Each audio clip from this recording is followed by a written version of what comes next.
it initially said that it will not take any step against Partho Chatterjee unless he is proven guilty in a court of law, unless the due course of law finds him guilty. Took a U-turn, in less than 2 to 3 days time, when the second cash haul happened from Arpita Mukherjee's house, and suspended him from the party, removed him from all positions within the party as well as in the cabinet, and that's the way the Trinamool Congress has been going. As far as Anubrata Mondal is concerned, yes, there have been allegations against Anubrata Mondal. He is known to be a strong man for the Trinamool Congress. He is known to be someone who runs the district with a kind of an iron hand, so to say, some kind of a fiefdom that he enjoyed in Birbhum district for years now. He's been known to be acting with impunity even against the police and the law enforcing agencies. We've seen how he has dodged not one but or two or three but like 10 summonses so far. We know the way he's been acting as far as the evidences that have been gathered against him, which the CBI says is watertight, given the fact some of his closest aides have been searched, interrogated and arrested in this particular case. The nexus between the local Trinamool Congress in Birbhum and the BSF in the bordering areas, as far as this particular case of cattle smuggling is concerned, have been exposed from time to time. This matter obviously has created a perception in public eye, and that's the reason why perhaps we do not see too much of a Trinamool Congress intervention even outside Anubrata Mondal's house. Even today, when the CBI has actually reached right now. We have Biswajit Deb from the TMC. He's with us on the show right now. Sir, thank you so much for joining us here on CNN News 18. So earlier we had BJP spokesperson Amit Malviya. He said that such action against Anubrata Mondal was long coming. This is a man whose name had become synonymous almost with acts of corruption across West Bengal. So what do you have to say to that? How do you respond? Well, I would like to say that All India Trinamool Congress does not compromise with any corruption whatsoever. Okay. And our leader Mamata Banerjee has categorically said that we do not compromise with any type of corruption, whoever he may be.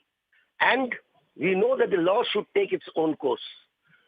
So far as the legal aspect is concerned and the entire matter is concerned, there is up to the law to take its own course. And so far as this issue is concerned, we would like to say that we always give benefit of doubt to the people.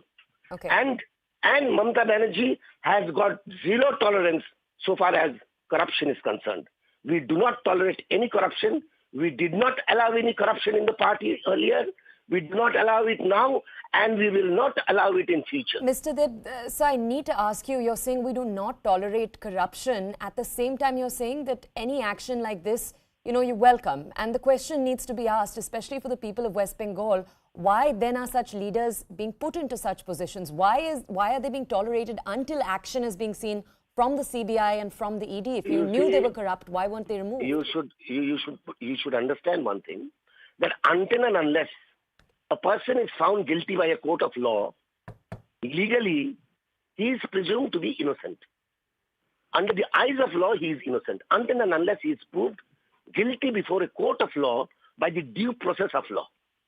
So far as this aspect is concerned, whenever the charges are framed and whenever there is any suitable action from a court of law, we will not tolerate him.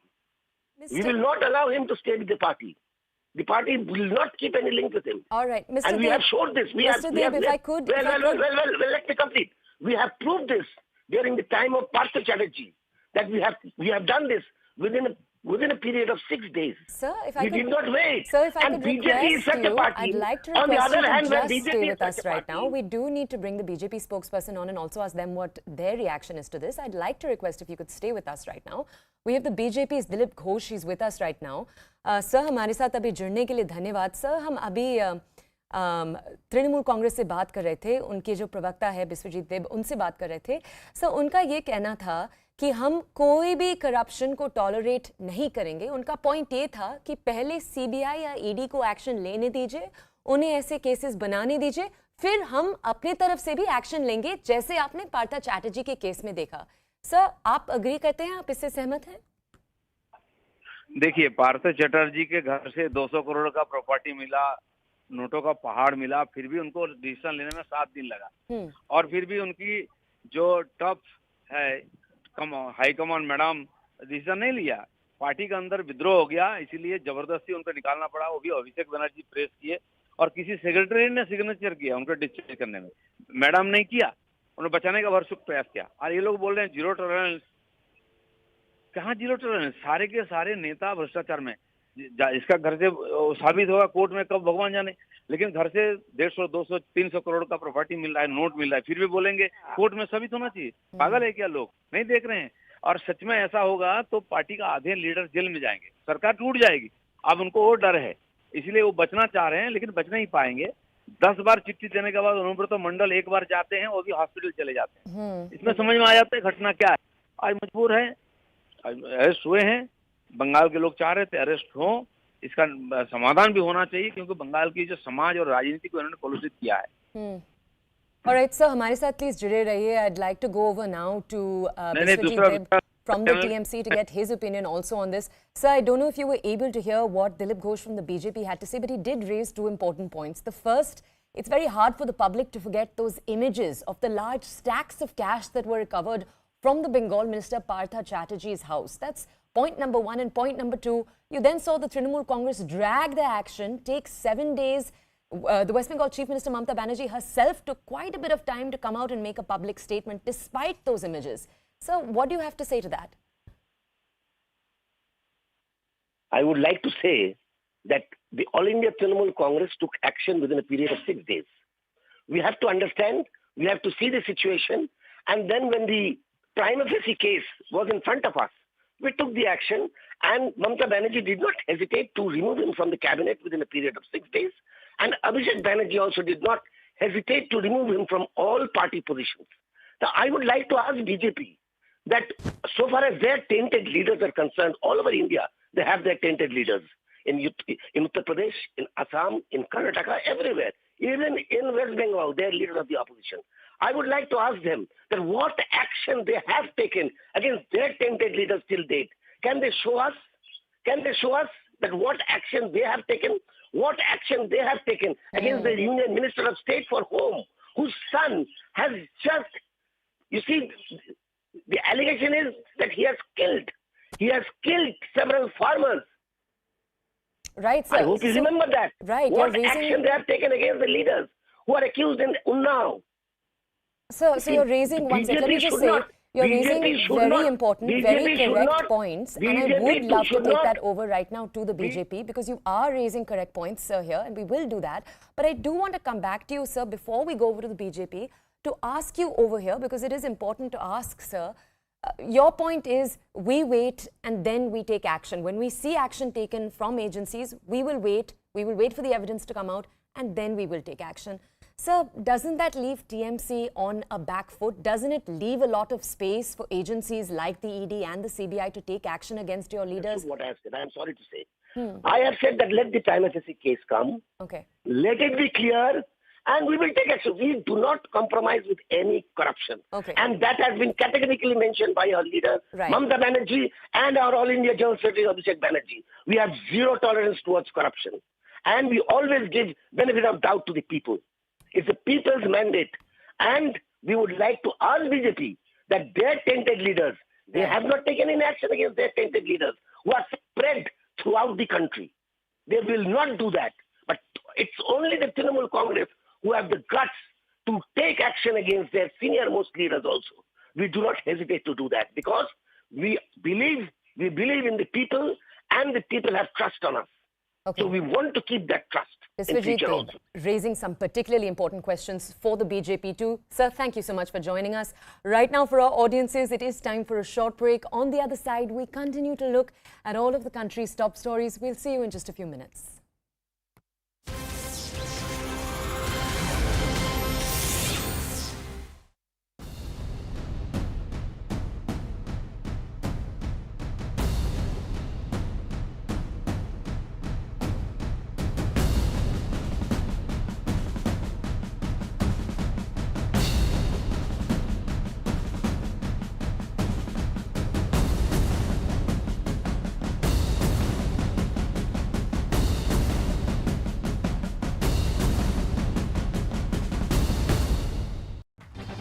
day before the release of his movie Lal Singh Chaddha, actor Amir Khan visited the Golden Temple today. Amir Khan also addressed calls by right-wing groups to boycott his movie based on some of his old comments. He said he apologizes if he hurt anyone's sentiments. अगर मैंने किसी का दिल दुखाया है किसी चीज़ से तो मुझे उस बात का दुख है और मैं किसी का दिल नहीं दुखाना चाहता हूँ और आई थिंक बाकी अगर लोगों को जिनको फिल्म नहीं देखनी है तो मैं उस बात की इज्जत करूँगा क्या कर सकते हैं. This is a shocking incident from Nalgonda in Telangana where a college student was repeatedly stabbed by a man who had been stalking her and harassing her for months. On Tuesday, the accused finally approached the student on the pretext of discussing something and then stabbed her in the face, as well as the hands, stomach and legs. Her condition is said to be stable and the man in question has been arrested. There were shocking scenes outside a pub in Gurugram. Here's why.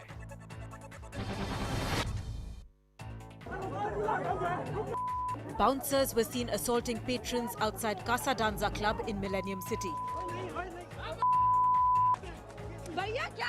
The bouncers mercilessly kicked, slapped and punched guests outside the pub. Even women were not spared from their abusive behavior. These shocking scenes played out after an argument broke out between the guests and a bouncer. The incident happened on the 7th of August, but still no action has been taken against the bouncers. Beijing has reacted to India seeking to ban smartphones from Chinese manufacturers, particularly those under 10,000 rupees. China has said that it's urging India to fulfill its commitment. China has cited mutually beneficial trade ties. India could likely ban smartphones, Chinese smartphones that is, which are under 12,000 rupees. There is concern over local manufacturers being undercut. Recently, Chinese manufacturers like Xiaomi, Vivo and Oppo have smartphones under 12,000 and many of them have been raided by the Enforcement Directorate as well. Cars were washed away as Indore streets turned into rivers after heavy rains. Many low-lying areas in Indore were submerged after heavy rains. The streets looked like overflowing rivers, and caught in the mayhem were local residents. Cars were seen wading their way through the submerged roads. Some cars were simply washed away because the flood waters were so strong. Some cars which were swept away had people inside them. But locals managed to save them from the heavy flowing water. The rain came down in sheets and wreaked havoc in the city. The Met Department has predicted that moderate to heavy rainfall will continue for the next few days. The Supreme Court has agreed to club all 9 FIRs against former BJP spokesperson Nupur Sharma and hand them over to the Delhi police. The top court has also allowed her to approach the Delhi High Court for quashing all the FIRs against her. The Supreme Court cited death threats against Nupur Sharma while agreeing to her request to club all cases.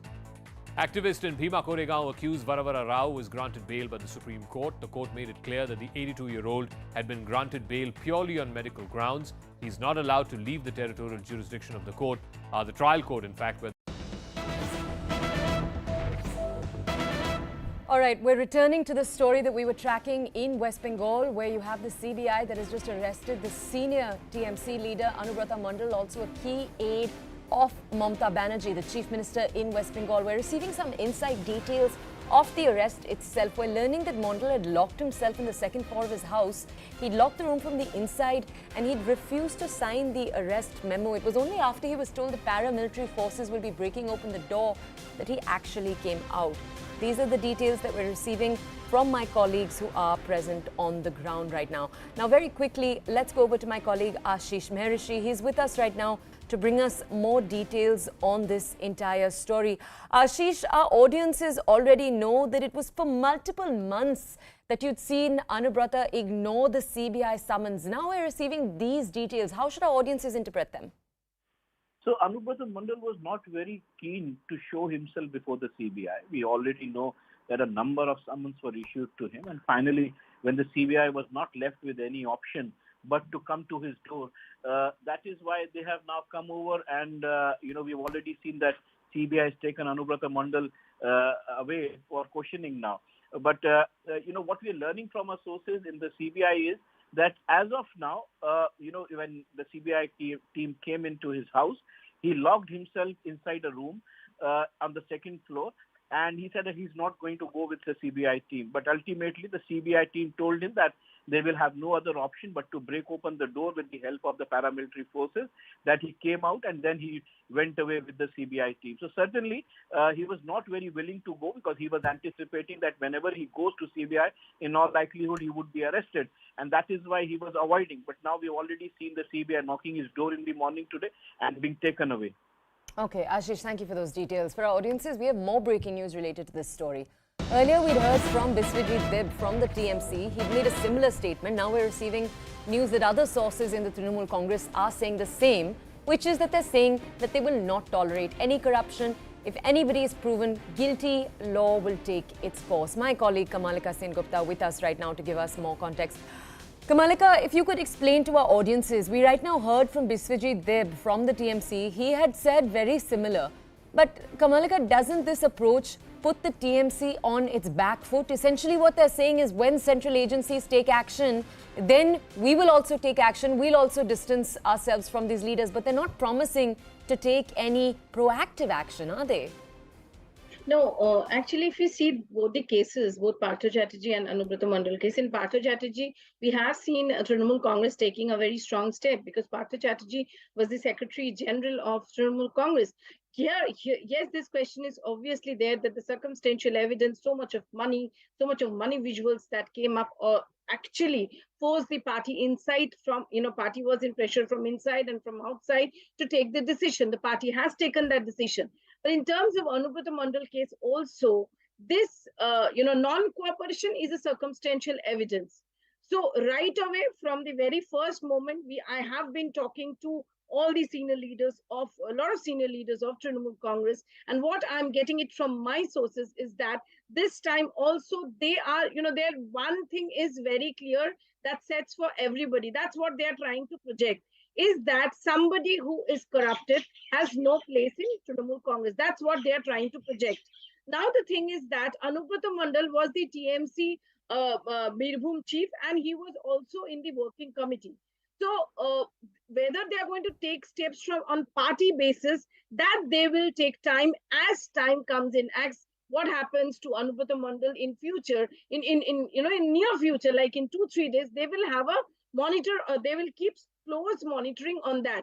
So the sources, my sources are telling me anybody who is corrupted, if Anubrata Mondal is corrupted, then Anubrata Mondal will not find any place in the party, just as others also, anybody, Tom, Dick, Harry, anybody who has this corruption things and who is, circumstantial evidence is showing that there are some indications, then party will not have any relation with that person. But at the same time, conspiracy theory will be there in the background. They're trying to show that, see, Trinamool Congress is a party. Whoever is, even if there is an iota of question that that person might be guilty, steps will be taken. That's what they're trying to project. Kamalika. And second, they'll obviously have a back-end conspiracy theory. But whether steps will be taken against Anubrata Mondal or not, that we'll have to really wait for 1 or 2 days. As during Partha Chatterjee time also, we have to wait for 1 or 2 days. Kamalika, just stay with us though. I want to go over to our West Bengal Bureau Chief, Shagata Mukhopadhyay, also for context here. Shagata, when we're hearing the TMC say again and again, anybody who is corrupt, we will take action against them. For the ordinary citizen of West Bengal who was shaken by those images coming out of Partha Chatterjee's house, in both these leaders' cases, one side Partha Chatterjee, on the other side Anubrata Mondal, both key aides, close aides of Mamata Banerjee, the question arises, how is it possible that the TMC Supremo was not aware of such corruption? Is it enough to say that you show us and then we'll take action? Why weren't more proactive measures before taken? Is this question also being asked? Is this sentiment being raised? Well, you see, these perceptions have always been there. And it has been up to the Trinamool Congress and its leadership, especially the party supremo Mamata Banerjee, to confront those perceptions on the ground. I mean, that is how Toya politics is played, is it not? Because the perceptions are countered by the political parties, and based on those counters, they go and fight elections, and then they get people's mandate or not. And here, the Trinamool Congress for the last, from 2011 onwards, have been getting the people's support, have been getting the people's mandates, save and except perhaps in 2019 general elections, where, the party suffered, a jolt in the hands of the BJP, when the BJP got those 19 out of the, or rather 18 seats out of the 42 seats that are up for grabs. So obviously, besides that one, hiccup, the Trinamool, it has been Trinamool Congress all the way. And based on those experiences, political experiences, the party will obviously formulate a policy, a strategy to control and manage public perceptions. And that is how it has been playing it for the last couple of months now. And when Partho Chatterjee was in fact arrested, and those images of cash pouring out from the house of Arpita Mukherjee came out, the party took some action, and that action entitled the removal of Partho Chatterjee from all posts, except the fact that he currently now remains a simple MLA in Bengal. So obviously, there is this strategy to counter the perception that is built in public sphere, in public domain. But it is a fact, Toya, that these questions are the murmurs of these questions are getting louder than before. No doubt about that. And with back-to-back instances of both Partho Chatterjee and Anubrata Mondal, obviously the Trinamool Congress is aware of the fact that these murmurs will even get louder. So it has two obvious challenges in front of it. One, to confront the political attack by the opposition. The BJP has already come out with its ammunition, its blazing guns. Amit Malviya has tweeted just a short while back that the buck actually stops at Mamata Banerjee. That's his allegation, the party's allegation, the BJP's allegation. And then there is the left, the Congress, the other, the political opposition in the state, who will continue to fire their salvo at the Trinamool Congress in the wake of these latest developments that are taking place. So one challenge is to counter the political attack in the state, in the political domain of West Bengal. The other challenge, and perhaps the bigger challenge for the Trinamool Congress, obviously, is how to counter and manage the deteriorating public perception vis-a-vis the charges of corruption that are being slapped on the Trinamool Congress party and some of its leaders.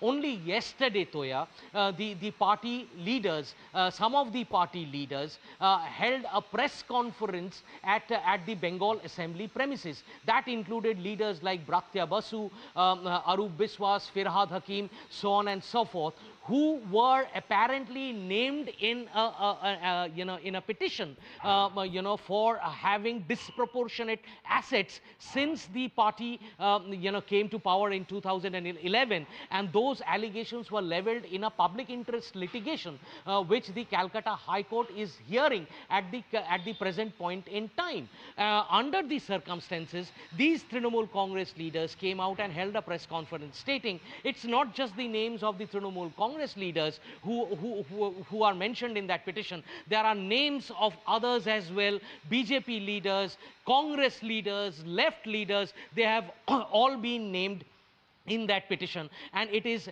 singularly wrong to finger point only at the Trinamool Congress and some of its leaders. Firhad Hakim went on even to make that statement, which I found very, very significant. Not all Trinamool Congress leaders are corrupt, which is an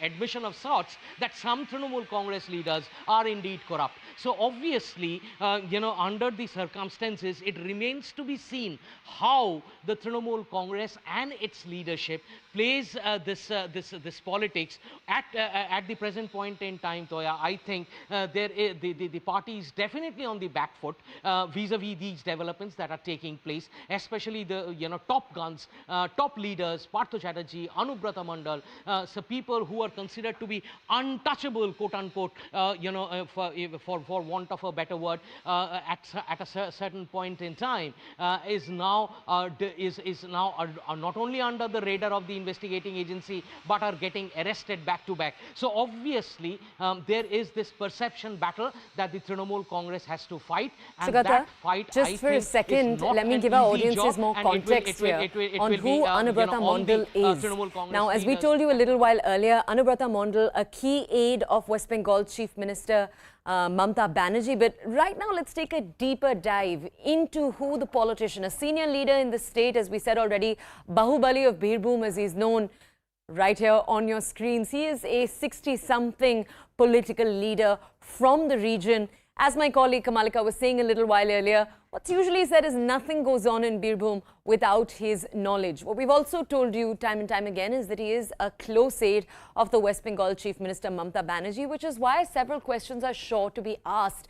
How could such activity be going on without the Chief Minister's knowledge? Similar questions as we saw earlier to those that were asked when you had Partha Chatterjee taken in. Now, over here, multiple statements that we've seen come in from him that were called controversial. First, Khela Hobe, a Bengali statement made that then dominated the 2021 polls. Right after this, very quickly, we'll take you to other statements that he made in 2013. So quite a while back, he'd actually asked workers to target independence homes. This is one of the comments that is brought up when you talk about Anubrata Mondal, truly to highlight his history as being known to make controversial, sometimes off-the-cuff remarks. Now, he's been quizzed by the CBI in, as my colleague was telling us, several cases, one of which was obviously a post-poll violence case. The current case that he's being looked at right now is that of cattle smuggling, in which it's being seen or thought that he coordinated with BSF troops, Border Security Force troops in the area. Now, very quickly, we have some breaking news related to this story coming in. We're going to move to it. All right, we're learning that Anubrata Mondal is being taken to the Bolpur hospital. Then after that, he'll be taken to the CBI camp for further questioning. Let's go over to my colleague Ashish Maharishi to understand more. Ashish, in this story, I think a little bit of context that I do want to give our audiences is that the SKM hospital, where we know that Anubrata had gone before, that hospital has been questioned by the Calcutta High Courts in the past for coordinating with leaders. This particular hospital that they're now taking Anubrata to, Bolpur, does it have a reputation of any kind? Very difficult to comment because we don't know, because we're seeing something like this for the first time in Bolpur. What I've been told is that Anubrata Mondal was basically looking forward for an operation from Shantiniketan Medical College, and he was also in touch with the director there. But here, what we have been told is that this is basically the process of law, that after the arrest, the person has to be taken to for medical, and once the medical conditions are confirmed by the doctor, then the person is produced before the court with the medical report. So this is basically the process of law that has to be followed. One thing that we can confirm as of now is that he was not very willing to join the investigation. He was not cooperating. He locked himself in one of the rooms on the second floor of his house. He basically did not want to sign on the arrest memo as well. But then he was told by the CBI officers that they will have no option but to ask the paramilitary forces who were there with the CBI team to open the door. So he came out, and then he was taken away by the CBI team. So here, what we have been told is the process of law will be followed. He will be taken to the Bolpur hospital. From there, obviously, after the Bolpur hospital, he will be produced before the concerned magistrate, and then they will seek the custody. So here, this is the process that is being followed. But if you remember that multiple summons were issued to Anubrata Mondal, the CBI has found his role in the cattle smuggling case, and he has been arrested in the same. So let's see how things move forward during the day. But he's been arrested as of now. That is what we can confirm. All right, Ashish, thank you for bringing us this context. Let's go very quickly now to My two colleagues who are with us from the ground right now, Shugata Mukhopadhyay, our West Bengal Bureau Chief, and of course Kamalika Sen Gupta. Let's go over to Shugata to understand first more about the Bolpur hospital in particular. Shugata, is there reason behind the CBI's choice of taking him there? Well, Toya, this is just the mandatory medical test that needs to be done on a suspect after he's been arrested.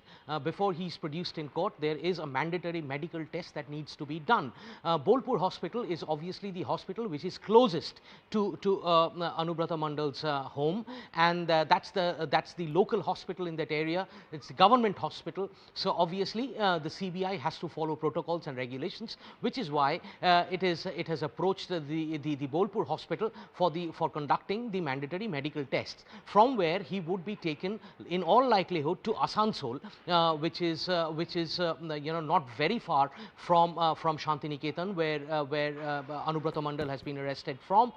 It will probably take an hour and a half for the agency to take him to Asansol. There is also a buzz that there is a possibility that he may first be taken to the CBI camp in Durgapur, which is again not very far from Asansol, and then be taken to the court in Asansol, where the CBI court, the special CBI court in Asansol, where he would be produced. Remember, the CBI has been investigating this case for quite some time now. There have been arrests that have been taken place, including that of the arrest of Anubrata Mondal's bodyguard, Saigal Hussain, who was arrested and produced before the same court. The CBI has been producing reports and charge sheets before the Asansol court. So in all likelihood, it's the special CBI court in Asansol where Anubrata Mondal would be produced for further remand. So that's the normal course of action, and at this point in time, the CBI, I think, is just following protocol. Back to you. All right, Shugata, thank you so much for this context. After 2 no-shows in 3 days for questioning in the cattle smuggling case, Anubrata Mondal finally taken in by the CBI. Right now, it's time for a short break. On the other side, we continue to update you with all of the country's top stories. We'll see you in just a few minutes.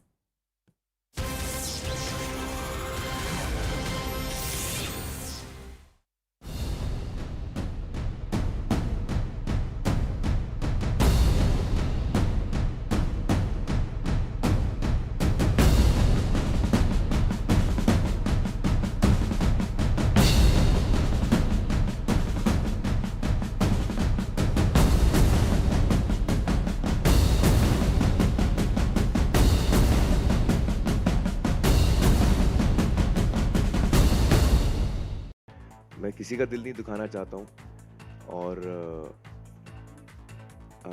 I think बाकी अगर लोगों को जिनको film नहीं देखनी है तो मैं उस बात की इज्जत करूँगा. क्या कर सकते हैं. This is a shocking incident from Nalgonda in Telangana, where a college student was repeatedly stabbed by a man who had been stalking her and harassing her for months. On Tuesday, the accused finally approached the student on the pretext of discussing something and then stabbed her in the face, as well as the hands, stomach and legs. Her condition is said to be stable and the man in question has been arrested. There were shocking scenes outside a pub in Gurugram. Here's why.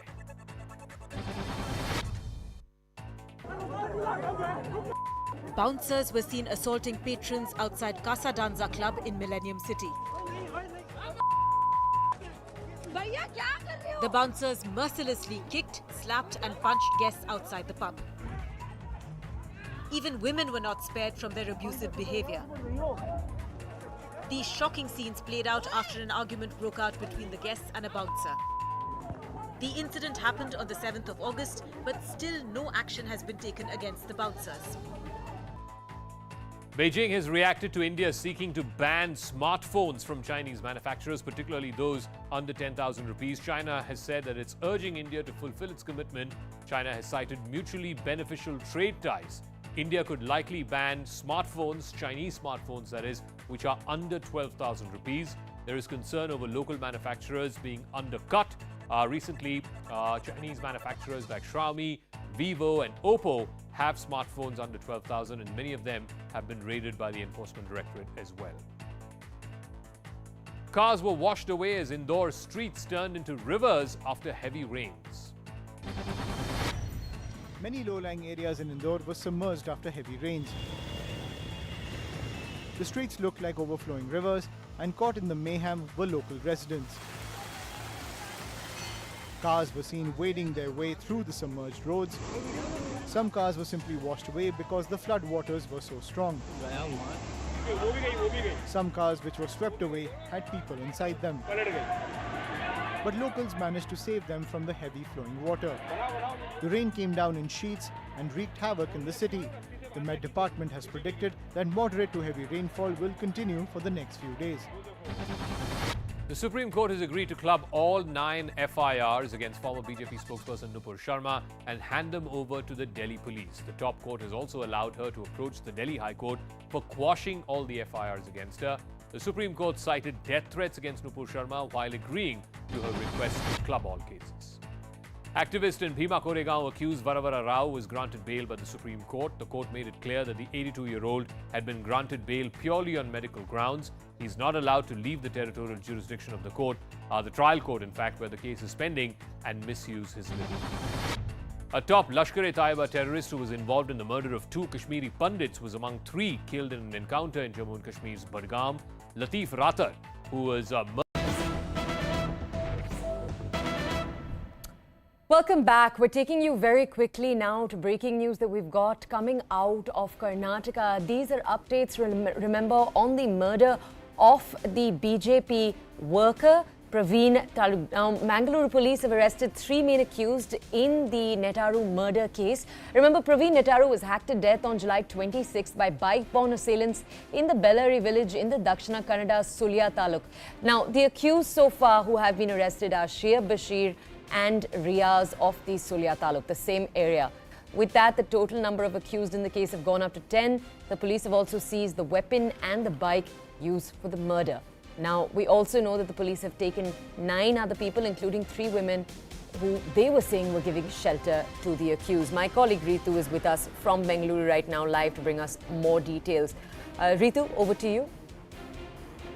Yes, so this is the major development coming in Praveen Netaru, the murder case which took place where he was been hacked, in fact, to a death on July 26th, as we know, at around 8:30 at night. And when he was, in fact, heading back home is when the assailants came and attacked him, and there he was brutally being murdered. He did try saving his life, but did not work out for him. But later point, the investigation started right immediately, but we saw a lot of unrest that was being witnessed from the Dakshin Kannada. But right after there, now you see there's the 3 main accused have been arrested in the Praveen Netaru's murder case. So now the three who have been accused have been identified as Shihab, Bashir and Riaz of Sulya Taluk. So these 3 are from the same taluk, and in fact the police has also told that they know now that where this whole plot took place, where exactly they planned, where exactly they met, and how long did the planning all go through, and how they plan to execute this. So now police says they have all the primary information of related to this murder case, and thus now with the major development, all 3 accused are being arrested. But of course previously also we saw how the police also had to say that most of these people who have been arrested have some sort of a link with the CFI or FCPI, or for that matter PFI. So, but of course, because this place where this murder took place is a very close to the Kerala border, which is just almost like 30 kilometers away from the Bellary where this murder took place. The connection seems to be very much strong with the PFI and SDPI and such organizations. So with all this, now the state government has also ensured that these kind of organizations will be observed very closely, and anything that happens or goes wrong, the state government will be taking immediate action. But as said, previously as well, there have been many murders that have been in witness from the coastal belt, but Hindu organizations as well have been up in arms and have seen how there was a mass resignation as well from the Hindu organizations. But now the state government has promised that henceforth such murders wouldn't take place. For all this now, the NIA too has been set, where from the Kerala officials as well as the Karnataka officials are working closely in this investigation, and hence with all this now you see the 3 main accused in this case now. All right. Ritu, just stay with us for a second and bring us more context. We have Nasir Hussain with us, though. Let me go over to him right now. He's a Congress leader. So, big news coming in the Praveen Nataru murder case. As we're telling our audiences, 3 arrests have now been made. The 3 main accused, are in custody of police. So, what's your reaction to this development? Do you think the BJP government in the area is doing enough and has done enough on this case? Yeah, it's most unfortunate that the Bharatiya Janata Party government in Karnataka has not tried to solve its inability to energize the law and order situation in Karnataka. The 64 communal riots have taken place so far in Karnataka, spate of murders ranging from coastal Karnataka to North Karnataka to Bombay, Karnataka. There have been organizations behind these spate of murders, and on both these sides. It have been, especially in coastal Karnataka, they have a safe run, killing, murdering, mob lynching, and all kinds of activities happening there. But the government of Karnataka has failed to nab the killers, has failed to punish the killers, has failed to stop these murders, has failed to stop this polarization in the state, has failed to restrict the communal rights in the state. So I want to understand from you, Dakshin Kannada, where much of this action took place, where we saw all 3 murders take place. So that's a region that historically has faced such issues. So I want to understand from you, where do you think the BJP in the area is lacking? What kind of action would you like to see from them? See, the most important is, why are these people getting emboldened? Why are these people getting emboldened to go and create ruckus in the pubs when Valentine's Day is there? How do they go to theatres on the New Year's Day and ransack the theatres? Who has given these groups a free hand to catch hold of people in the parks, young couples in the parks, and beat them up? Who has given them the right to pull women out of pubs who are wearing jeans and skirts? Sure. See, these things have been happening continuously, and there are riots. There are open marches with swords and lathis and all kinds of weapons. Now, and they all have been emboldened because of the polarizing statements given by none less than the ministers in the government. They have been emboldened by the actions, by the non-action of the government against these elements. They have been emboldened by the kind of support they get on the TV debates from the people in the government. So that is the reason why there is so much of polarization, and these people have a free run in the state of Karnataka. See, the government should be there for everyone. Government cannot take stands. Government can't be partisan. Government should be strict with law and order, whosoever it be, whichever religion, whichever party, whichever community, whichever organization they are. Ban the organizations. Ban the organizations who are indulging on all this. They have the government in the state, they have the government in the center. They have their own government in the state and the center. What stops them from banning all these organizations who are creating these kind of ruckus in the state? And those are not allowing the students to go out and go to theaters, to pubs, to gardens, to parks, and so on. Nasir Hussain, thank you so much for bringing us your opinion. That's Congress leader Nasir Hussain coming in, bringing us his opinion. Let's go over to my colleague Ritu, though, for more details.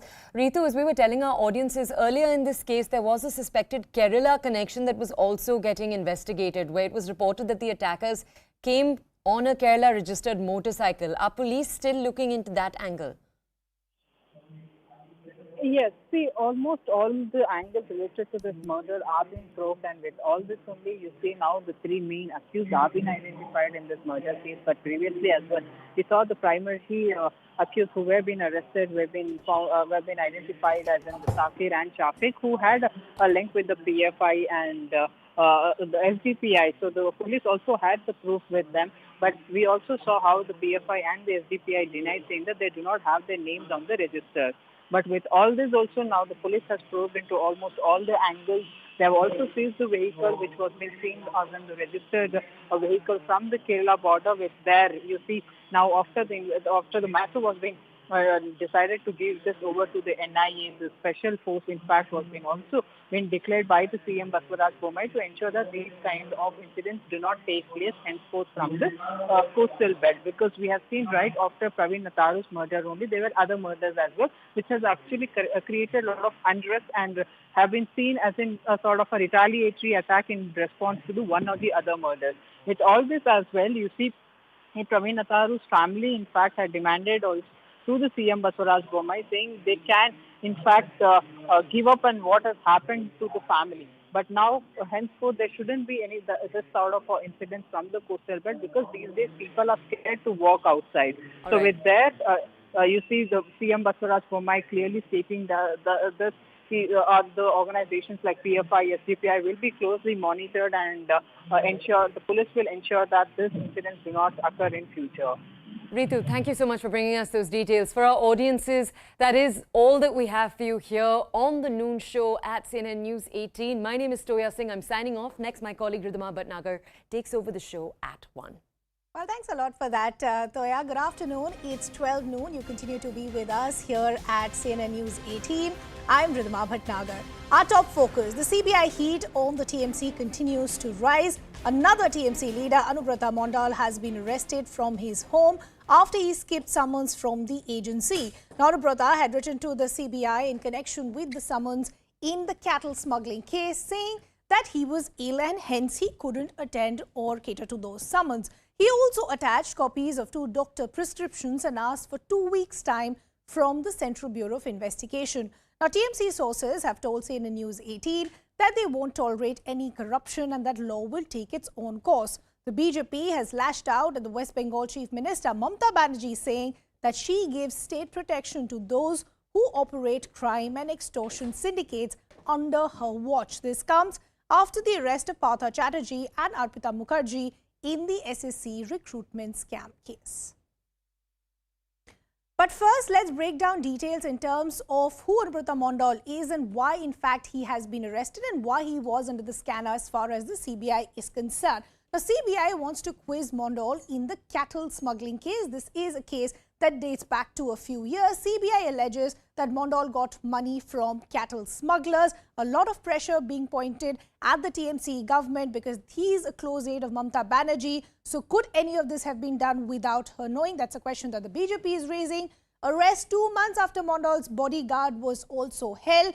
Anubrata Mondal is somebody who's missed summons in the past as well, citing ill health. Smuggling racket across the India-Bangladesh border. This is what we're picking up by the means of the CBI. Mondal has been dodging CBI, citing poor health, exactly as I pointed out. When he was given summons in the past, he even attached doctor prescription to actually prove his case. But after Partha Chatterjee, when this comes, the BJP is saying, how could any of this would have happened without the know of Mamata Banerjee? As far as Mondal is concerned, as far as the Birbhum area is concerned, he has a very big hold, and this is what locals say, that nothing can really move from left to right in Birbhum without Mondal's knowledge. But first, let's really understand all the developments that have taken place today. Let me bring in my colleague and senior editor, Saugata, who is joining us on the broadcast now.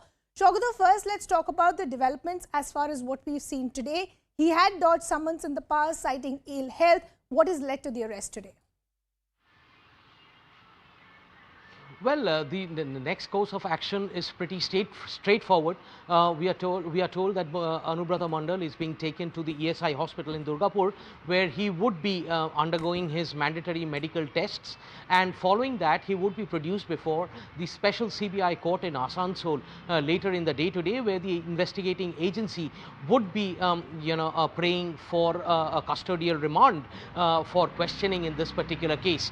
You see, the CBI at this point in time is pretty confident that it has a strong watertight case against Anubrata Mondal, who's been skipping these summonses back to back. The 2 latest summonses that he has skipped were served to him under section 160 of the CRPC, which normally the agency does when it calls any of the suspects or witnesses for questioning in the cases that it is investigating.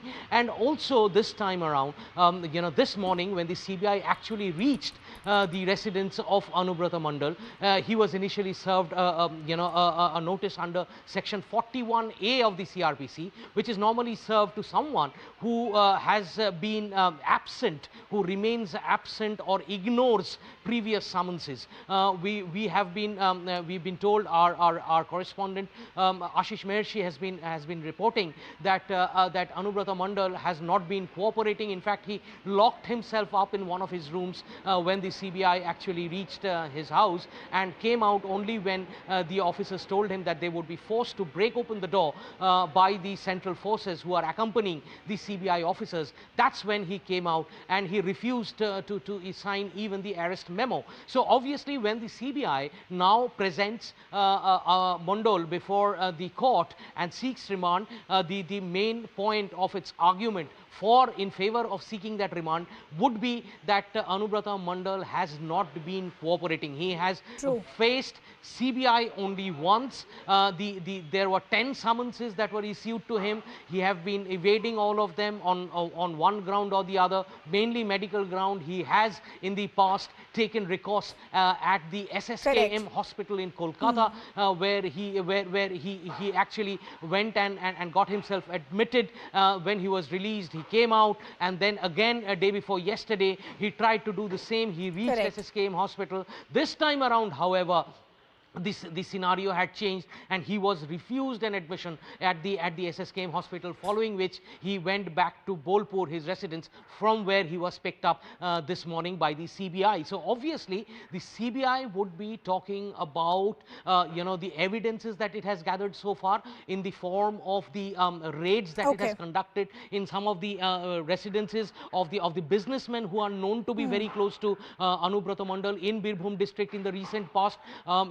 Collected 17 lakh rupees or so from those premises, incriminating documents, evidences from those premises, and most importantly, the arrest of Saigal Hussain, the bodyguard of Anubrata Mondal, who is who is allegedly so we'll talk about one of how Anubrata Mondal's behavior has been as far as the CBI is concerned, and what seizures have been made with Ashish Banerjee in just a bit. But let me also bring in our colleague Kamalika, who's joining us on the broadcast. Kamalika, just for the benefit of our viewers, recap the case for us. How many years back does it date back to, and what are the allegations against Anubrata Mondal?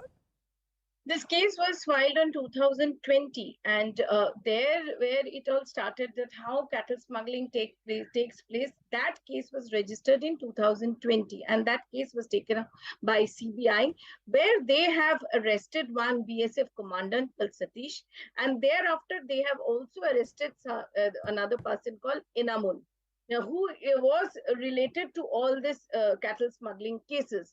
And there in CBI, through their investigation, what we have seen, that they got hold of the Saigal Hussain, who is the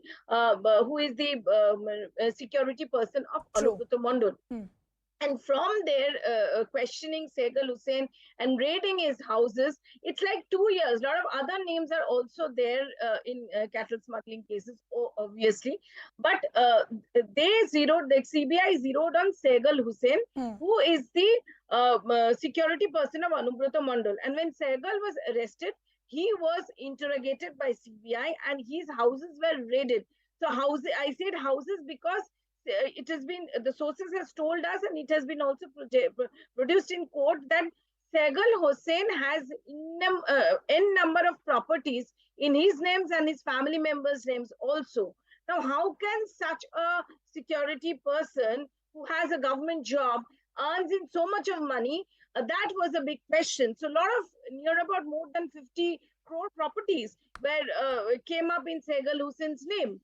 And then the link of Anubrata Mondal came in when they started summoning Anubrata Mondal. It was only once Anubrata Mondal went for the questioning, but there were like 10 times he was called. Only once he appeared before CBI. And as we were discussing, the fact that he had not cooperated with the CBI in this interrogation, that is been one nail in the coffin for which he has been obviously arrested. That's what Ashish has been reporting, and CNN News 18 has been reporting it from the very first go. Correct. So, Kamalka this and is the Shaugato, we'll entire keep case. tracking all these developments. I'll request both of you to stay on with us, please. Let me also bring in our guests who are joining us this afternoon. We have political analyst Pratiranjan Bose, and we have another political analyst, Anubrata Banerjee, as well. Good to have both of you on the broadcast with us. Anubrata Banerjee, let me begin with you first. First, Partha Chatterjee, now Mondal. The question that is being raised by the BJP is, how is it possible that Mamata Banerjee, the TMC Supremo, these were people who were close to Mamata Banerjee and she had no idea what was going on?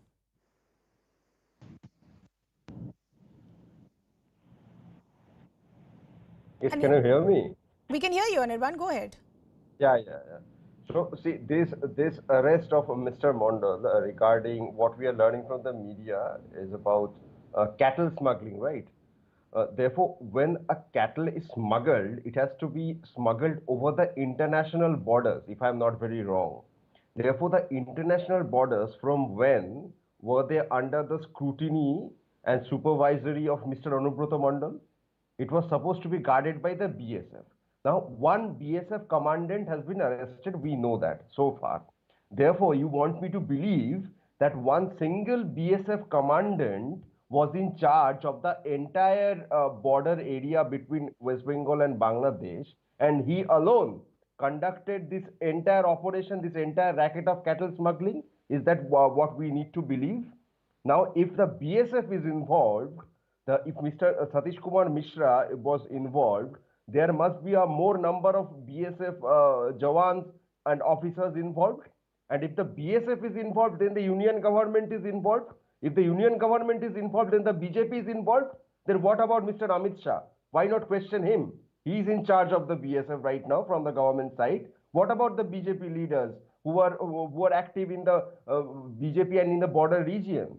This is a simple act of political vendetta and nothing more. Mr. Anubrata Mondal is not even a people's representative. He has never contested an election. He is an organizer, and because of him, the BJP found it very difficult to make inroads in the district of Birbhum in 2019. So, are you today saying that Anubrata Mondal is not a close aide of the Chief Minister or a factor as far as the TMC is concerned? He was the one who gave that entire slogan of Kela Hobe, on which the party actually played around on those elections and then defeated the BJP. So, are you then saying he has nothing to do as far as having close links with the Chief Minister is concerned? Isn't that a tad convenient today?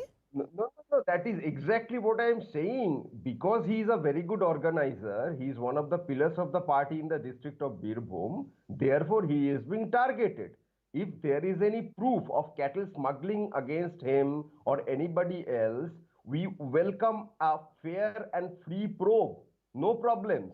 But what we have seen in the last 8 years, that the CBI and the ED have been repeatedly used for simple political vendetta purposes and nothing else. There has been so many arrests of many opposition leaders all over the country. You know, Anirban, I understand the narrative that the opposition wants to go with, which is this is vendetta politics and this is a witch hunt. But when there are seizures being made on the ground, when there are close aides being arrested, when summons are being skipped, surely something is not right. But let me bring in Pratiranjan Bose as well. Pratiranjan Bose, don't you find it a tad convenient? This is something similar that we'd heard about 2 weeks ago or a week ago when the entire case of Partha Chatterjee played out as well. It took a lot of time for the TMC to even crack the whip and distance themselves and take some action, take him away from the post that he had.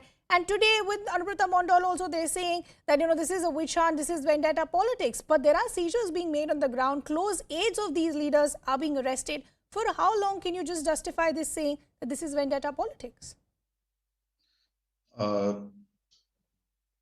See, there are a couple of things. Number one is I was listening about this cattle thing, and I would like to skip it because I think I'm a expert on that. I tracked in 2012, and I have, as a business journalist, I did many things, and it is at that time I found it a $4 billion trade, and I know how things happen. But let's come to Mr. Mondal. Mr. Mondal is no ordinary politician. I must put it here. He is not an elected representative, but he is way above any elected representative. In 2000, he has been a bad precedent to democracy. In 2018 Panchayat election, Trinamool won from Birbhum uncontested. And he had given rise to these lingos, choram choram, thagbajbe, nokuldana, batasha, and all these things. The late poet Shankha Ghosh wrote a poetry. I mean, once he said famously or infamously said that he has been a good orator. Basically targeting the opposition. What he wanted to say is that let them come out and we will we will take care of them. And these things had been a bad precedence to democracy. And if anyone tries to just say that this was not known, the whole, just the other day, only I think couple of months ago, we had a case of Bhadu Sheikh, where a whole locality is burnt down and police didn't go. Police was there, they were watching. Under whose command? Who decided that? He was the uncrowned prince of that district. Let's put it here. There is no escape from this truth.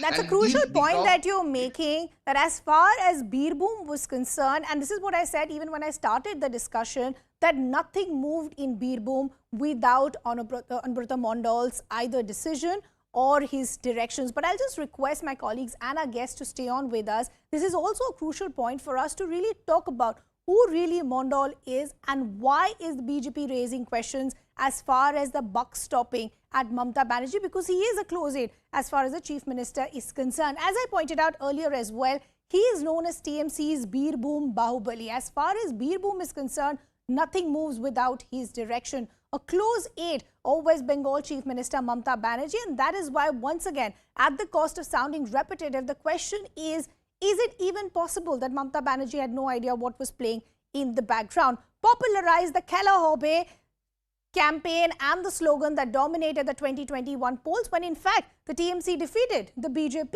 in 2013, but he's also stoked a lot of controversies in the past. He asked workers to target Independence Home. This was during the Panchayat elections that took place, and he'd even gone on to say that if somebody disturbs the TMC workers, then there will be some sort of repercussion that follows.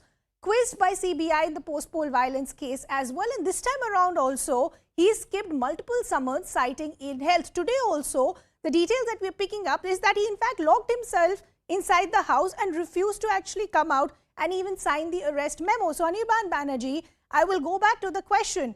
If you aren't guilty, if you haven't done anything wrong, cooperate with the agency and let things be proven. Acha. So if you think that somebody, if he feels that he has done no wrong, should commit themselves to the agency, then why was Mr. Amit Shah running away from the CBI after the fake encounter case in Gujarat? Every person has their right to protect themselves legally. Now, in this case, our open submission is that if the CBI or the ED, or for that matter, any investigative agency has any proof, any court proof that the court will accept, that kind of proof, then let them submit a charge sheet, let them go ahead with the trial process. So, for example, the Sharoda or the Naroda scam, the investigations have been running on for 8 years, for 10 years, and no end to their investigation. Where are the charge sheet? Where is the trial? We have seen arrests of many leaders from the TMC in the past. For example, Mr. Taposh Pal basically died in custody almost. Where is the charge sheet? Where is the investigation? Has the investigation been concluded? No trial yet. Therefore, simply arresting a leader or arresting any person does not make them guilty. It has to be proven before the court with court admissible evidence. The CBI and ED have to prove their own credibility first. They have lost their credibility completely since the last 8 years of the Modi regime. Prathiranjan Bose, do you buy the argument that Anubrata Banerjee is saying that yes, we would like to cooperate with the investigative agencies, but today the agencies are working at the behest of the central government? That is their allegation. So we don't really know what will come out as far as the investigation is concerned. If the investigative agency is working at the behest of the center, then it was working at the behest of the center in the past as well, when they were after Mr. Narendra Modi or Mr. Amit Shah. So let us not get into this argument because it takes us nowhere. At the same time, I must say that it is the West Bengal government that arrested Mr. Kunal Ghosh and kept him in judicial custody or wherever for 3.5 years, and it did not pray. He is the spokesperson of the party. So we can also say that there has not been, people have been arrested without reason or inconclusively. So there is no end to this argument, and it is not taking Trinamool anywhere. I must say this. I mean, let's look at what people are saying how people perceive, how Anubrata Mondal is perceived to people. Okay, that's a fair point that you're making. Unfortunately, I've completely run out of time. Prathiranjan Bose as well as Anubrata Banerjee, I appreciate you taking our time and joining us here. I'd like to thank my colleagues Shogato and Kamalika as well. We'll keep tracking all these developments, but for now, we're shifting our focus to some other updates coming in. The row over freebies continues. Now we're getting some updates coming in from the Court Solicitor General proposes to the court a committee with following persons: Central Government Secretary, State Government Secretary and representatives from political parties, RBI Finance Commission, National Taxpayers Association, those who support freebies. Next hearing, we're understanding, will be on the 17th of August. All of this in the backdrop of the petition that had in fact reached the apex court, saying that this entire practice of freebies must end because this will have economic repercussions. Comparisons that have been drawn between India and Sri Lanka as well. And all of this in the backdrop of the multiple reports that we've seen from the central bank as well as SBI and others who've actually given the amounts of how much this ends up costing the exchequer, and thus this practice now needs to end. But of course, this also resulted in a political war of words, with the Aam Aadmi Party also knocking the doors of the Supreme Court. But first, let's talk to you about what we've heard from the court today. My colleague Ananya Bhatnagar is joining us with more details. Ananya, we do know that last time around the apex court has said that we needed some more time. There needs to be a committee that needs to be formed as well. Talk to us about who all will be a part of this committee and what are we hearing as far as the next hearing is concerned.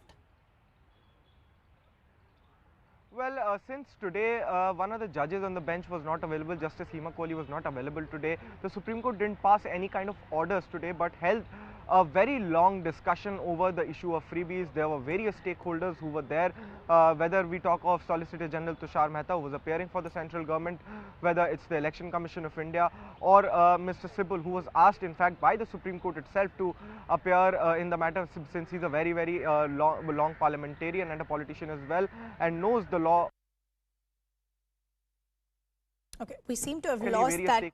Saying is that the central government. Okay, Ananya, we had actually lost your connection, but please go ahead. Yes, so basically various stakeholders gave out their suggestions while the petitioners were arguing that an expert body should be formed with a former CAG. In fact, the Solicitor General of India, Mr. Tushar Mehta, suggested that a committee shall be formed under a ex-CAG, that is the Comptroller and Auditor General of India, also including stakeholders from a secretary from the central government, a secretary from the state governments itself, representatives from various political parties, and also a representative from the Finance Commission, from the RBI, and also from the National Taxpayers Association and those who are supporting freebies. So this was a committee setup that was suggested by the Solicitor General of India. Okay. While, Ananya, I apologize for interrupting. We actually have to now cut across to some other developments that we're tracking, which of course is the swearing in of the Vice President Jagdeep Dhankar, who will be sworn in as the Vice President shortly. Remember, he was the NDA's candidate. He will be taking on from Venkaiah Naidu. Some visuals already on our screens, him interacting with dignitaries. You do have the Home Minister Amit Shah there and other dignitaries as well. I can also see the ex-President Ramnath Kovind. But today will be, of course, a crucial day, as you will be having the swearing in of the Vice President for India, the new Vice President, Jagdeep Dhankar, who in fact was the NDA's candidate. He previously has been the Governor of Bengal as well. He being greeted by various dignitaries today, as he will be taking the oath of the Vice President very shortly. Remember, he was up against the opposition's candidate Margaret Alva. There was a fair share of politics as well, because remember, the TMC had abstained from voting, and that time the reasons given by them were that we were not consulted as far as the opposition's candidate is concerned. So we decided it was better for us to stay away as far as that voting is concerned. Today also, we're picking up its possibility that the TMC could be skipping as far as this oath-taking ceremony is concerned. But as I said, all of this in the backdrop of the political war of words that we had seen, today you will be having Jagdeep Dhankar, who will be being sworn in as the next Vice President of the country. And he, of course, will be taking on, as I pointed out, from Venkaiah Naidu. He will also, of course, take over as the chairman of the Rajya Sabha, and this all will be administered by the newly elected president herself, Draupadi Murmu.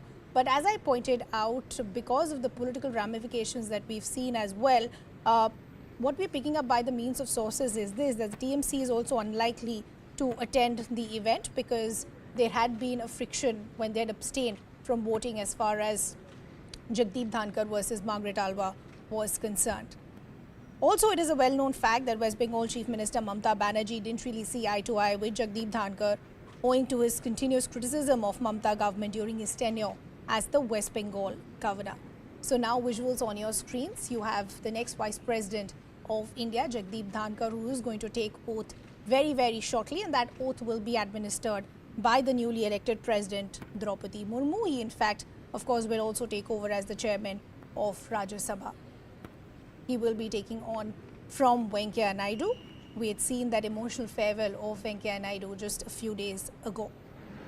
Visuals on your screens of various dignitaries who were greeting the new Vice President. But first, let's really talk about the political ramifications. My colleague and senior editor Pallavi Ghosh now joining us on the broadcast. Pallavi, do we have a confirmation now whether the TMC is attending or not attending as far as this event is concerned? Well, TMC has decided to skip the oath of the Vice President. The politics behind that is very simple. I mean, we know that they've had a very bitter past, and I think that bitterness is going to spill over.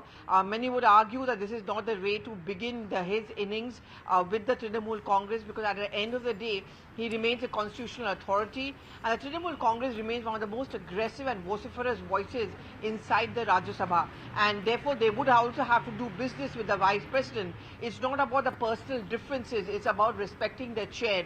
And I think the beginning, if it's going to be so bitter in the days to come when the next parliament session takes place, which is in the winters, is certainly going to be extremely acrimonious. But the reason, of course, given by Trinamool Congress is that they want to get rid of this notion that just because they decided to abstain for the polls for the Vice President does not mean that they were helping the BJP. Their opposition to Jagdeep Dhankar remains because they feel that he was very, very unfair and he had provided disrespect to the chair which he had brought with him, which he occupied as long as he was the governor of West Bengal. You know, Pallavi, before we talk about the political ramifications, let's just talk a little more about who Jagdeep Dhankar is. We've just seen the Prime Minister also reach for the oath-taking ceremony. Talk to us about the backdrop as far as Jagdeep Dhankar is concerned. Well, he's a legal luminary. He has an excellent legal brain. He's also supposed to have an excellent sense of humor. So in that sense, he carries on the legacy of Venkaiah Naidu, a Jat leader from Rajasthan. So clearly the BJP is also trying to target that constituency in the upcoming Rajasthan elections. He's also had excellent amount of administrative experience. Immediately before this, of course, he's been a governor of West Bengal. So he brings that experience to the chair. What are going to be his challenges? Well, as I said, the only difference which is there now between the opposition and the government or the NDA in terms of the number of seats in the Rajya Sabha is actually shrinking. There was a time when the NDA was far, far behind. But clearly the BJP is catching up because it's winning elections in many states. So roughly around 10 to 15 seats ka difference is between both the sides, which means that both the sides are going to be equally belligerent, equally aggressive. And Jagdeep Dhankar's challenge would be to ensure that the House runs peacefully, and second, most of the bills get cleared and passed. We saw the last session which ended in which Mr. Venkaiah Naidu came out with a statement saying that he's very disappointed with the fact that the legislative business was not up to the mark. I think that's going to be one of the biggest challenges which is going to be faced by the new Vice President, and also sending out a message to the opposition that you cannot dictate the way the House needs to be run. Pallavi, I want to talk to you about why the NDA thought Jagdeep Dhankar was a fit. I do remember him being called the Kisaan Putra, but talk to us about why the NDA had their hopes high with Jagdeep Dhankar. Apart from the very obvious reasons that he comes in from Rajasthan, the Prime Minister and in fact Mr. Amit Shah All of them call him a Kisan Putra because of the family or the legacy he comes in from, and the fact that he has a legal background which could come in handy as far as throwing the rule book at those who oppose him inside the house. I think politically also it's a very strong messaging which he's trying to send out, not just to a Trinamool Congress, to pretty much the opposition, that we think and we support him, what he did in West Bengal. We certainly don't agree with the TMC, which feels that his record as a governor of the state was actually very much sullied. He was less of a constitutional authority and more behaving like a politician, or to use the words of the TMC, an agent of the centre. Clearly, he has a complete backing, the vote of the BJP. And as I said, and we've been pointing this out, Rizima, that's going to be his biggest challenge, to actually carry forward the political message of the BJP, that the BJP may not have the numbers or the brute majority as they have in Lok Sabha, but they're not going to be cowed down. Legislative business has to go ahead. The political messaging also has to go ahead. You know, Pallavi, we've just seen visuals of Venkaiah Naidu also walk in as far as the ceremony is concerned. As Jagdeep Dhankar takes over as the 14th Vice President of the country, what is the legacy that has been left behind by Venkaiah Naidu? Well, I mean, Venkaiah Naidu, for all of us who've covered the parliament, very amicable with his one-liners, which the Prime Minister also, of course, referred to. You know, his record has been pretty good in terms of getting a legislative business passed. But the credit goes to him as much as to the flow management by the BJP, because we would be privy to the fact that on key legislations, for example, like Triple Talaq, the BJP managed to get political parties either to abstain, who were not a part of the NDA, or actually to end up supporting for them. Venkaiah Naidu also shares a very good rapport with most other political parties, and that comes in handy when you share that seat, when you sit on that chair, because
से प्राप्त उपराष्ट्रपति जी के निर्वाचन का प्रमाणन पढ़ा जाए।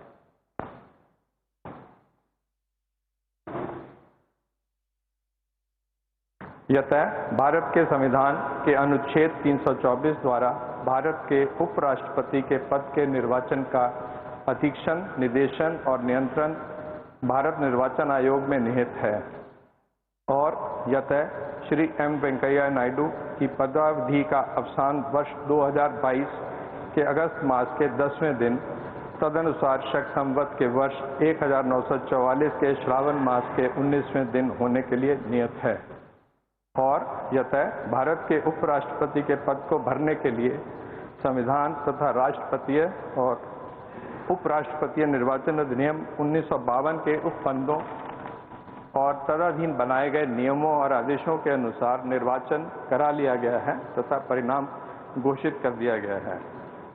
अब इसलिए भारत निर्वाचन आयोग एतद द्वारा प्रमाणित करता है कि श्री जगदीप धनखड़ वर्ष 2022 के अगस्त मास के 6वें दिन तदनुसार शक संवत के वर्ष 1944 के श्रावण मास के 15वें दिन भारत के उपराष्ट्रपति पद के लिए समयक रूप से निर्वाचित हो गए हैं।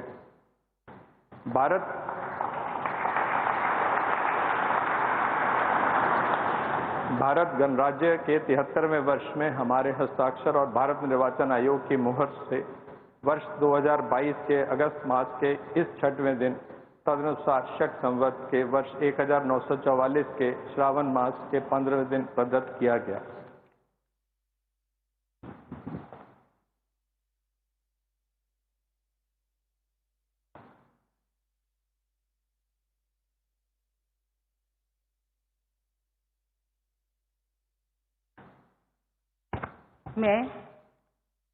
मैं जगदीप धनखड़ ईश्वर की शपथ लेता हूं कि मैं विधि द्वारा स्थापित भारत के संविधान के प्रति सच्ची श्रद्धा और निष्ठा रखूंगा तथा जिस पद को मैं ग्रहण करने वाला हूँ उसके कर्तव्यों का श्रद्धापूर्वक निर्वहन करूंगा।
That was India getting its 14th vice president with राष्ट्रपति महोदय, अगर आपकी आज्ञा हो तो इस समारोह की कार्यवाही समाप्त की।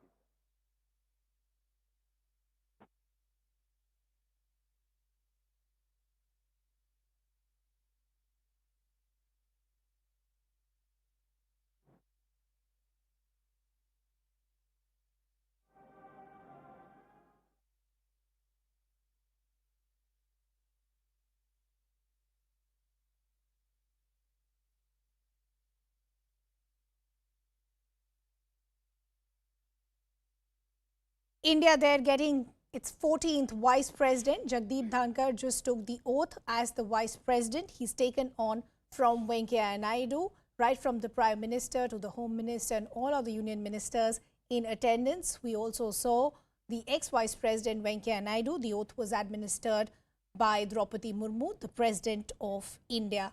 Jagdeep Dhankar was the NDA's candidate. He was up against Margaret Alva. He was declared the winner with a huge vote share of over 74%. In the past, he's been the governor of Bengal as well.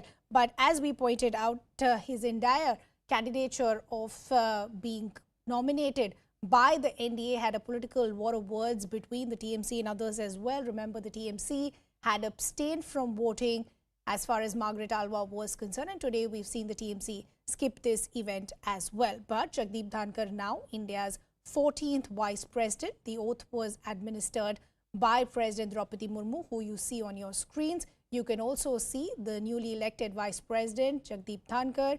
You can see the Prime Minister on your screens. You can see the ex-president of the country, Ramnath Kovind, and other dignitaries, including Home Minister Amit Shah, Union Minister Smriti Irani, and others as well. That was the oath-taking ceremony that was coming in. Where, as I pointed out, Jagdeep Dhankar now has become India's 14th vice president. He was called the Kisan Putra when we'd first heard about his nomination by the NDA. He was up against Margaret Alva, as I pointed out. He won with a big vote share against Margaret Alva, which also had resulted in a political war of words, with the TMC deciding to abstain from voting because they had felt that they were not considered as far as the choice of the opposition's candidate was concerned.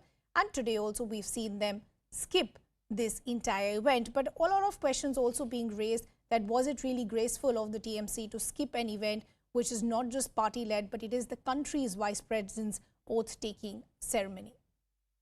The oath was administered by the President, Draupadi Murmu. As I pointed out, Jagdeep Dhankar, in fact, had won against Margaret Alva with a huge vote share of about 74%, which in fact is the highest that we'd seen in the last 6 vice presidential elections.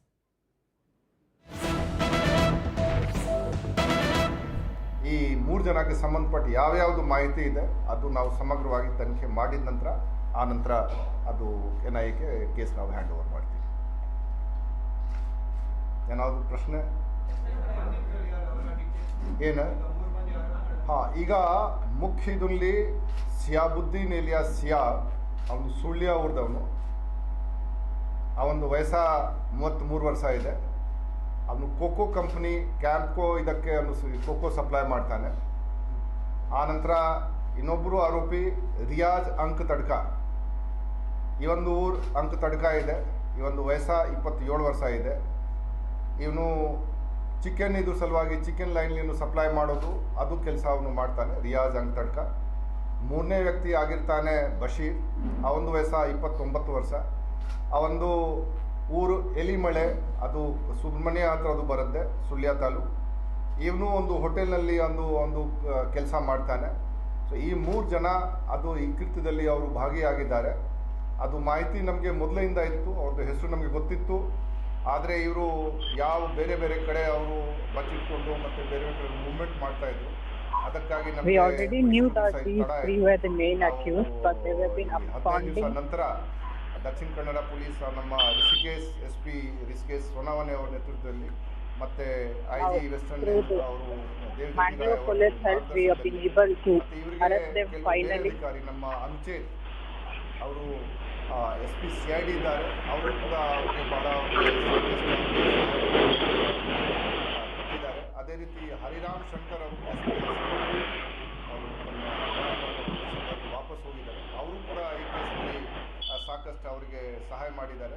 ಮತ್ತು ಬೇರೆ ಬೇರೆ ಕಾರವಾರ ಜಿಲ್ಲೆ, ಉಡುಪಿ ಜಿಲ್ಲೆ, ಚಿಕ್ಕಮಗಳೂರು ಜಿಲ್ಲೆ, ಈಗ 2 ದಿವಸದಿಂದ ಮಂಡ್ಯ ಮತ್ತು ಹಾಸನ ಜಿಲ್ಲೆಯಿಂದ ಕೂಡ ಅಧಿಕಾರಿಗಳು ಬಂದಿದ್ದಾರೆ.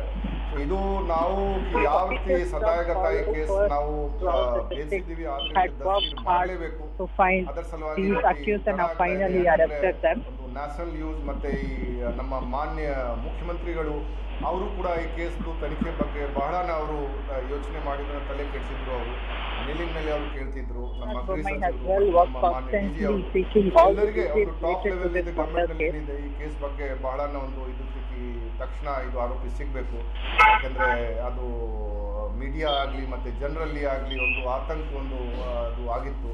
ಸೊ ಈಗ ನಮ್ಮ ಅಧಿಕಾರಿಗಳು ಬಹಳ ಒಳ್ಳೆ ಕೆಲಸ ಮಾಡಿದ್ದಾರೆ. ಸೊ ಅವ್ರದ್ದು ಕೆಲಸಕ್ಕೆ ಎಲ್ಲರೂ ನಮ್ಮ ಮಾನ್ಯ ನಮ್ಮ ಗೃಹ ಸಚಿವರು ಮತ್ತು DG ಅವರು ಎಲ್ಲರೂ ಶ್ಲಾಘಿಸಿದ್ದಾರೆ. ಒಳ್ಳೆ ಕೆಲಸ ಮಾಡಿದ್ದಾರೆ.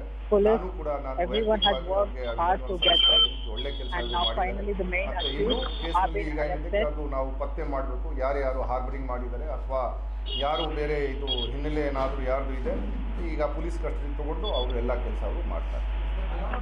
Now after taking this ಈಗ ನೋಡಿ, ಈಗ ನಾವು ಹೇಳ್ತಾ ಇದ್ವಿ ಆದ್ರೆ ಈಗ ನಾವು ಯಾವವರೆಗೆ ಚಾರ್ಜ್ ಶೀಟ್ ನಲ್ಲಿ ನಾವು ಮೋಟಿವ್ ಅಥವಾ ಆರ್ಗನೈಸೇಷನ್ ನಾವು ಖಚಿತಪಡಿಸೋದಿಲ್ಲ, ಆ ಟೈಮ್ ವರೆಗೆ ನಾವು ಹೇಳೋದು ಅದು ಸರಿಯಾಗಿಲ್ಲ. ನಾವು ಸಸ್ಪೆಕ್ಟೆಡ್ ಲಿಂಕ್ ಡೇ 1 ಇಂದ ನಾವು ಹೇಳ್ತಾ ಇದ್ದೀವಿ. ಸಸ್ಪೆಕ್ಟೆಡ್ ಲಿಂಕ್ ಏನಿದೆ ಅದು PFI ಮತ್ತು SDPI ಸಂಸ್ಥೆ ಜೊತೆಗೆ ಅವ್ರದ್ದು ಇದೆ. ನಮಗೆ ಕೆಲವು ಅದರ ಬಗ್ಗೆ ಈಗ ಸಾಕ್ಷಿ ಇದೆ, ಆದರೆ ನಾವು ಅದರ ಬೇಸಿಸ್ ಮೇಲೆ ಈಗಲೇ ನಾವು ಅದು ಹೇಳೋದು ಸರಿ ಆಗಲ್ಲ. ಯಾಕಂದರೆ ಆ ಕೆಲಸ ಆಯೋಗದ ಕೆಲಸ ಇದೆ. ನಾವು ಇನ್ವೆಸ್ಟಿಗೇಷನ್ ಭಾಳ ವಿಷಯ ಇಲ್ಲಿ ನಮಗೆ ಹೇಳೋದು ಸರಿ ಆಗೋದಿಲ್ಲ. ಅವರು ಅದು ಇನ್ವೆಸ್ಟಿಗೇಷನ್ ಟೈಮ್ಗೆ ಆಯೋಗ exactly what the motive behind this murder, but I can now clearly say that they have the PFI as well as the SDPI link. Criminal case registration ಅದು ಆ ರೀತಿ ಏನು ಕಂಡು ಬಂದಿಲ್ಲ. ಈ ಕೇಸ್ ಹಳೆ ಕೇಸ್ಗಳು ಅದು ಅವ್ರ ಮೇಲೆ ಸದ್ಯಕ್ಕೆ ನಮಗೆ ಗಮನಕ್ಕೆ ಬಂದಿಲ್ಲ. ಆದರೆ ಈಗ ನಾವು ಅದು ಪರಿಶೀಲನೆ ಮಾಡ್ತೀವಿ. ಏನಾದರೂ ಸಣ್ಣ ಪುಟ್ಟ ಏನಾದರೂ ಕೇಸ್ ಅಥವಾ ಪೊಲೀಸ್ ಸ್ಟೇಷನ್ಗೆ ಏನಾದರೂ ಬಂದಿದ್ದರೆ ಅವ್ರಿಗೆ ನಾವು ಕೇಳ್ತೀವಿ, ಅದು ಕೇಳ್ತೀವಿ ನಾವು ಅವರಿಗೆ. ಮತ್ತೆ ಏನಾದರೂ ಅವ್ರ ಮೇಲೆ We haven't got any kind of their previous cases, but while when we are investigating and trying to question them, we will get to know whether they had previously a criminal cases. Safiq's father used to work in Ibrahim. He was working with Praveen. For 3 months he was in that Akshay fresh farm chicken shop. And after 3 months he left that place. So Ibrahim's son Safiq, he is one of the accused person who was initially arrested along with Zakir on 28th. These two persons, they were arrested. So Safiq, he knew Praveen very well. So in the while doing Reiki and other things, so that has helped them.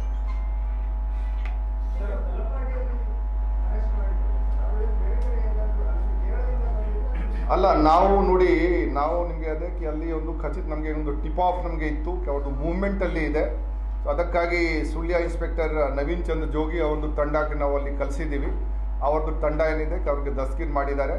ಮತ್ತೆ ಅವ್ರದ್ದು movement ಯಾವ ಕಡೆ ಇತ್ತು, ಯಾವ ಕಡೆ ಹೋಗೋದಿತ್ತು, ಯಾವ ಕಡೆಯಿಂದ ಅವರು ಬರ್ತಾ ಇದ್ರು, Police will look into it and try and find the other investigative details as well, because now it is into their hands and they will take it forward. ಮಾಲೆ ದಿನಾರ್ ಮಸೀದಿ ಒಂದು ಇದೆ ಆ ಕಾಸರಗೋಡ್ನಲ್ಲಿ ಬೇಕಲ್ ರೋಡ್ನಲ್ಲಿ. ಅವರು ಫಸ್ಟ್ ಇಲ್ಲಿಂದ ಅಲ್ಲಿ ಹೋಗಿದ್ರು. ಅಲ್ಲಿಂದ ಅವರು ಯಾವ್ಯಾವ ಕಡೆ ಹೋಗಿದ್ದಾರೆ ಅದರ ಬಗ್ಗೆ ನಾವು ಎಲ್ಲ ಕುಲಂಕುಷವಾಗಿ ವಿಚಾರಣೆ ಮಾಡಬೇಕಾಗುತ್ತೆ. ಮತ್ತು ಅವರು ಏನು ಹೇಳ್ತಾರೆ ಅದು ನಾವು ಬೇರೆ ತಾಂತ್ರಿಕವಾಗಿ ಮತ್ತೆ ಬೇರೆ ಬೇರೆ ರೀತಿಯಿಂದ ನಾವು ಖಚಿತಪಡಿಸಬೇಕಾಗುತ್ತೆ. ಸುಮ್ಮನೆ ನಾವು ಹೇಳಿದರೆ movement has been identified from the Salukya taluk, and then further they had also moved to the different direction. Now, but that will all only come out during the questioning. ಅವರಿಗೆ ಯಾರು ಹೆಲ್ಪ್ ಮಾಡಿದ್ದಾರೆ, ಸಹಾಯ ಮಾಡಿದ್ದಾರೆ, financially ಆಗಲಿ ಅಥವಾ centre ಕೊಡ್ಲಿಕ್ಕೆ ಆಗಲಿ, ಅದು ಎಲ್ಲರದು ರೆಕಾರ್ಡ್ ಮೇಲೆ ಬರುತ್ತೆ. ಅವರ ಮೇಲೆ ನಮ್ಮ ಲೋಕಲ್ ಪೊಲೀಸ್ ಮತ್ತು NIA ಅವರು ಎಲ್ಲರೂ ಅವರ ಮೇಲೆ ಆಕ್ಷನ್ ತಗೊಳ್ತಾರೆ. All had heard these accused while they were planning this murder will be identified during the questioning of the local police. See, now Safiq part we know, but since these people were moving, now we have to find out how and why they have selected this target. So that needs to be probed deeper. Just like that, we cannot say why he was selected as a target. So that part we need to probe further. And our officers, they are on the job. They will be doing it. ಹೌದು ನೋಡಿ, ಈಗ weapon ಅಲ್ಲಿ ಬಿಸಾಕಿದ್ದಾನೆ ಅದು. ಮತ್ತೆ ಈಗ 5 vehicle ಬಗ್ಗೆ ಈ ಎಲ್ಲ ಇದರಲ್ಲಿ ಮೇನ್ ಇದರ ಸಲುವಾಗಿ ಒಂದು black colour Splendor vehicle use ಆಗಿದೆ. ಮತ್ತು ಸೊ ಅದು 5 ದ್ವಿಚಕ್ರ ವಾಹನಗಳು ಮತ್ತೆ ಒಂದು 4 ಚಕ್ರ ವಾಹನ ಏನಿದೆ ಆಲ್ಟೋ ವೆಹಿಕಲ್, ಅದು ಟೋಟಲ್ 6 ವೆಹಿಕಲ್ ಈ ಕೃತ್ಯಕ್ಕೆ ಅದು ಭಾಗ ಇದು ಯೂಸ್ ಮಾಡಿದ್ದಾನೆ. ನಮಗೆ ಭಾಳಷ್ಟು ವೆಹಿಕಲ್ ಬಗ್ಗೆ ಮಾಹಿತಿ ಇದೆ. ಈಗ ಕ್ವೆಶ್ಚನ್ ನಾವು ಮಾಡ್ತೀವಿ, ಎಲ್ಲೆಲ್ಲಿ ಅವರು ಇಟ್ಟಿದ್ದಾರೆ, ಎಲ್ಲೆಲ್ಲಿ ಇದೆ ಅದು, ಮತ್ತೆ ಅದು ಏನು ಆ್ಯಸ್ ಪರ್ ಪ್ರೊಸೀಜರ್ ನಾವು ಅವ್ರದ್ದು ಸೀಜರ್ ಏನಿದೆ ನಾವು ಮಾಡ್ತೀವಿ. ಮತ್ತೆ ಆ ವೆಪನ್ ಕೂಡ ಎಲ್ಲಿ ಅವನು ಇವರೆಲ್ಲ ಇದೆ ಅದರ ಬಗ್ಗೆ ಕೂಡ and the weapons where exactly they have thrown is all that will be identified as well. ನಾವು ಪೊಲೀಸ್ ಕಸ್ಟಡಿಗೆ ತಗೊಂಡು ನಾವು ಆದಷ್ಟು ಬೇಗನೆ ಮಾಡ್ತೀವಿ. ಏನು ಅಲ್ಲ, ಈಗ ನೋಡಿ, ಈಗ ನಾವು ಕೇಳಬೇಕು, ಈಗ ಯಾರು ಅವ್ರಿಗೆ ಹಾರ್ಬರಿಂಗ್ ಮಾಡಿದ್ದಾರೆ, ಯಾರು ಸೆಲ್ಟರ್ ಕೊಟ್ಟಿದ್ದಾರೆ, ಯಾರು ಏನಾದರೂ ದುಡ್ಡು ಕೊಟ್ಟಿದ್ದಾರೆ, ಇದೆಲ್ಲ ಬರುತ್ತೆ ಅದು ಕ್ವೆಶ್ಚನಿಂಗಲ್ಲಿ. ಸೊ ಈಗ ನಾವು ಈಗ ಇದು ಮಾಡ್ತೀವಿ, ಮತ್ತೆ ಮೇ ಬಿ ನಾವು ಎಲ್ಲ ಇನ್ಫಾರ್ಮೇಷನ್ ನಾವು NIA ಜೊತೆಗೆ ಶೇರ್ ಮಾಡ್ತೀವಿ. ಸೊ ಮುಂದೆ ಅವರು ಕೂಡ ಇದು ಏನಿದೆ ಇನ್ವೆಸ್ಟಿಗೇಷನ್ ಅವರು ಮುಂದುವರಿಸ್ತಾರೆ. ಸೊ 3-4 ದಿವಸ ನಂತರ ನಾವು ಈ 3 ಜನ ಅದು ಇದು ಮಾಡಿಕೊಂಡು ಅವ್ರಿಗೆ ನಾವು ಕೇಸ್ ಹಸ್ತಾಂತರ ನಾವು ಮಾಡ್ತೀವಿ. ಹೌದು, ಈಗ ನಾವು ನಿನ್ನೆ ಯಾರ್ಯಾರು ಎಬ್ಸ್ಕಾಂಡಿಂಗ್ ಇದ್ರು ಅವ್ರಿಗೆ ನಾವು ಆಸ್ತಿದು ಡೀಟೇಲ್ಸ್ ನಾವು ತೊಗೊಂಡಿದ್ದೀವಿ. ಆದರೆ ಈಗ ಅವರು ಬಂದಿದ್ದಾರೆ. ಈಗ ಯಾರು ಫ್ಯೂಚರ್ನಲ್ಲಿ ಕೂಡ ಈ ರೀತಿ ಎಬ್ಸ್ಕಾಂಡಿಂಗ್ ನಮ್ಮ ಯಾವ ಸೀರಿಯಸ್ ಕೇಸ್ಲಿ ಇದ್ದರೆ ಡೆಫಿನೆಟ್ಲಿ ನಾವು ಅವ್ರದ್ದು ವಾರಂಟ್ ಇಶ್ಯೂ ಮಾಡಿ ಮತ್ತು ಅವ್ರದ್ದು ಆಸ್ತಿ ಮುಟ್ಕೋಲ್ ಮಾಡೋದು ವ್ಯವಸ್ಥೆ ಏನಿದೆ ಕಾನೂನು ಪ್ರಕಾರ, ಅದು ನಾವು ಮುಂದೆ ಕೂಡ ಯಾವುದು ಗಂಭೀರವಾದ ಪ್ರಕರಣ ಆಗಿದ್ರೆ ಯಾರೋ ಈ ರೀತಿ ಅಪರಾಧ ಮಾಡಿಕೊಂಡು ಡೆಫಿನೆಟ್ಲಿ ಅವ್ರ ಮೇಲೆ ನಾವು and as per law and order the further steps will be taken. ಇಲ್ಲ, ನಾವು ಈಗ ಸದ್ಯಕ್ಕೆ ಈ 3 ಜನ ಏನಿದೆ ಅವ್ರದ್ದು ಸಂಬಂಧಪಟ್ಟ ಏನಿದೆ ಮೇನ್ ಕೃತ್ಯಕ್ಕೆ ಏನೇನಾಗಿದೆ, ವೆಹಿಕಲ್ದು ಸೀಜರ್ ಆಗಲಿ, ಪಂಚನಾಮ ಮಾಡೋದು ಆಗಲಿ, ಆನಂತರ ವೆಪನ್ ಸೀಜರ್ ಆಗಲಿ, ಆನಂತರ ಇದು ಬೇರೆ ಇದು ಅವ್ರಿಗೆ ಈ 3 ಜನಕ್ಕೆ ಸಂಬಂಧಪಟ್ಟ ಏನಿದೆ ಅದು ನಾವು ಮಾಡಿಕೊಂಡು ಮತ್ತೆ ನಾವು NIAಗೆ ಹ್ಯಾಂಡ್ ಓವರ್ ಮಾಡ್ತೀವಿ. ಅದು ಈಗ ನಾವು ನೋಡಬೇಕು, ಪೊಲೀಸ್ ಕಸ್ಟಡಿ ನಮ್ಮ ಇದು ಎಷ್ಟು ದಿವಸ ಕೊಡ್ತಾರೆ ಕೋರ್ಟ್, ಅವರು ಆ ಬೇಸಿಸ್ ಮೇಲೆ ಅವರು ಅದು ಮಾಡ್ತಾರೆ. ಬಟ್ ನಾವು ರಫ್ಲಿ ನಾವು ಹೇಳ್ಬೋದು 3-4 ದಿವಸ ಅವರು ಇದು ಕೆಲಸ ಅವರು ಮಾಡಬೇಕಾಗತ್ತೆ. ಅಷ್ಟು ಎಲ್ಲ ಈ ಪ್ರೊಸೀಜರ್ ಮುಗಿಸ್ಲಿಕ್ಕೆ ಅಷ್ಟು ಇದೆ. ಆನಂತರ ನಾವು NIAಗೆ ನಾವು ಕೇಸ್ ಹ್ಯಾಂಡ್ ಓವರ್ ಮಾಡಬೇಕು. Be kept for 3 days. That will be the judicial custody that will be asking for, and but further rest it depends as per what the court has to decide. ಅವರು NIA ಮಾಡಿದ್ರೆ ಮತ್ತೆ ನಾವು ಅದು ಅವ್ರಿಗೆ ನಮ್ಮ ಸಹಾಯ ಕೇಳಿದರೆ ನಾವು ಸಹಾಯ ಕೊಡ್ತೀವಿ. ಆದ್ರೆ ಅವ್ರ ಕಡೆ ಕೇಸ್ ಫೈಲ್ ನಮ್ದು ಸಹಾಯ ಅವರು ಕೇಳಿದ್ರೆ ನಾವು ಮಾಡ್ತೀವಿ. ಮತ್ತೆ ಅದರ ಜೊತೆಗೆ ಯಾರು ರೀತಿ ಒಂದು ನಮ್ಮ ಪ್ರಕಾರ ಅಪರಾಧಿಕ ಪ್ರವೃತ್ತಿದು ಜನ ಇದ್ದಾರೆ, ಇದು ರೀತಿ ಫಂಡಮೆಂಟಲಿಸ್ಟ್ ಎಲಿಮೆಂಟ್ಸ್ ಇದ್ದಾರೆ, ಅವ್ರ ಮೇಲೆ ಪ್ರಿವೆಂಟಿವ್ ಆಕ್ಷನ್ ತಗೊಳ್ಳೋದು. ಕೆಲವು ಎಬ್ಸ್ಕಾಂಡಿಂಗ್ ಜನ ಇರಬಹುದು. ಈಗ ಈ ಶರತ್ ಮಡಿವಾಲರ್ ಕೇಸ್ ನಾನು ಕೇಳ್ತಿದ್ದೇನೆ, ಆ ಕೇಸ್ ಒಬ್ಬ ಇಬ್ರಾಹಿಂ ಅವ್ರ ಮೇಲೆ ಆರ್ಸನ್ ಇಶ್ಯೂ ಆಗಿದೆ. ಆದ್ರೆ ಏನ್ ಫಾಲೋ ಅಪ್ ನಾವು ಮಾಡ್ಬೋದು. ಸೊ ಈ ರೀತಿ ಕೆಲಸ ಏನಿದೆ ಲೋಕಲ್ ಪೊಲೀಸ್ದು ಅವ್ರದ್ದು ಕೆಲಸ ಇದೆ, ನಾವು ಆ ಕೆಲಸ ಎಲ್ಲ ನಾವು ಮಾಡ್ತೀವಿ.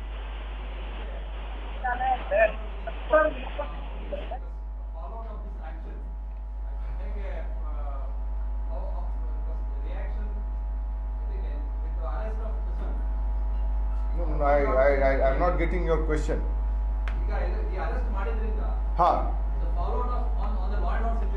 No, ಯಾಕೆ follow out? We are not doing anything illegal. They have committed an offense that is very much on record, and we have got credible evidence that these are the people who are involved in attacking Praveen Nettaru. So this is the logical outcome, and law is taking its own course. So there should not be any fallout. Even otherwise, like not only due to this case, even otherwise, police has to be alert, and we will be alert.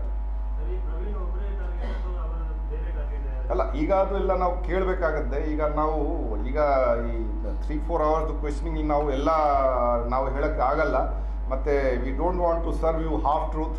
ಮತ್ತೆ ನಿಮಗೆ ಹೇಳಿದ್ದೇನೆ, ಮತ್ತೆ ಹಿಂದೆ ಕೂಡ ನಾವು ಹೇಳಿದ್ವಿ, ಒಂದೇ ನಾವು ಹೇಳಿದ್ದೀವಿ, ಯಾರು ಅಮಾಯಕಿದ್ದಾರೆ ಅವ್ರಿಗೆ ನಾವು ಮಾಡಲ್ಲ. ಇಷ್ಟು ಪ್ರೆಸರ್ ಇದ್ರೂ ಕೂಡ ನಾವು ಸುಮ್ಮನೆ ಯಾರಿಗೆ XYZ ಯಾರಿಗೆ ಇವರಿಗೆ ಎಸೆಲೆಂಟ್ ತೋರಿಸ್ಕೊಳ್ಳೋಣ, ನೌಫಾಲ್ಗೆ ಎಸೆಲೆಂಟ್ಸ್. ಯಾಕೆಂದರೆ ಈ ನೌಫಾಲ್ ಆಗಲಿ ಕಬೀರ್ ಆಗಲಿ ಯಾವ್ಯಾವ ಒಂದೊಂದು ಸಂದರ್ಭದಲ್ಲಿ ಅವರು ಅಟ್ಯಾಕ್ ಟೀಮ್ದು ಅವರು ಪಾರ್ಟ್ ಇದ್ದರು, ಅವರು ಟ್ರೈ ಮಾಡಿದರು. ಆದರೆ ನಾವು ಈ 26ಗೆ ಯಾರು ಟೀಮ್ನಲ್ಲಿ ಇದ್ರು ನಮಗೆ ಹೆಸರು ಖಚಿತವಾಗಿ ಗೊತ್ತಿತ್ತು, 1 ವಾರ 10 ದಿವಸದಿಂದ. ಮತ್ತು ಅವ್ರಿಗೆ ನಾವು ಹಿಡಿಬೇಕು. ಅವ್ರಿಗೆ ಯಾರು ಮಾಡಿದ್ರೆ ನಿಜವಾದ ನಾವು ಅವ್ರಿಗೆ ಬಿಟ್ಟು ಬೇರೆನವ್ರಿಗೆ ಇದಕ್ಕೆ ನಾವು ಸೇರಿಸೋದು ಸರಿ ಆಗಲ್ಲ. ನಾವು ಬೇರೆ ಯಾರು 7 ಜನಕ್ಕೆ ನಾವು ಅದನ್ನು ಮಾಡಿದ್ವಿ, ಅವ್ರಿಗೆ ನಾವು ರೇಖಿ ಸಲುವಾಗಿ ಮಾಡಿದ್ವಿ, ಅವ್ರಿಗೆ ಕಾನ್ಸ್ಪಿರಸಿ ಸಲುವಾಗಿ ಮಾಡಿದ್ವಿ, ಅವ್ರಿಗೆ ಎಸಿಸ್ಟ್ ಮಾಡಲಿಕ್ಕೆ ಮಾಡಿದ್ವಿ. ಸೊ ನಾವು ಯಾವುದು ಅಮಾಯಕ ವ್ಯಕ್ತಿಗೆ ನಾವು ಯಾವ ಕೇಸ್ನಿಂದ ನಾವು ಫಿಕ್ಸ್ ಮಾಡೋಕ್ಕೆ ನಾವು ಹೋಗೋದಿಲ್ಲ. ಈ ಕೇಸ್ನಿಗೆ ನಾವು ಅಷ್ಟೇ ಮಾಡಿದ್ವಿ. ಕೇಸಲ್ಲಿ ಅವರ ತಂದೆಯವರನ್ನು ಪ್ರೆಸ್ ಮೀಟ್ ಮಾಡಿದ್ರು. ಅಂದ್ರೆ ಈಗ 6 ಜನ ಅರೆಸ್ಟ್ ಮಾಡಿದ್ದಾರೆ. ಅವರ ಮಗ ಯಾವ ಕಾರಣಕ್ಕಾಗಿ ಯಾಕೆ ಮರ್ಡರ್ ಆದ ಏನು ಅಂತ ಪೊಲೀಸ್ ಇಲಾಖೆ ಅವರು ಒಂದು ಉತ್ತರ ಕೊಡ್ಬೇಕಂತ. ಅಲ್ಲ, ಉತ್ತರ ನಾವು ಪಬ್ಲಿಕ್ಲಿ ಕೊಡೋಕ್ಕೆ ಆಗಲ್ಲ, ಗೊತ್ತಾಯ್ತಾ? ನಾವು ವೇದಿಕೆ ಮೇಲೆ ಅವರು ಒಂದು ಪ್ರೆಸ್ ಮೀಟ್ ಮಾಡಿದರೆ ನಾವು ಕೂಡ ಒಂದು ಪ್ರೆಸ್ ಮೀಟ್ ಮಾಡಿಕೊಂಡು ಅವರಿಗೆ ಉತ್ತರ ಕೊಡೋಕ್ಕೆ ಆಗಲ್ಲ. ಆ ಉತ್ತರ ಚಾರ್ಜ್ ಶೀಟ್ನಲ್ಲಿ IO ಏನಿದ್ದಾರೆ, ಮಹೇಶ್ ಕುಮಾರ್ ಇದ್ದಾರೆ, ACP, ಅವರು ಉತ್ತರ ಅವ್ರಿಗೆ ಕೊಡ್ತಾರೆ. ಮತ್ತು ಅವ್ರಿಗೆ ಬೇಕಾದರೆ ಅವರು ನಮಗೆ ಸಂಪರ್ಕಿಸಿದರೆ, ಪೊಲೀಸ್ನವ್ರಿಗೆ ಸಂಪರ್ಕಿಸಿದರೆ ಅವ್ರಿಗೆ ನಾವು ಹೇಳ್ತೀವಿ. ಆದರೆ ಎಲ್ಲ ವಿಷಯ ಏನಿದೆ, ಇನ್ವೆಸ್ಟಿಗೇಷನ್ದು ವಿಷಯ ನಾವು ಬಹಿರಂಗಪಡಿಸಲಿಕ್ಕೆ ಅದು ಸರಿ ಆಗೋದಿಲ್ಲ. ಸೊ ನಾವು ಅವರು ನಮಗೆ ಕೇಳಿದರೆ ಅವರು ಕೇಳಿ, ಅದು ವೇದಿಕೆ ಮೇಲೆ ಅವರು ಮಾತಾಡಿದರೆ ನಾವು ಅಲ್ಲಿ ಅವ್ರ ಕಿವಿಯಲ್ಲಿ ಹೇಳೋಕ್ಕೆ ಆಗಲ್ಲ. ನನಗೆ ಇದರ ಸಲುವಾಗಿ ಆಗಿದೆ. ಅವರು ಬಂದು ನಮಗೆ ಸ್ಟೇಷನಲ್ಲಿ ಭೇಟಿ ಮಾಡಿಕೊಂಡು ಅಥವಾ ಕಮಿಷನರ್ ಆಫೀಸಲ್ಲಿ ಬಂದು ಭೇಟಿ ಮಾಡಿದ್ರೆ ಅವರು ಪೊಲೀಸ್ನವರು ಹೇಳ್ತಾರೆ ಅವರು ಏನಾಗಿದೆ, ಇನ್ವೆಸ್ಟಿಗೇಷನ್ ಏನು ಪ್ರೋಗ್ರೆಸ್ ಆಗಿದೆ. ಯಾರೂ ಆಗಲಿ ನಾವು ವಿಕ್ಟಿಮ್ಸ್ಗೆ ನಾವು ಮಾಡ್ತೀವಿ, ಅದು ಉದ್ದೇಶ ಅಷ್ಟೇ ಇದೆ. ಯಾರಿಗೇನಾದರೂ ಅಸಮಾಧಾನ ಇದ್ದರೆ ಇನ್ವೆಸ್ಟಿಗೇಷನ್ ಬಗ್ಗೆ ಅವರು ಬಂದವರು ಹೇಳಬೇಕು, ಇದು ಇರ್ತಿದೆ, ಇದು ಆಗಬೇಕಾಗಿತ್ತು, investigation has been unfair. We have to come and approach the police, and we are ready to provide them in the clarification on the same. Case ಆಗಲಿ ಯಾವುದು ಕೇಸ್ ಆಗಲಿ ಆ ಕೇಸಿನ ನಾವು ಮಾಡ್ತೀವಿ. ನಾವು ಈ 302 ಮರ್ಡರ್ ಕೇಸ್ ಏನಿದೆ ಒಂದು ಆಟ ಇಲ್ಲ, ಹುಡುಗಾಟ ಇಲ್ಲ. ಅದು ನಾವು ಗಂಭೀರವಾಗಿ ನಾವು ಪರಿಗಣಿಸ್ತೀವಿ. ಅದು ಯಾರ್ದು ಮನುಷ್ಯದು ಮರ್ಡರ್ ಆಗಿದೆ, ಡೆಫಿನೆಟ್ಲಿ ಏನೇನು ಕ್ರಮ ತಗೊಳ್ಬೇಕು ನಾವು ತಗೊಳ್ತೀವಿ. ಅದು ಯಾರು ಅದರ ಸಲುವಾಗಿ ನಾವು ಬಣ್ಣ, ಜಾತಿ, ಧರ್ಮ ಅದು ನಾವು ನೋಡೋಕ್ಕೆ ನಾವು ಹೋಗಲ್ಲ. That matter is always taken seriously by the police and is investigated seriously. ಅದು ನಾನು ಉತ್ತರ ಕೊಟ್ಟಿದ್ದೇನೆ. ಏನು ಅಲ್ಲ ಕ್ವೆಶ್ಚನ್ ನಾವು ಮಾಡಿದ್ದೀವಿ ಯಾಕೆಂದರೆ ಮಹಿಳೆಯರಿಗೆ ಅವ್ರ ಮಾಹಿತಿ ಇರ್ತದೆ. ಅವ್ರದ್ದು ಗಂಡ ಹೋದರೆ ಹೊರಗಡೆ ಎಲ್ಲಿ ಅವ್ರದ್ದು ಮೂವ್ಮೆಂಟ್ ಇತ್ತು ಏನಿದೆ, ಕೆಲವು ಸಂದರ್ಭ ದುಡ್ಡು ಕೊಟ್ಟಿರ್ತಾರೆ ಅಲ್ಲಿ ಆಯಿತು ಅವ್ರಿಗೆ, ಅದು ಎಲ್ಲ ಇರ್ತದೆ. ಅದಕ್ಕಾಗಿ ನಾವು ಕ್ವೆಶ್ಚನಿಂಗ್ ನಾವು ಮಾಡಿದ್ದೀವಿ. ಅದು ಆ್ಯಸ್ ಪಾರ್ಟ್ ಆಫ್ ಇನ್ವೆಸ್ಟಿಗೇಷನ್ ಅದು ಆಯು ಅವರು ಮಾಡಿದ್ದಾರೆ. ಮತ್ತೆ ಆದರೆ ನಮಗೆ ನೇರವಾಗಿ ಕಂಡು ಬಂದದು is not something that the police has done it purposely, but it's a part of an investigation. Thus, the questioning has to take place, and that's what the police has done in this.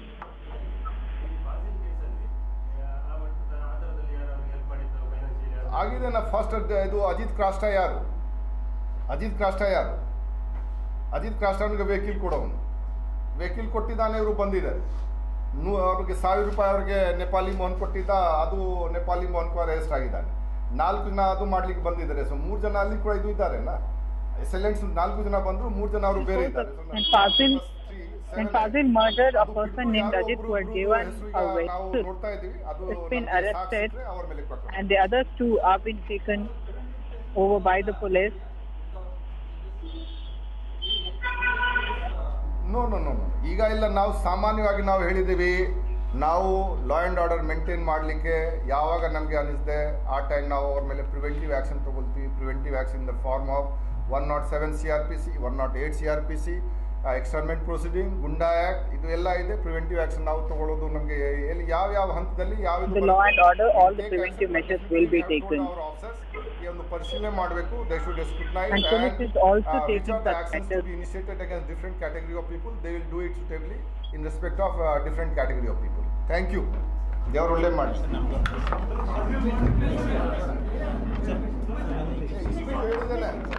Karnataka ADGP, they're conducting a press briefing as far as Praveen Nethuru's murder is concerned, also confirming that the 3 main accused now have been nabbed, and more importantly, they do have PFI and SDPI links. My colleague Ritu continues to be with us. Ritu, talk to us about the big takeaways that we heard from the press conference.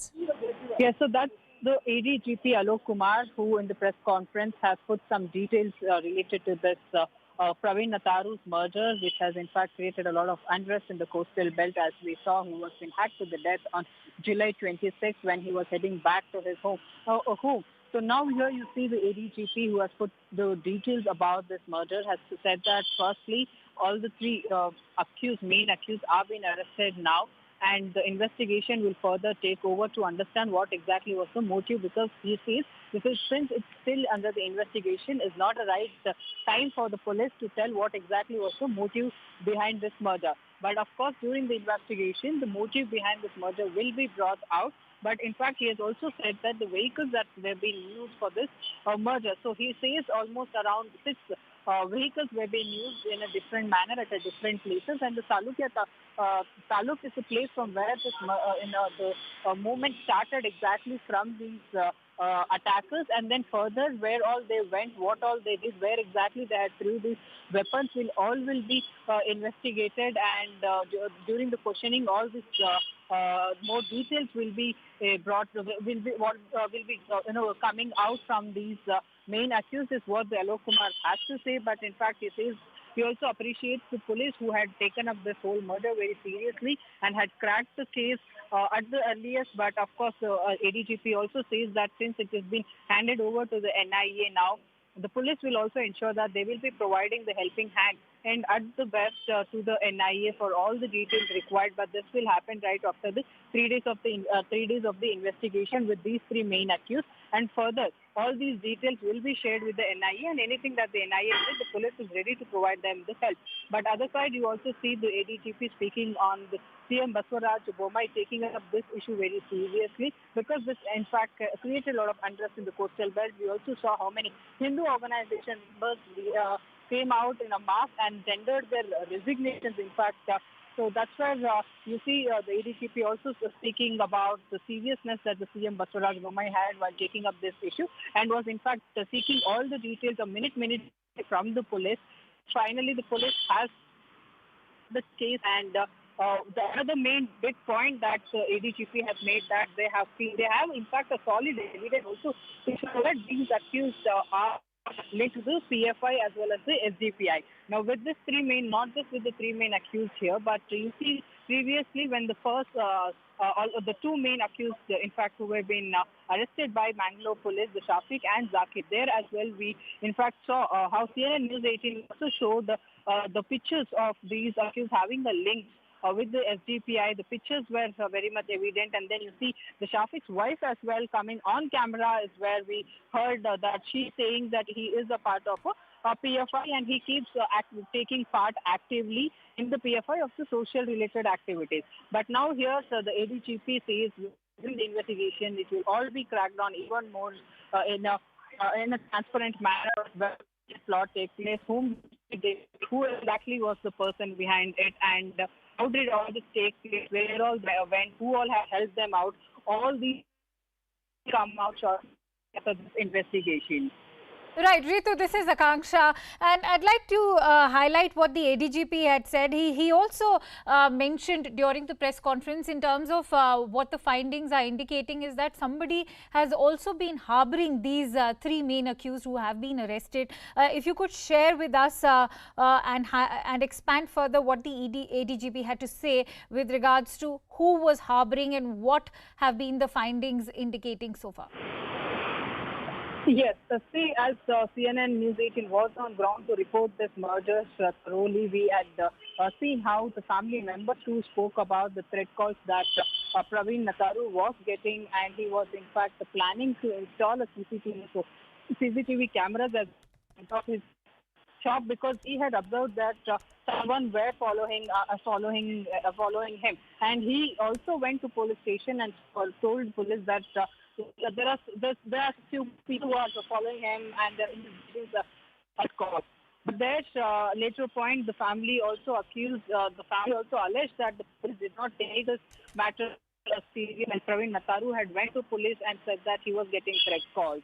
Now that later point the family did allege this for these allegations, but now you see the ADGP Alok Kumar in this matter is saying that the three main accused are being arrested, but now what is the next? Since it's still under the investigation, it would be difficult for the police to tell what exactly had been their motive behind murdering Praveen Nataru. But with this all, now during the investigation, and in fact for 3-4 days of a time that the police has got to investigate, their case even more crackdown is what the ADGP has to say. But the family clearly we told to CNN News 18 that Ritu, stay with us because I'm also joined in by Ms. Malvika Avinash of the BJP. Malvika, we've just seen a press conference where the ADGP sounded very hopeful in terms of cracking the case. They are very close to cracking it. We also know that the three accused are now in custody.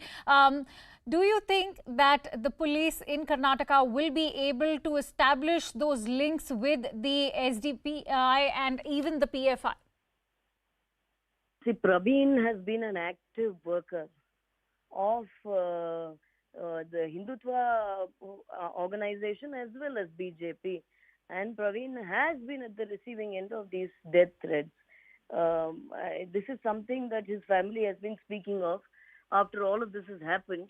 And earlier on also the arrest suggested that they had PFI links. Now the three men, Shiab, Riaz and Bashir, who have been arrested, all from that part of Karnataka, that is Putturu, Sulya, those parts of Karnataka. Right. They have been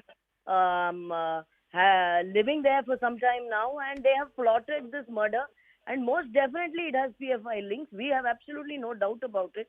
Now it's only a matter of time before they all are interrogated and they spill the beans. These people travel across the border from Kerala, that is Kasargodu, that connects Karnataka and Kerala. They travel across the border and commit all these heinous crimes. And now that the NIA has taken this matter up, we are hopeful that soon all of these PFI links are cracked down and they are brought to justice.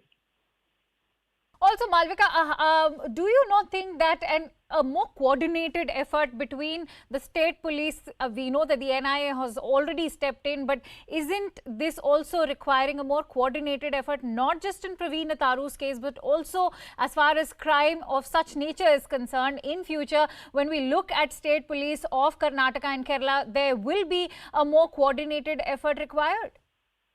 No, you see, the Karnataka police is completely aware of the danger that several young men who are on the so-called hit list of KFI, KFD and PFI and SDPI. KFD is another forum that doesn't get spoken about in the media. It is called Karnataka Forum for Dignity. They are also associated with this PFI and SDPI. So there are multiple organizations that are working across the border from Kerala. So Karnataka police is well in control of the situation. I do hope and pray and request the Kerala police to step up a bit, because they are the ones harboring, and in many ways they are the ones breeding these PFI terrorists. So it is the Kerala police which has to wake up to this reality. More men, young men are lost in this country. And this is no less than terrorism. The High Court of Karnataka has said so yesterday. This is not some, this is not just a murder or, lynching. This is much more. This is terrorism. These are acts of terrorism. Right. And the Kerala police has to take it up as seriously as the Karnataka police has. Right. Malvika, Avinash, very many thanks to you for speaking to us at CNN News 18. On that note, let's also get in a sense of perspective in terms of what these findings indicate. And for that, I am joined in by our guest, Mr. Arvind Kumar Jain, who is a former DGP of Uttar Pradesh. Mr. Jain, thank you for giving us your time. You heard what Malvika Avinash had to say. She's made a very valid point, saying that it is not just the Karnataka police which is expected to conduct or rather crack this case, but it's time for the Kerala police also to step up their action, because it is in the state of Kerala that is breeding such extremist elements. Yes, I have heard the other speaker also. It is the responsibility of Kerala police also to help in the investigations which are being carried out by Karnataka police. And if there is not proper interstate coordination between the two states, then naturally NIA will do the job. NIA will do the job of coordination between the two countries, and NIA will carry out the raids if required in Kerala. So, but in this case, it's very important because there was a lot of unrest in Karnataka over the murder of this young worker, and BJP workers are very, very agitated. So naturally, I'm told that 3 main accused are yet to be arrested.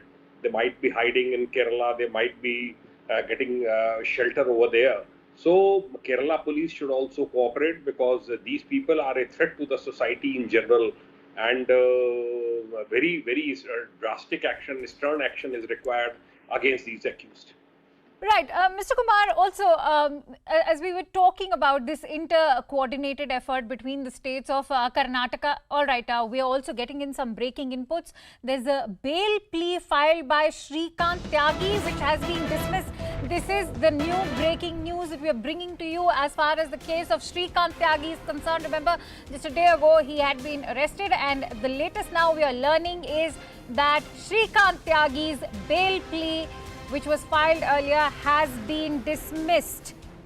This is the latest we are now getting to you. Remember, it was after a hectic search that Shrikant Tyagi had been arrested from Meerut, and now we are learning is that his bail plea has been rejected. We also had seen the viral video of the Noida politician behaving poorly with a woman in a Noida society, and this is the same Shrikant Tyagi who had been arrested earlier, and his bail plea has now been dismissed. For more details, let me quickly go across to Ananya Bhatnagar. Ananya, if you could tell us the grounds on which the bail plea has been dismissed. Well, yes, this bail plea was filed in a routine manner in the case with regards to IPC 354, that is outraging the modesty of a woman after using a criminal force against her. And now the court, after taking into consideration all the videos and in fact all the evidences that were collected by the Uttar Pradesh police, remember that he's not been surrendered but was arrested after a lot of efforts by the Uttar Pradesh police. And in fact, now his bail plea has been dismissed. The court has noted that the way he was arrested, he was on the run. he was there. He was in fact trying to hide in Meerut, in various parts of Uttarakhand, including Haridwar as well. So all of these aspects have been taken into consideration by the court, and noting that the videos that were there, that were on record, which were also viral on social media, wherein he was seen assaulting a woman and also trying to in fact abuse her verbally as well. So now the court, considering all the aspects, had dismissed his bail plea under section which was in a case relating to outraging the modesty of a woman under IPC 354 has been dismissed. Apart from that, the other 6 accused persons' bail plea would now be heard on August 16, along with Shrikant Tyagi's bail under section 420, that is the forgery of documents. And because remember that he was trying to impersonate as a BJP leader, and various evidences were found by the Uttar Pradesh police. However, it's a big jolt to be seen to Shrikant Tyagi into this particular case, and we'll have to wait and watch as to how the proceedings and the investigation into this particular case proceeds, because the investigation is still underway into this particular case. The Uttar Pradesh police is making efforts in order to churn out a strong case, a watertight case against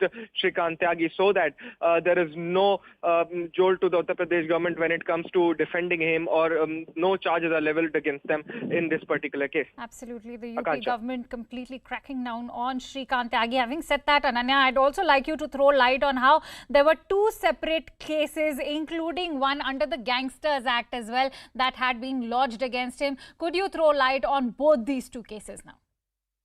Well, yes, basically, a lot of cases have been registered against Shrikant Tyagi. One, which of course was of 354, in which his bail plea has now been dismissed. Another is of forgery. And the third one was of the Gangster Act. The Gangster Act was basically slapped onto him because after this incident, he had fled, and some people, some of his men had in fact gone to the victim's home and had tried to do something. But then later on, the police action came in, and all of them were arrested. 6 people, in fact, were arrested into this particular case.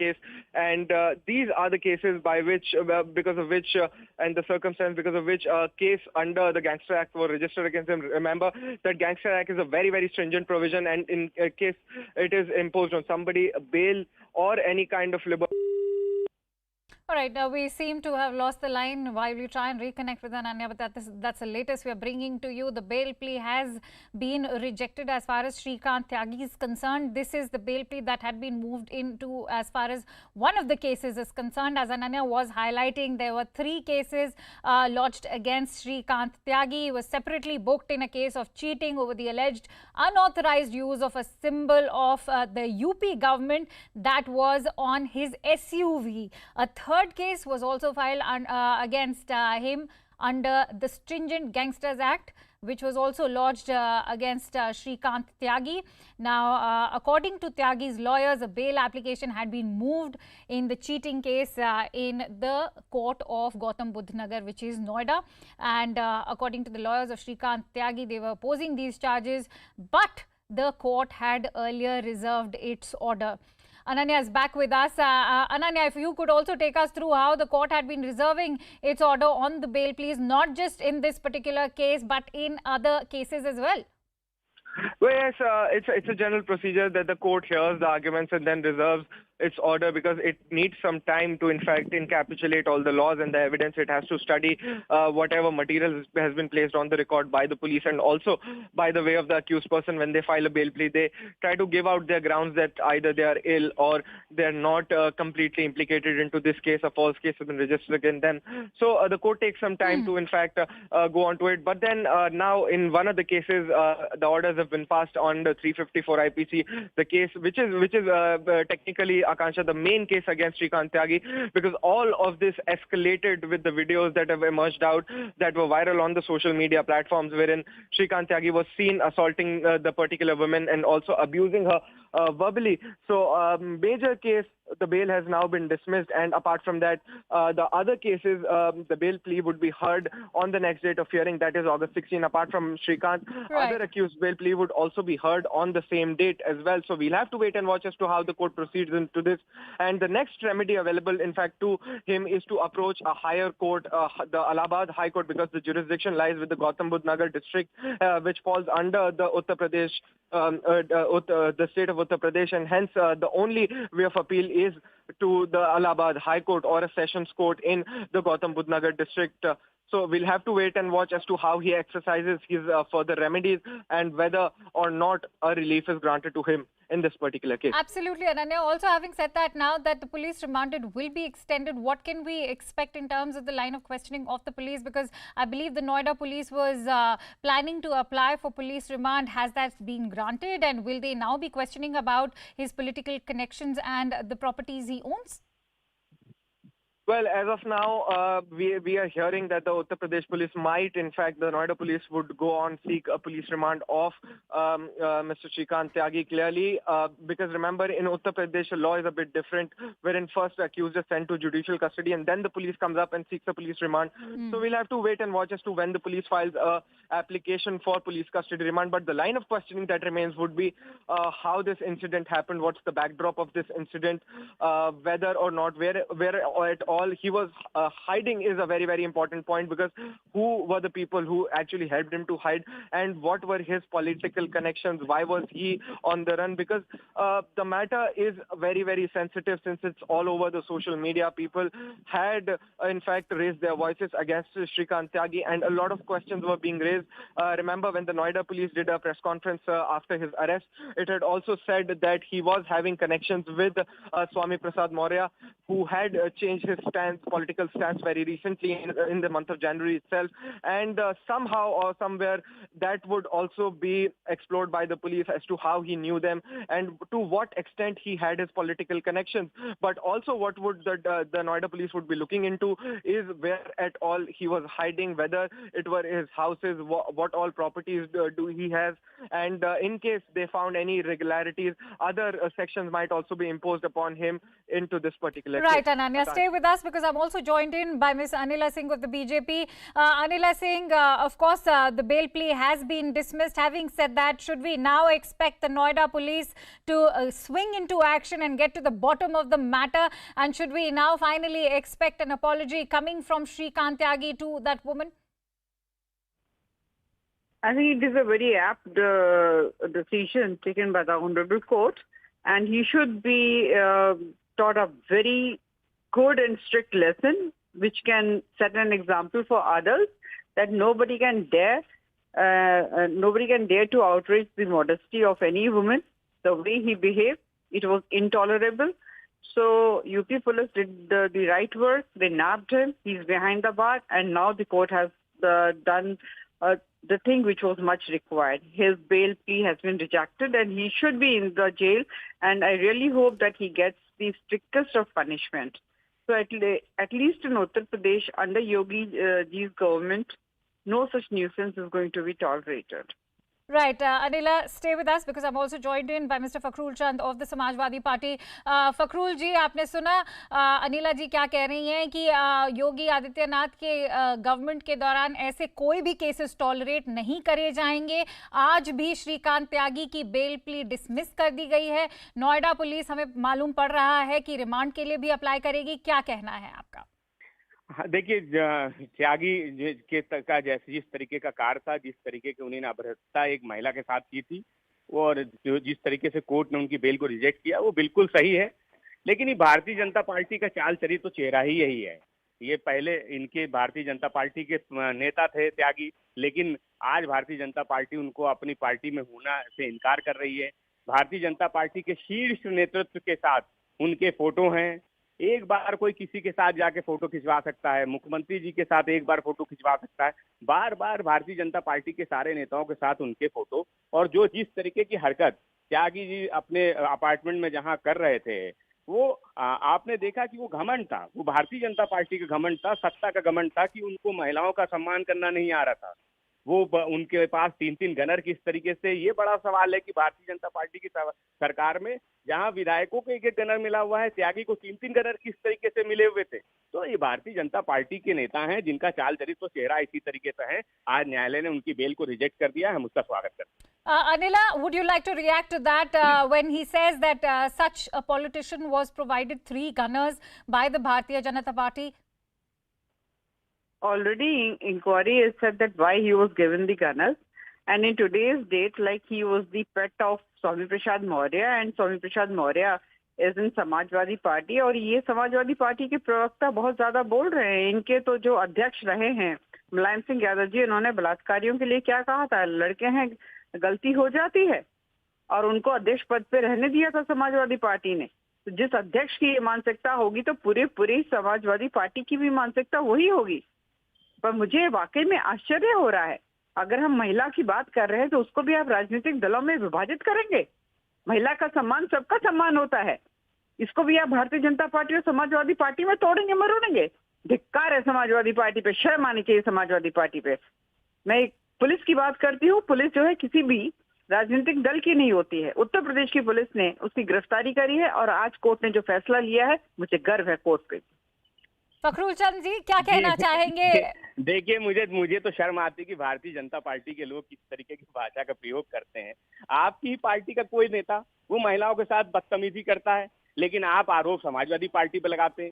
आरोप लगाने के लिए आपने नेताजी का नाम लिया, मैं बहुत से आपके नेताओं के नाम ले सकता हूँ। हमने तो देखा था कि सेंगर भी किस तरीके से उत्तर प्रदेश के मुख्यमंत्री आवास में किस तरीके घूम रहा था जब उस पर आरोप थे, और हाईकोर्ट के आदेश के बाद उसकी गिरफ्तारी हुई थी। तो आप कहाँ से, किस मुंह से महिला सम्मान की बात करती हैं? चिन्मयानंद का केस है, क्या हम लोग नहीं जानते हैं? तो भारतीय जनता पार्टी जब महिलाओं के सम्मान की बात करती है, जब हम देखते हैं कि उत्तर प्रदेश में थाने में बलात्कार हो जा रहा है, तो भारतीय जनता पार्टी, मेरे समझ में नहीं आता कि किस मुंह से, किस तरीके से वो महिलाओं के सम्मान की बात करती है। उत्तर प्रदेश में आज महिलाएं सुरक्षित नहीं है। भारतीय जनता पार्टी की ही एक नेता ने कहा था कि 5 बजे के बाद उत्तर प्रदेश में थानों में नहीं जाना चाहिए महिलाओं को। ये हम नहीं कह रहे हैं, ये भारतीय जनता पार्टी कह रहे हैं। और इनके तो लगातार नेताओं के इसी तरीके से चाल चरित्र तो चेहरे सामने आते जा रहे हैं। फखरुल चंद जी, ये आप और मैं भी जानते हैं कि कौन नेता धुला हुआ है और कितने साफ सुथरे नेता हर पार्टी में मौजूद है, लेकिन पार्टीज किस तरह उनकी तरफ कितना कड़क एक्शन लेती हैं, स्टेट पुलिस क्या एक्शन ले रही है, ये अपने आप में एक बहुत बड़ी टेस्टिमनी है। Having said that, let me quickly go across to Mr. Arvind Kumar Jain, who's been very patiently waiting his turn. Mr. Jain, I'm sorry you had to wait, but if I may seek your opinion on on the story that we're running right now, how do you react to politicization of such matters, especially when we've seen the state police taking timely action? The bail plea of such a goon of a politician has also been rejected. Your thoughts? Politicians will naturally bring politics in every case, because the only way to attack government is to attack the police department, and whenever such incidents take place, naturally police attracts adverse publicity. The work of police is, the duty of the police is to take very deterrent action against such criminals, which has been taken. Noida authority has also taken action against the illegal constructions which had been carried out over a period of years by this man, and Gangsters Act has also been invoked against this person, and his bail, he's on bail in several cases. All those bail bonds should be got forfeited, should be got cancelled, and he should remain behind bars for a long time. So police should concentrate on who were the harborers. When he was on run, action should be taken against those harborers also, and very deterrent action is required against such people in the society, because this kind of incident, it had brought bad publicity for Noida administration, Noida police, but now police is doing the job properly, and I am extremely happy that police has been able to nab him, because he was running from a state to state, but he has been nabbed and action is being taken against him. He should be, yes. Right, Mr. Jain, I'm going to request you to stay with us, because we are getting some breaking inputs, but this time from the state of Karnataka on the murder of Praveen Netaru. More details have emerged on this murder case. We are learning that the accused Riaz is involved in a chicken supply business, whereas Bashir was working in a hotel. First, these three accused went to a masjid in Kasargodu, and from there, their different movements were observed by a splinter vehicle which was used for murder. These are the latest details that have emerged from as far as the murder case of Praveen Netaru is concerned. For more details, I have with me Ritu on the phone line. Ritu, if you could please expand whatever we are learning as far as this murder case is concerned. Yes. So first thing primarily is that the three main accused who have been arrested from the police are being arrested from the Kerala checkpost. Now with that, the police also case up Riaz, one of the accused, is actually involved in a chicken supply business. Now as when CNN News 18 has reported from the ground, they had shown that how the meat business is in fact functioning in that whole of a coastal belt, and there have been a lot of fights when it comes to the meat business in that coastal belt. But yes, Bashir, again, another accused, was working in a hotel, is what the police says. But with all this, the police says the first moment, basically, with all these main three accused had started from the masjid, which is in the Kasargod. And from there, the further vehicle movements are being observed. But now exactly the police says now this is during the investigation that will come out of where they went and what direction they had taken and whom all they had met during in that movement. With there, you see the police also now saying that the black Spender vehicle was actually used in this murder. Where now this whole that the case has been cracked down from the police, and the NIA is being, in fact, we told that they will be taking this investigation as well in the further. It has been handed over to the NIA. Now the ADGP Alok Kumar has also said that all these information that the police had got will be sharing it to the NIA for the further help for the NIA, and also the police will provide all the helping hands.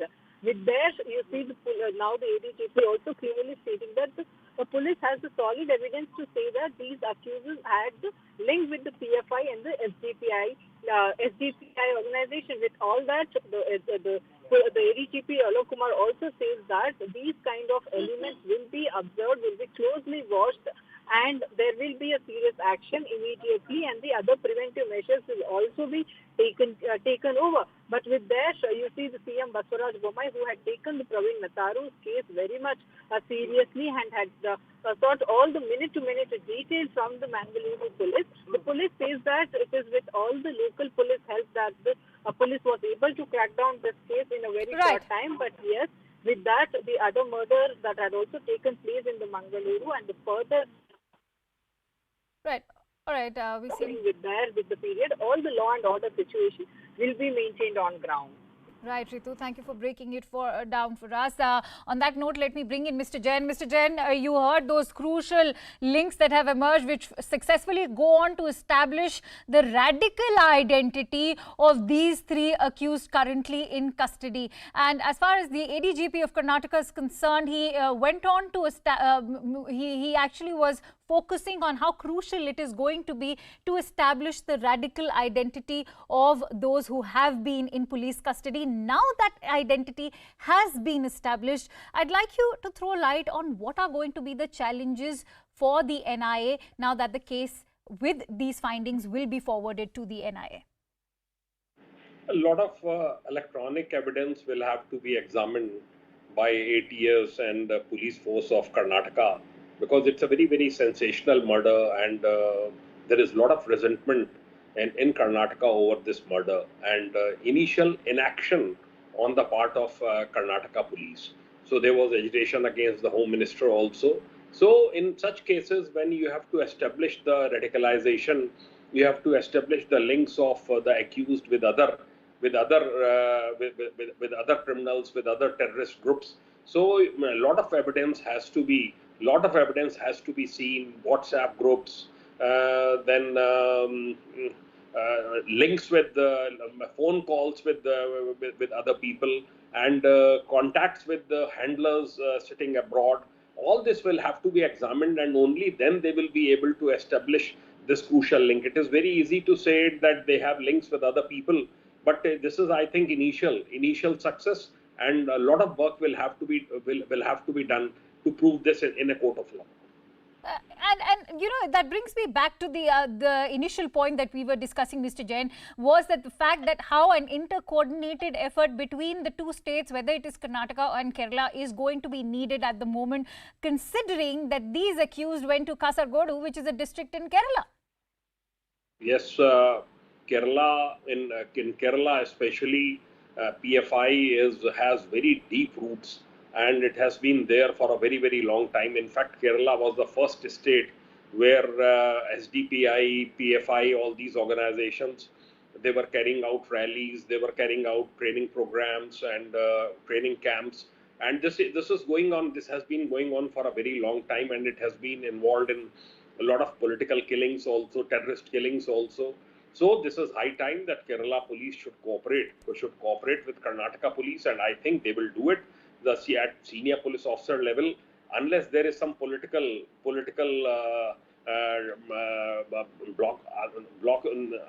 think Kerala police seniors will cooperate with Karnataka police, and they will provide all possible assistance against the accused, against the PFI links, and this action will be in favor of Kerala police also, because if there is a crackdown on this group, on this sleeper cell, naturally it will have lot of impact on the law and order situation in Kerala also.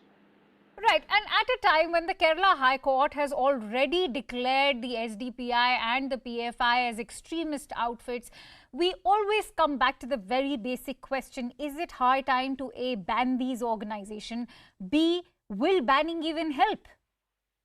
I don't know why these organizations are not being banned. The plea that suppose we ban this organization, then another will come up.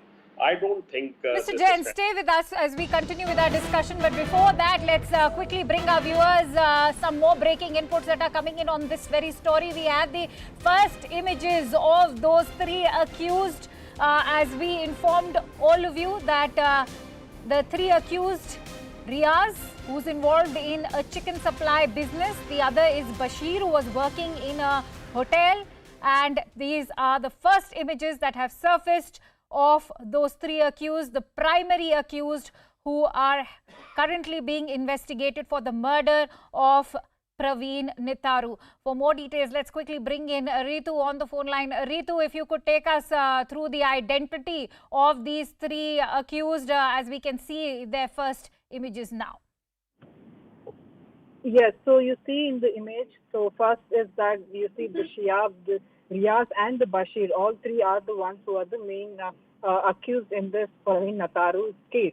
So that's the arrest that the police now had made in the Praveen Nitharu's case. Of course, as said, the Riaz is the one in the first image, as you see.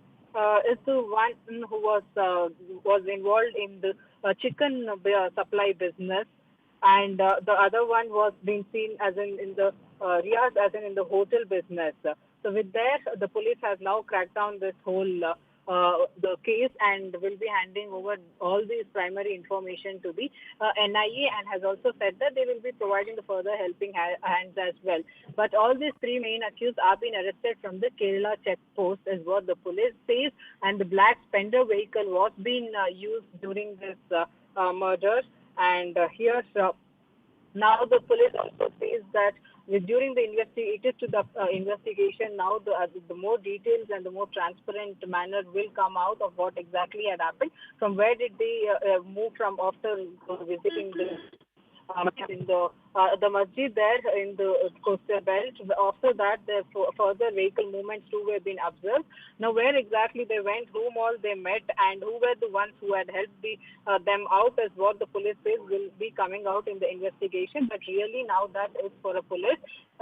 Since it's a sensitive matter, the police says that the exact motive behind this murder cannot be disclosed now, but police has the solid evidence to say that these three accused, also the other one who have been arrested, as total the 10 of them have been arrested in the Praveen Nitharu's case.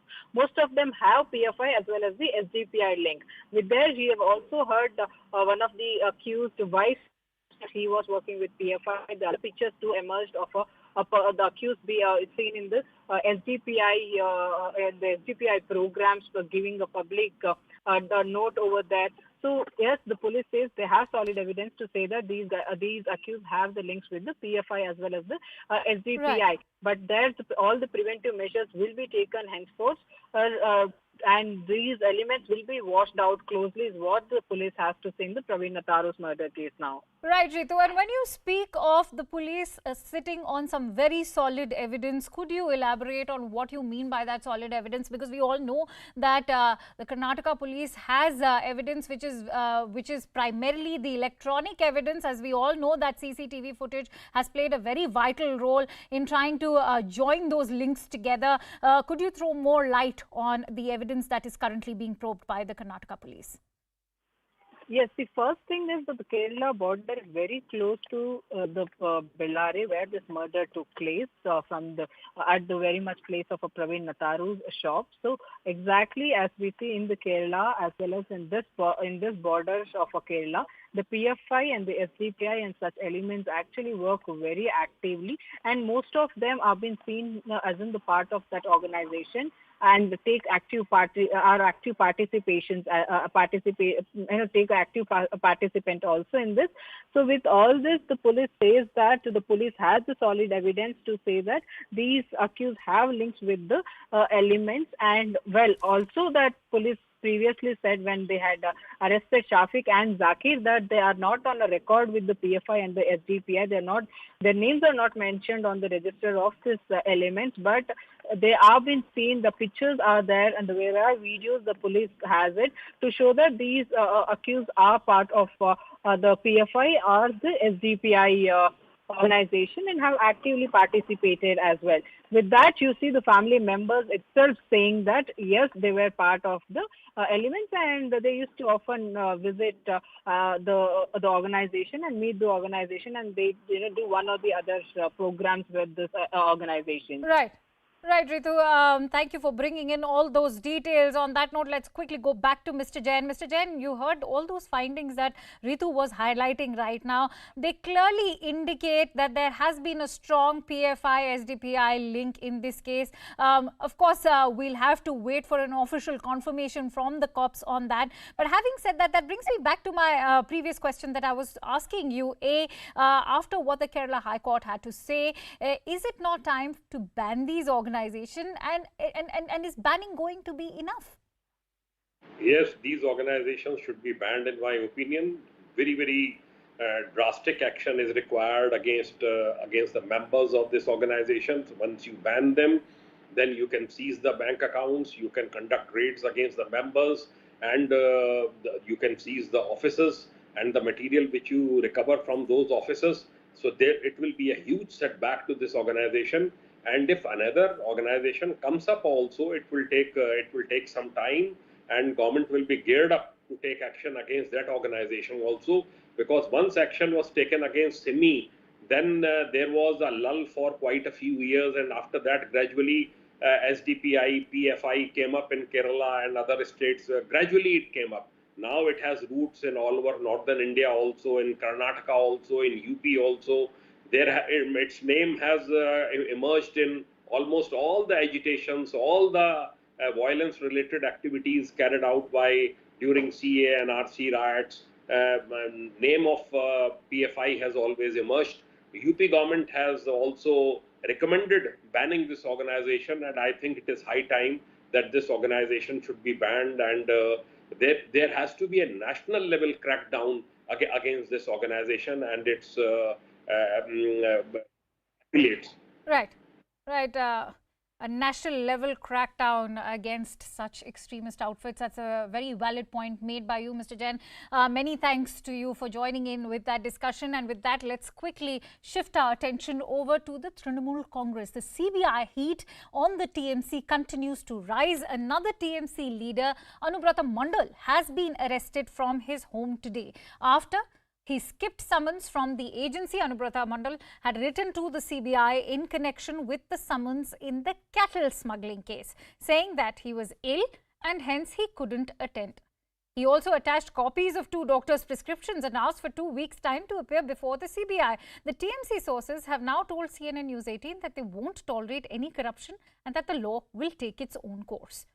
The BJP, in the meantime, has lashed out at the West Bengal Chief Minister Mamata Banerjee, saying that she gives state protection to those who operate crime and extortion syndicates under her watch. This comes after the arrest of Partha Chatterjee and his close aide Arpita Mukherjee in the SSC recruitment scam case. Let's listen in to what the BJP has to say. সঠিক কাজ করেছেন এবং আইনের আওতায় এনে তদন্তর যে প্রক্রিয়া আছে সেই তদন্ত প্রক্রিয়ার মধ্য দিয়ে তারা তাদের নিজস্ব ব্যবস্থায় করবেন, সে ব্যাপারে আমার বক্তব্য নেই। অনুব্রত মণ্ডল যে একজন মাফিয়া এবং মমতা বন্দ্যোপাধ্যায়ের প্রশ্রয়ে আশ্রয়ে একটা মুদির দোকান থেকে যে হাটে মাগুর মাছ বিক্রি করতো, সে আজকে 1000 কোটি টাকার মালিক। তো মমতা ব্যানার্জির সৃষ্টি। So let's tell you more about this man who is in the CBI net, and we are talking about Anubrata Mondal.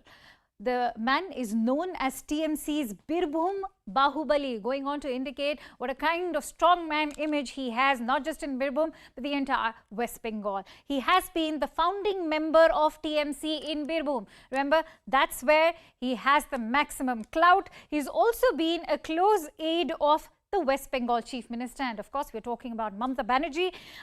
He was popularized as Kela Hobe, which dominated 2021 polls, saw the TMC defeating BJP. So remember, in 2021 he played a very crucial role as far as the defeat of the BJP was concerned. He also sparked a controversy during the 2013 Panchayat polls.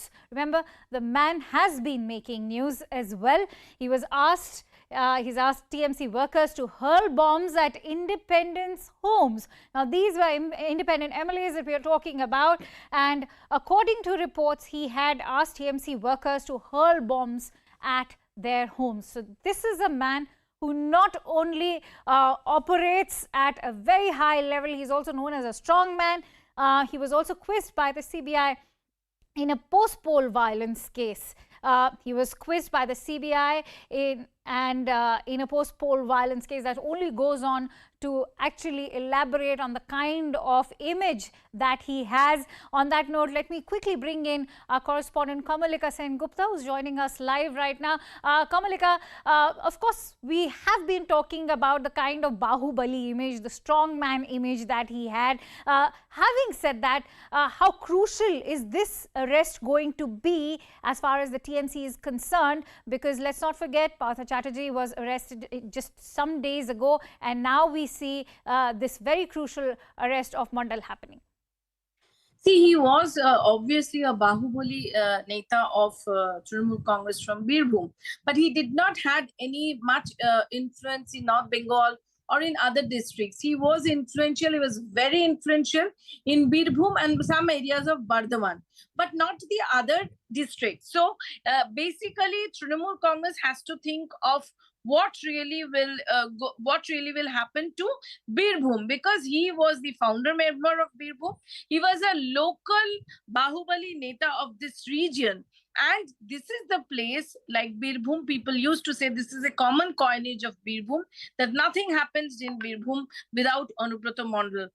Be it doctors, be it the police, be it the local people, everybody has to listen into Anubrata Mondal. That's the local feel, that's the local coinage is. So obviously, as far as Birbhum is concerned, this is really going to affect in an organization. I'm sorry to interrupt, because I'm getting in some more breaking news coming in from West Bengal itself. Let's quickly bring in that breaking news. 8 IPS officers from Bengal have been called to the national capital by the Enforcement Directorate next week. This is in connection with the coal smuggling case. This is the latest we are now bringing to you. 8 IPS officers from West Bengal have been summoned by the ED in the coal smuggling case. For more details, I have with us Shaugato Mukhopadhyay. Shaugato, if you could share the details with us. Well, this is the information that we are picking up at this point in time. You've rightly pointed out, 8 IPS officers from Bengal have now been summoned by the Enforcement Directorate in connection with the coal smuggling case, which the agencies, the central agencies, both the CBI and the ED are also jointly probing. And the names of the 8 IPS officers are Gyanwant Singh, who's obviously the ADG CID here in Bengal, the CID top boss in Bengal. He's one of the 8 officers who's been asked to come and report for examination. Sukesh Jain, Rajiv Mishra, Selva Murugan, Shyam Singh, Koteshwar Rao, Tathagat Roy, and Bhaskar Mukherjee. So these 8 officers have been asked to report between 21 and 31st of August. Separate dates for each of these officers between 21st of August to 31st of August, and what we do know is that notice has been served to each of them.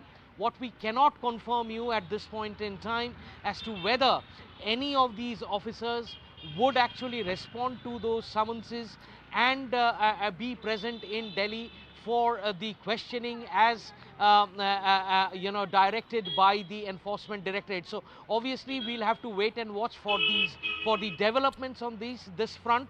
But yes, coal smuggling case is also one of the major cases that the central agencies are probing on directions of the Calcutta High Court, and obviously there are several big names. We do know that Vikash Misra and others have already been issued red corner notices on account of their being or allegedly being the kingpin of this coal smuggling racket. Also the cattle smuggling case in which Trinamool Congress Birbhum leader Anubrata Mondal has now been arrested and is likely to be produced in court in Asansol in just a short while from now, and it seems that the central agencies are wrapping their noose around they are tightening their noose in each of these cases. It's not good news for the Bengal administration at this point in time, the Mamata Banerjee administration at this point in time, that 8 of its IPS officers have now been summoned. It certainly isn't good news for the Bengal administration. Having said that, let me also get in a sense of perspective, and for that I'm joined in by guests Mr. Manojit Mondal, who is a spokesperson for the TMC, and Professor Gargi Nandi Roy, who is a political analyst. If I may come to you first, Mr. Mondal, what are your thoughts now that the ED has cracked down on these 8 cops as far as the coal smuggling case is concerned? We all know that a very crucial arrest of the TMC party member has happened today. How would you like to react to the latest developments? So this is nothing new to us. I think the people of Bengal and people of India, especially belonging to the opposition, must be now habituated with this act of the BJP and their allies in the form of ED, CBI, and so on and so forth. Especially, I mean, the BJP government has been targeting Mamata singularly for the last 4 or 5 years, despite the fact that people of Bengal had given them a thumping reply in 2021, and we are also waiting for 2024. And you will see, I believe you will see that this will continue till 2024 as a pressure tactic. And Mamata Banerjee is a leader who is not going to budge. I mean, a few days ago, when she was meeting the Prime Minister, some people were telling, especially BJP, CPIM, Congress, that it was a kind of understanding. I mean, look at the kind of farcical political discourse that these people are having. By the way, CPM, Congress, BJP, despite the fact that they are accused, FIR named people in many corruption cases, Shubhendu Adhikari, Sujan Chakraborty, Soumitra Kha, Adhi Chaudhuri, accused of double murders. Everyone knows nothing happens to them. And especially in Bengal, TMC has been targeted. And this is amazing. Do you mean to say that these people, BJP, Congress, CPM, they're all heaven's cherubims dropping from the sky like a naked newborn babe? Nothing, no. Trinamool Congress is zero tolerant to corruption.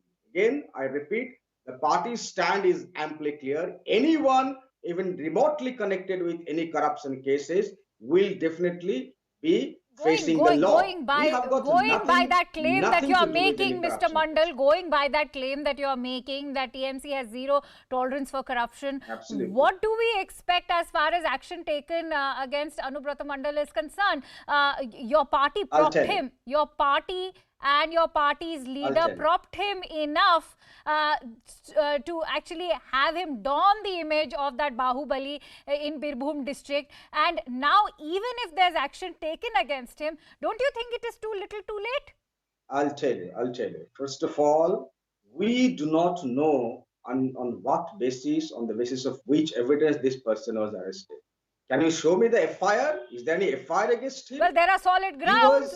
There have been crucial links which have been established between him and his bodyguard, who is allegedly sitting over disproportionate assets. Okay, by the same logic, Mr. Shubhendu Adhikari was seen taking money, and there is an FIR under the direction of the Supreme Court. What are you doing with that, madam? If you arrest Anubrata Mondal because of a remote link revealed as presumably by one of his aides or security guard, there is an FIR against Shubhendu Adhikari who was taking money, and this was shown by the BJP. What are you doing with them? Professor Gargi Law Roy, if must be I could bring equal. you in right now, thank you first of all for waiting patiently. Having said that, whether it is the coal smuggling scam or the cattle smuggling scam, the CBI and the ED both have very solid grounds to make those arrests or even send summons. Do you think it's fair to resort to a defense of calling it a farcical political narrative? I think, Mr. Monojit Mondal is a respected professor. He should now come out of the denial mode. Enough. See, the public perception in Bengal is that Anubrata has been given a very long rope. 9 times he has evaded the CBI and now he has been arrested, and everybody knows. He's talking about public perception. We have seen when he was taken to SSKM, people were shouting chor chor. We have seen how a woman hurled a slipper at Partho Chatterjee. I'm not supporting anybody taking laws in their hands. So public perception against this corruption is very bad, and people really want to see people like Anubrata being punished. And now we also want to see Anubrata being punished, and Anubrata has been blessed by Didi. See, he was not a minister or anything, but he was called the Chota CM of Birbhum. DM and SP of police used to come to his darbar. Openly he has been heard saying, "Hey, yo kotha shunche na, okay, gajar case de to," means that he is not listening. Frame him in a drug case. He could do anything. He could kill and he could do anything. Everybody knows that, and he has been blessed. This time also they tried their best. Let me tell you, they tried their best to save Anubrata but failed. He went to SSKM hospital, but in the team of 7 doctors, 4 doctors had the spine to refuse him admission. He went back in the Bolpur district hospital. Have you heard ever in your life that the hospital super sends a surgeon, nurse and everybody to his house? But the surgeon refused to do his operation. They wanted him to get operated in house and given a 1-month rest time. That the surgeon did not. The surgeon came out and surgeon exposed yesterday evening what he was forced to do. He was forced to write a prescription on white paper. So that means he has been blessed by Didi. So the long rope has been given. Public perception has not been very good about CBI. But now the people of Bengal and people of Birbhum want to see Anubrata being punished. And now this must go upwards, because Anubrata was not doing anything alone. This is everybody in the cabinet. There has been a collective involvement. There's a corporatization of corruption in Bengal. I know, Professor Roy. There's a lot of anger simmering within the masses of West Bengal. They want answers from Didi. Having said that, Monojit Mondal, you have a lot of answering to do. First of all, what explains urging the surgeon of a sub-divisional hospital rather using force to write him prescriptions of bed rest? You see, we are not exactly privy to what happened. But the doctor, if he is writing a prescription... We are very much privy, Mr. Mondal. We are very much privy. I'm replying. No, it is a surgeon going on record. Don't disturb me. I'll reply. He's gone on record. I'm just saying this for your information, Mr. Mondal. He's gone on record to say that he was forced to prescribe bed rest. If, first of all, the doctor should not have acted under any compulsion. If he went there, he must have gone out of his own volition. The doctor should not write prescription when writing without seeing the patient in that particular condition. And I tell you, I do have some connection with that particular place. You can call him a Bahubali, muscle man. I've never seen him, doing any violent activities. He could be saying many things. Those are, very spicy things in politics, like many people do. But I mean, none of these charges were actually done. I'm just surprised that we are pointing fingers at the doctor, but not the man in question. I'm sorry, Mr. Mondal, I'm running short of time. My apologies, my sincere apologies. Mr. Mondal, thank you for joining in this discussion, and many thanks to Professor Gargi Roy. Having said that, we have some news coming in on the CWG. The Aam Aadmi government in Delhi is now on the receiving end for not providing any form of assistance to the CWG 2022 bronze medalist. We are talking about Divya Kakran. This after the Indian wrestler stirred a controversy by saying that she did not get any support from Delhi government despite promises. However, countering these claims, Aam Aadmi Party's MLA Saurabh Bharadwaj in a tweet dated August 7th says that Kakran never represented Delhi. In a reply to the same tweet, Kakran produced certificates to prove she represented Delhi between the years 2011 and 2017. And for more details, let's quickly go across to our correspondent Akash Sharma, who's on the phone line. Akash, first of all, I'd like you to break down this entire controversy for us. And the first question that also comes to mind is A, is Divya currently representing Delhi or not? B, why couldn't the Aam Aadmi Party just support Kakran out of sheer respect for their country? Right. So, Kangsha, there are two things. First of all, the whole controversy started with the tweet by Divya, where she alleged that, in fact, accused the Delhi government of not providing her any sort of help in the last 5 to 6 years. In fact, she said that she was not provided any sort of financial help, in fact. But then after we saw how Saurabh Bharadwaj came to defend Delhi government, saying that Divya is actually playing for UP government, and he in fact posted some sort of news clips. But soon after that, Divya in fact posted the certificate, as you rightly mentioned, from the Wrestling Federation, where it was mentioned that she represented Delhi in not just one but several matches. Also, there are claims that from 2011 to 2017, she was very much here in Delhi, was practicing here in Delhi, and was playing for Delhi. In fact, now we are seeing a fresh political war of words where BJP is, accusing Aam Aadmi Party government of not helping players in the national capital. In fact, Manoj Tiwari gone on to say that now Arvind Kejriwal should go to Divya's place and should, ask for the apology, because Divya deserves all what, they are providing to the other people, other sports people. And as far as Divya is concerned, so she has won the bronze medal in Commonwealth Games. So, to get more clarity, in fact, Divya is addressing a press conference at 4 p.m. So we'll get some more clarity as to what is the current status. But the fact is that Divya is very much staying in Gokulpur, which is in northeast Delhi. Right, Akash. Thank you for breaking that entire controversy down for us. And with that, let's also listen into some very crucial political reactions that have poured in. As Akash was pointing out, this has led to a war of words between the Aam Aadmi Party and the BJP as well. Let's listen into some political reactions. खिलाड़ियों को हौसला बढ़ाने के लिए देश के प्रधानमंत्री जी नरेंद्र मोदी जी खिलाड़ियों से बात करते हैं, उनसे मिलते हैं, जाने से पहले उनसे फोन पे बात करते हैं। और ये चीजें जब एक देश का प्रधानमंत्री करता है, वो कोई भी हो, सबसे पहले तो बात माफी की नहीं है। सबसे पहले तो उनके घर जाना चाहिए, उसका स्वागत मान सम्मान करना चाहिए, उसका घर जाके उसका स्वागत करना चाहिए। मैं नहीं बोलता कि चलो जो बोल दिया उसने नहीं पता, अगर उसको नहीं भी पता था तो माफी मांगना। कोई खिलाड़ी इतना मैच नहीं करती, हमसे कोई माफी मांगे, कोई हमारे बारे में बोली, हम नहीं भी उम्मीद रखते कि हमसे कोई माफी मांगे। पर खिलाड़ी का मान सम्मान बढ़ाने के लिए उसको घर जाना चाहिए, और राजनीतिक खेलों में नहीं होनी चाहिए। सौरभ भारद्वाज जी बोला शायद, तो उनको उसके घर जाना चाहिए, और घर क्या, उनको तो एयरपोर्ट पे जाना चाहिए था।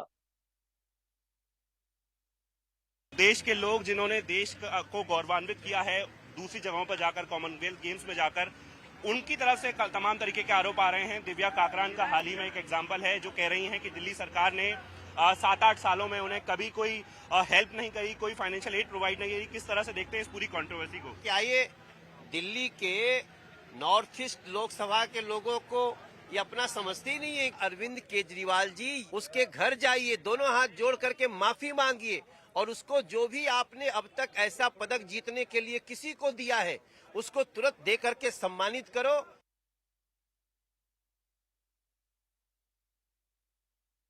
ये रोज तिरंगे की ऐड लेकर आते हैं केजरीवाल जी, परंतु जो भी तिरंगे का सम्मान करता है, जो भी तिरंगे का मान बढ़ाता है, चाहे वो खिलाड़ी हो, चाहे वो सेना का जवान हो, उनसे सबूत मांगने वाली अगर कोई पार्टी है तो वो है आम आदमी पार्टी। ये ह्यूमिलिएशन, ये इंसल्ट, ये किसका इंसल्ट हुआ है?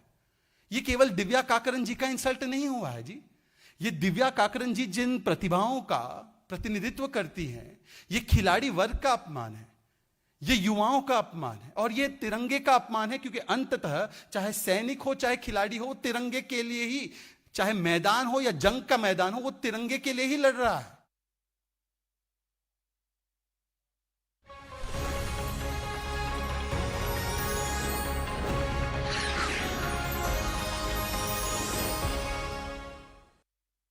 Speaking of the Tiranga, India is celebrating Azadi Ka Amrit Mahotsav on the 75th year of independence. And to mark this unique occasion, a lady from Mumbai decorated her car with 1 lakh flags. She will drive the car from Mumbai to Delhi and distribute the flags on her journey. Let's have a quick look at this special report. Bharat Mata ki jai! Bharat Mata ki jai!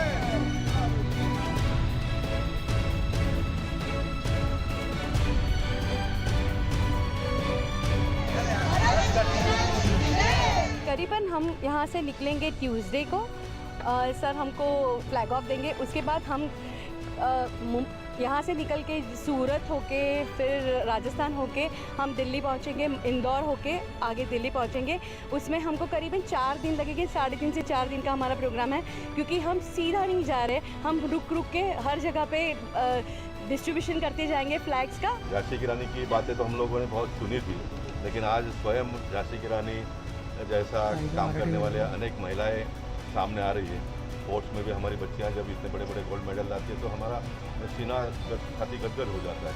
तो ये बीना बहनी बहुत बड़ा काम कर रही है।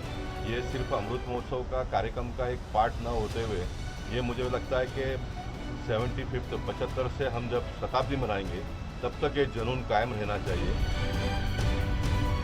गाड़ी में खुद चला के जा रही हूँ। वुमेन एम्पावरमेंट को हम एनकरेज करेंगे और एक महिला अगर गाड़ी लेके यहाँ से दिल्ली तक जा रही है तो वो संदेश हमको पहुँचाना है कि महिला कहीं पर भी पहुँच सकती है, चांद पे भी पहुँच सकती है।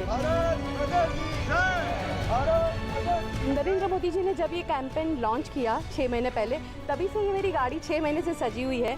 मैं उसको एक पहले विमेंस रैली में ही लेके गई थी, यहाँ से इगतपुरी, उसके बाद यहाँ से महाबलेश्वर, यहाँ से बहुत सारी अलग अलग इंडिया के अलग अलग पार्ट्स में ये गाड़ी जाके आई है to spread the awareness of 75th year of independence. उसके बाद अभी हर घर झंडा जो कैंपेन इसी कंटिन्यूटी में नरेंद्र मोदी जी ने वो किया है, इसके लिए हम अभी ये झंडा बांटते बांटते हर को सबको डिस्ट्रीब्यूट करते करते आगे जाएंगे। Well, good afternoon. It's 2 o'clock. You continue to be with us here at CNN News 18. I'm Ridhima Bhatnagar. We're beginning this broadcast with some very shocking details coming in from Tamil Nadu. A shocking video has now surfaced from Trichy in Tamil Nadu, where a DMK councillor's husband is chasing a man with a sickle. Now, the councillor's husband allegedly had borrowed a loan of 2.6 lakh rupees from a man, and when he was asked to pay back or pay up, he in fact threatened the man and then chased him with a sickle. Just look at the visuals that we're putting out on our screens.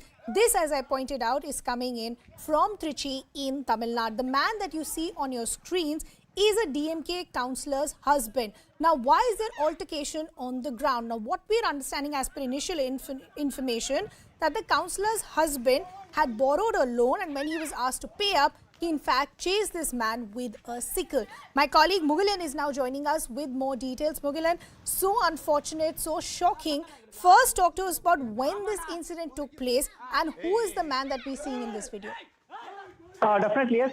This viral video has surfaced from Tirupati district in Tamil Nadu, and in the video we can see a DMK councillor's husband is chasing a person with the sickle. And when we checked with the police sources also have confirmed that he is one Vetri Chelvat, husband of a DMK councillor in Manachanallur area in Tirupati district, is what we are hearing. And when we asked police or further on this issue, and they have said that Vetri Chelvat has borrowed around 2.6 lakh rupees from one Gunasegaran, and yesterday when Gunasegaran came demanding his money back, Vetri Chelvan in a fit of rage, he took a sickle and chased him, is what we are hearing from the Tiruchi police. And after the video going viral, now Vetri Chelvan has been arrested by the Tiruchi police.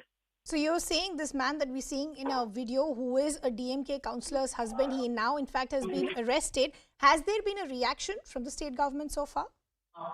So far, we are waiting for any reactions from the DMK over this issue, but we could see that this video has gone viral on social media, and there are several people questioning DMK about the action of a DMK councillor's husband in Trichy district. So as you're saying, this man has been arrested. Post his arrest, did he give any more details on what really led him to be tripping on par like this and then chasing a man with a sickle? Definitely, as I said earlier, it is Vetri Chelvan who has borrowed some money from Gunasekaran, and what we are hearing from the locals also, local reporters also, that Gunasekaran was demanding his money back for a long time, but Vetri Chelvan was was refusing to give the money back. And yesterday, when Gunasekaran went to his shop seeking the money in a fit of rage, when the tiff broke out between them, enraged, Vetri Chelvan have taken a sickle from the shop and have started chasing him, is what we are learning from the locals. Mugilan, thanks a lot for getting us all those details. Let's now shift our focus to the other big political story that we're tracking this afternoon. Ahead of the State Assembly poll slated for 2023, former Karnataka Chief Minister B.S. Yediyurappa has now put an end to speculations about a leadership change in the state. Yediyurappa has gone on to say that the Saffron Party is not mulling any change in the government, especially the chief ministerial phase. The rumours of a leadership change erupted after Home Minister Amit Shah's visit to the state. The Congress had said that Banswaraj Bommai is counting down the hours before he is going to be asked to step down from the chief minister's post. But Chief Minister Banswaraj Bommai has now responded, saying that the entire matter in fact amuses him. It is amusing me. These people are trying to do time and again, and they think that they can bring instability in the minds of the people. People of this Karnataka knows very well, and they know about my functioning, my programs, and they will not believe it. They have utterly failed. In fact, there is a confusion among the Congress. There are two views among the Congress about the tweet itself. Hence, I am not going to give much importance to it. I have become Sthita Prajna. My presence of mind is very clear, because it is all falsehood. Truth is that there is a stable government and it is going to be continue to stable. I have resolved myself to work much hard, much more time.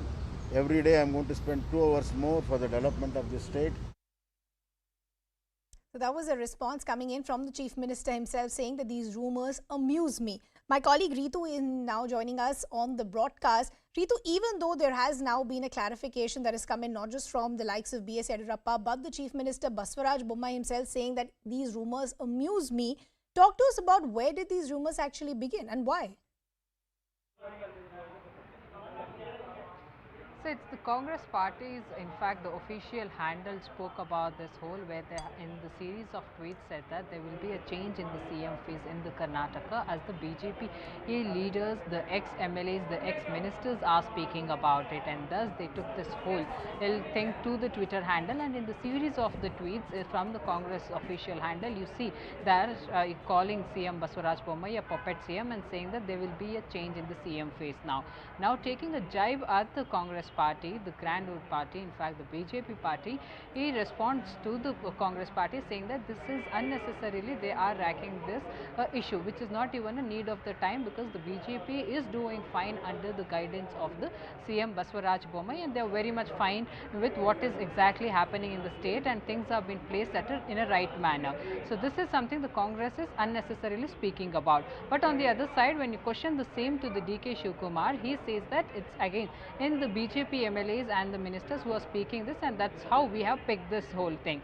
But the BJP here says that the Congress party is trying to do a damage control, is trying to hide the fights, that's the infighting within the Congress party, and they are raising this issue because there is already a CM phase controversy that is happening in the Congress party, and now to do all that damage control, they are taking a jibe at the BJP party, which the BJP party says that this will nowhere harm us, because right now the BJP party's focus is only for the upcoming assembly polls, for the good work that they have to do for the people, and ensure that this project file is being taken over to all the people in the Karnataka for the upcoming assembly polls.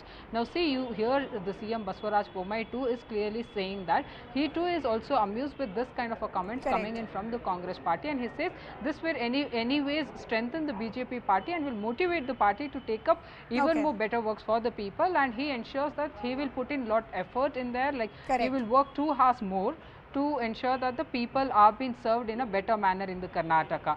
But yes, the top leader So that's of the BJP, the word that's Lingayat coming space, in B.S. from the Yediyurappa Chief Minister Banswaraj Bommai, who is saying these rumors amuse me. Ritu, I'll request you to stay on with us. Let's also take our viewers through a timeline of the events that have actually sparked these rumors, these speculations over a possible leadership change in Karnataka. Let's first begin with what happened on the 8th of August. Suresh Gowda hinted at a change before the 15th of August, but the BJP is now distanced themselves from the comments that have been made by Gowda. On the 10th of August, Yediyurappa says that no, Banswaraj Bommai will continue in fact as the Chief Minister. Remember, the Congress has been mocking the current Chief Minister Banswaraj Bommai as a puppet Chief Minister. And the BJP has hit back and said, why don't you do an internal look at your own party where infighting still continues? Then on the 11th of August, Banswaraj Bommai claimed plot to bring instability as far as the state is concerned. And then we saw the reaction that we just played out for you a short while ago, where he says that I will continue to work for the state. These rumors only amuse me. Let's also, before we bring in our guests, let's listen in to some other political reactions. ಇದರಲ್ಲಿ ಏನು ಸತ್ಯಾಂಶ ಇಲ್ಲ. ಇನ್ನು ಕೇವಲ 7-8 ತಿಂಗಳಿರುವಂಥ ಈ ಸಂದರ್ಭದಲ್ಲಿ ಬದಲಾವಣೆ ಪ್ರಶ್ನೆ ಬರೋದಿಲ್ಲ. ಅವರು ಮುಖ್ಯಮಂತ್ರಿಗಳಾಗಿ ಬಸವರಾಜ ಬೊಮ್ಮಾಯಿ ಅವರು ಮುಂದುವರಿತಾರೆ. ಅನಗತ್ಯವಾಗಿ ಮಾಧ್ಯಮಗಳಲ್ಲಿ ಬರ್ತಾ ಇರುವಂಥದ್ದು, ಟಿವಿಗಳಲ್ಲಿ ಬರ್ತಾ ಇರುವಂಥದ್ದು ಇದು ಸರಿಯಲ್ಲ. ಇದನ್ನು ಇವತ್ತೇ ಇಲ್ಲಿಗೆ ನಿಲ್ಲಿಸಬೇಕು ಅಂತ ಎಲ್ಲರಲ್ಲೂ ವಿನಂತಿ ಮಾಡ್ತೇನೆ. ಯಾರೊಬ್ಬರು ಆ ಬಗ್ಗೆ ಚರ್ಚೆ ಮಾಡ್ತಾ ಇಲ್ಲ, ಅದರ ಅಗತ್ಯನೂ ಇಲ್ಲ. ಎಲ್ಲ ಉತ್ತರ ಕೊಡ್ತಾ ಕೂತ್ಕೋಬಾರ್ದ್ರಿ. ಜವಾಬ್ದಾರಿ ನನಗೆ ಗೊತ್ತಿಲ್ಲಪ್ಪ, ನನಗೆ ಗೊತ್ತಿಲ್ಲ. ಸುರೇಶ್ ಗೌಡ ಯಾವ ಪಾರ್ಟಿಯಪ್ಪ? ಅವ್ರು ಹೇಳಿರೋದು ಗೊತ್ತಿಲ್ಲ. सर, कर्नाटक में सीएम बदलाव को लेकर चर्चा हो रही है. कांग्रेस पार्टी ट्वीट करती है और बताती है कि सीएम जो है कर्नाटक में चेंज होंगे, और वही नहीं, उनको एक पपेट सीएम भी बोला गया है. ये हमेशा कांग्रेस न्यूज़ के लिए ऐसे करते रहता है. वो लोगों का पुराना बीमारी है. कांग्रेस का सोच ऐसा है, पार्लियामेंट्री बोर्ड तय करने के बाद बसवराज बोम्माई सीएम पद में है. उनका नेतृत्व में हम चुनाव करेंगे. आने वाले दिन में भी बीजेपी फिर सत्ता में आएंगे, वो पक्का है.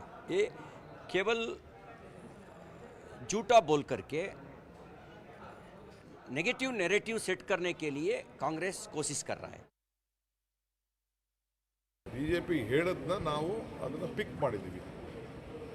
ಬಿಜೆಪಿಯ ನಾಯಕರುಗಳು, ಮಾಜಿ ಶಾಸಕರು, ಮಾಜಿ ಮಂತ್ರಿಗಳು ಅವರೇ CM ಬದಲಾವಣೆ ಬಗ್ಗೆ ಮಾತಾಡ್ತಾ ಇದ್ದಾರೆ. ಅವ್ರು ಹೇಳೋದನ್ನ ನಾವು ಅವ್ರು ಕೊಟ್ಟಂಥ ಆಹಾರನ, ಅವ್ರು ಕೊಟ್ಟಂಥ ಮಾಹಿತಿನ ನಮ್ಮಲ್ಲಿ ಚರ್ಚೆ ಆಗ್ತಾ ಇದೆ. ನೀವು ಚರ್ಚೆ ಮಾಡ್ತೀರಿ. Let me also now bring in our guests who are joining us this afternoon. We have senior journalist R.K. Upadhyay, and we also have spokesperson of the Karnataka BJP, Mohan Krishna. Good to have both of you on the broadcast with us. Mohan Krishna, let me begin with you first. There's never a case of smoke without fire, isn't it? Ridhima, there is no fire, then how can the smoke come? Congress is full of fire and smoke. And they talk that. And you pick up that? Okay, fine. That's the one point. Second point, coming to that, what D.K. Shivkumar was saying, BJP people are talking. BJP people are also saying that we'll come back to power. Why he is not reiterating that? One thing. Coming to the important issue, this is a simple dustbin narrative of Congress to show the people, to divert the people from the infighting of the Congress. They don't have a face. Rahul Gandhi came and he left without announcing the face, CM face for the Karnataka. They are still fighting. Today you have one more person coming up, Parmeshwar. They're their followers are saying that Parmeshwar is the next CM. But Mohan Krishna, MP Patil, fair enough what you are saying, that the Congress doesn't really have any issue, so they're raking something like this up. But how does someone like a Suresh, one sec, Mohan Krishna, how does someone like a Suresh Gowda speak all of this with so much confidence in front of reporters and the media that there will be a leadership change before the 15th of August? That's a very, very specific detail that he's working with. see, that Suresh Gowda has to answer it. Our party leadership, including party president Mr. Nalin Kumar Katil, as well as the stalwart and the person who has made the BJP to stand in Karnataka, Mr. B.S. Yediyurappa, as well as the High Command also, Mr. C.T. Ravi, who is the National General Secretary, has also reiterated that there is no change of leadership. I will tell you 100 times today. Let Congress listen this. Let them announce the face for the Congress Chief Minister. Do they have the guts? Do they have the guts today? No. They are confused. Hello. Their leaders are on bail. Okay. Mr. D.K. Shivkumar is on bail. Mr. Siddaramaiah is a Hindu antagonist. They know they cannot come back to power. They are वो बेरोजगारी party है, बेरोजगारी लोग हैं. Okay. So a spokesperson of the BJP today is saying there is absolutely no reason to believe that there will be a leadership change. Specifically, as far as the Chief Minister is concerned, Basuraj Bommai is not going anywhere. But R.K. Upadhyay, I want to bring you back in. Can we really take all of this at face value? Because tracking the politics of Karnataka, we've all seen how events took place. Even in the past, something similar was said that there is going to be no change, and then we saw how events played out. Well, I think, the elections are due in about 8 months because April 2023, Karnataka has to go for elections. Correct. And, the mind games have begun. I think this is one of those mind games which all the parties play. And with so much of social media now, it gets amplified. I don't see, BJP changing now because Mr. Bommai has taken over just about a year ago, and there's hardly 7 to 8 months left. I mean, with the model code coming in, I think just about 6 months left. So I don't see any chance of Bommai being changed. But the fact is that, the Congress would like to play these games because within its own party, there is an intense fight between Siddaramaiah and D.K. Shivkumar, and we all seen, how much of rivalry there is within the Congress. Because D.K. Shivkumar was not at all happy that Siddaramaiah was going to celebrate his 70th birthday as a party event. It almost became a party event. But once, Rahul Gandhi came here, the party had to be behind that, event. And at that, meeting, what Rahul Gandhi said would have shaken up many people within the Congress. Because he spoke of his special relationship with Siddaramaiah, and he said he would not go to these kind of functions, but for Siddaramaiah being a very good friend. And he also talked about how he liked him and how he admired his government and all that, more or less indicating that he would be the chief minister face for the 2023 elections. Now, there was no doubt about that. After he said that, there is a lot of tension within the Congress.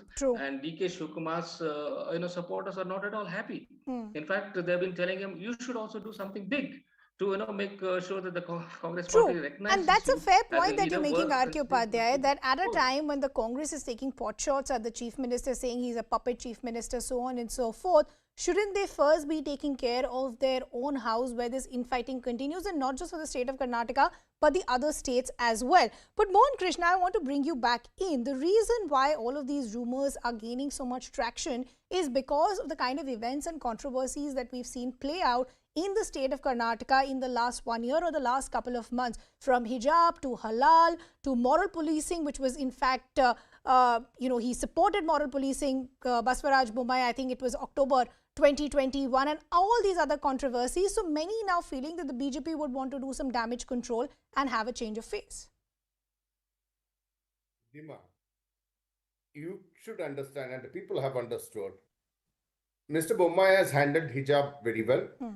Whatever the court said, he has followed it. With regard to Azan also, the court order, he followed it. With regard to halal also, he maintained the law and order very well.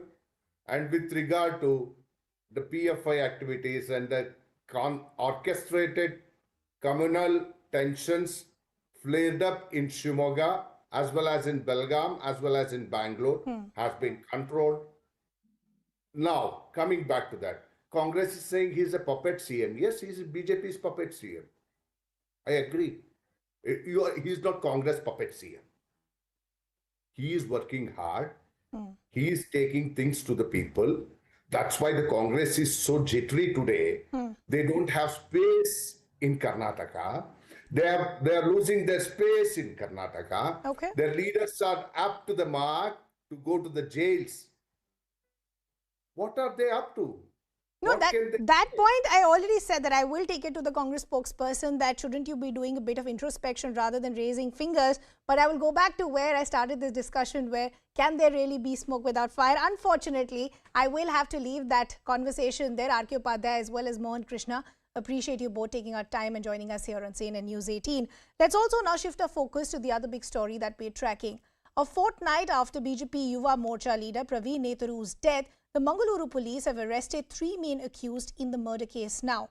Now, as per the Karnataka police, all the 3 accused do in fact have PFI and STPI links. The accused have been identified as Shayab, Bashir and Riaz. Riaz was involved in chicken supply business, whereas Bashir was working in a hotel. The police further said that the 3 accused went to a masjid in Kasagodu before committing this heinous crime. Also, a Splendor vehicle was used for the murder. There was a lot of unrest in Karnataka over the murder of Praveen, and with the arrest of the 3 accused, the number of arrested have now gone up to 10. Today morning at around 8 a.m., Dakshin Kannada police, they have secured 3 persons who were part of the hit squad or who were the assailants in Ballare case, that murder of Praveen Netharu. On some definitive information we had, so we have arrested them from Talpati, which is on Kerala and Karnataka border.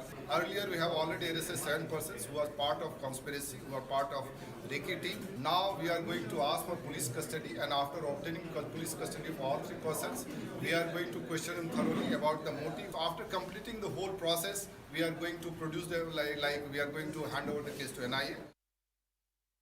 And my colleague Ritu is now back with us on the broadcast. So Ritu, we heard that press conference that came from the Karnataka's ADGP a short while ago. The 3 main accused now have been nabbed. But the crucial news point is that now it's confirmed that these accused in fact have PFI and STPI links. Any more details that we're picking up?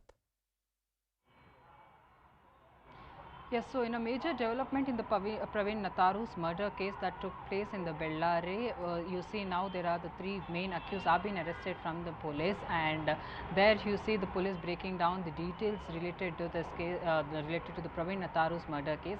The police had said that the Black Splendor was the vehicle that was being used for the murder, as well as these main 3 accused were being arrested from the Kerala's check post.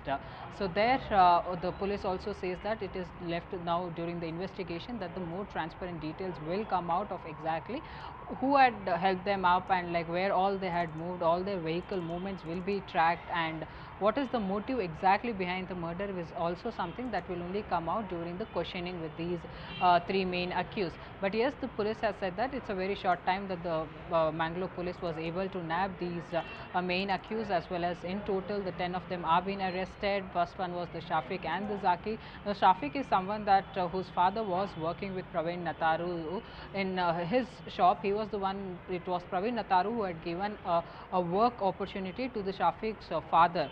And now the police had also said that they clearly have the solid evidence as well, whom all the police had arrested. They have the solid evidence to say that these in fact the accused have the PFI as well as the SDPI link is what the police has to say. But with that, you see police also saying that during the investigation more transparent details will come, and they will also be helping out the NIA, who will be taking over this investigation, and these all details will be shared with the NIA, and police is ready to provide them all the helping hands wherever the NIA needs it. But yes, as this Bellare is very close to the Kerala border, the PFI CBI as well as the SDPI, is the organizations are actually usually seen as to be very actively activities in fact in that whole of an area, as what the police says. But yes, they have said that because from this coastal belt such incidents are being reported time and again, the police has ensured that these kind of elements will be watched very closely and the preventive measures will be taken. CM Basuraj Bommai, who had been very much about who had got all the details related to the murder from time to time, has also said that these elements who have been behind this murder will be watched very closely, and henceforth so the investigation state government has taken a ensures that such direction which murders the will police not take place. officials were hoping for, with the 3 main accused now being nabbed. Ritu, thanks a lot for getting us all those details. You can read about all these stories and much more on our website news18.com as well. We're slipping into a very short break, coming back with lots more.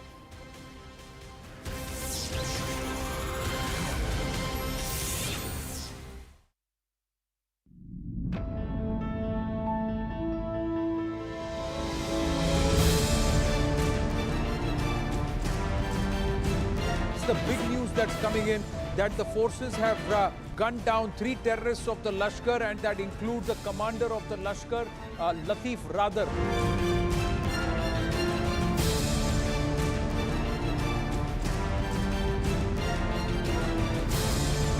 Let me ask you, how was that moment for you when the national anthem was played and the national flag went up after your win?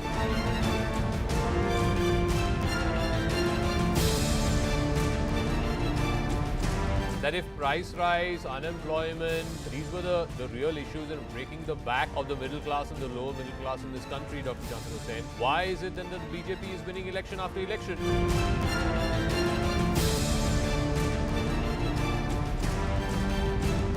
Anshul Abhijit, my question to you is, should you be celebrating or really ensuring that this alliance actually functions? Because we have seen what happened in Maharashtra. You were celebrating and the ground beneath Uddhav Thackeray's feet shifted.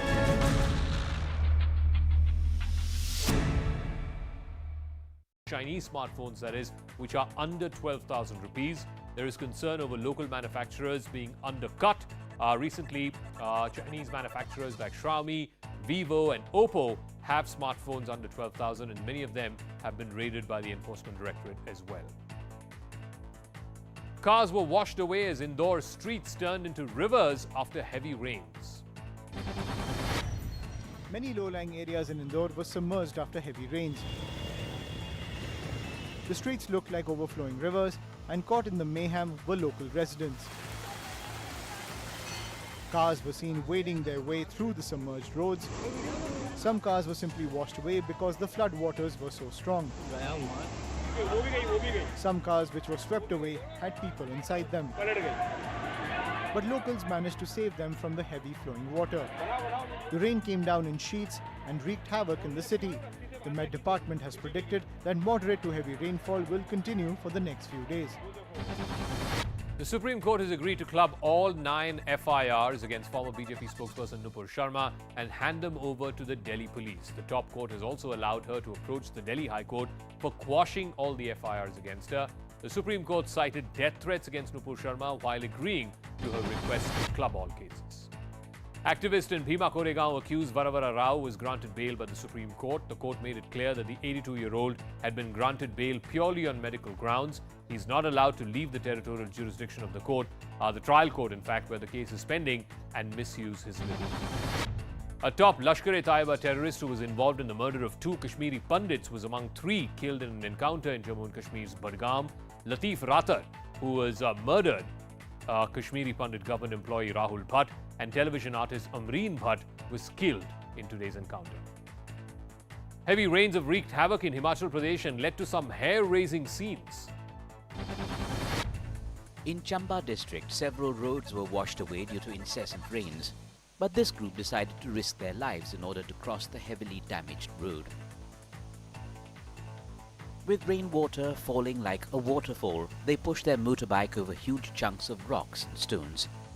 The terrain was so tough that one person had to pull the front wheel of the bike to take it forward. They were right on the edge of a gorge. One false step and they could have fallen to their death. Together they lifted and pushed the bike and finally made it across the half-broken road.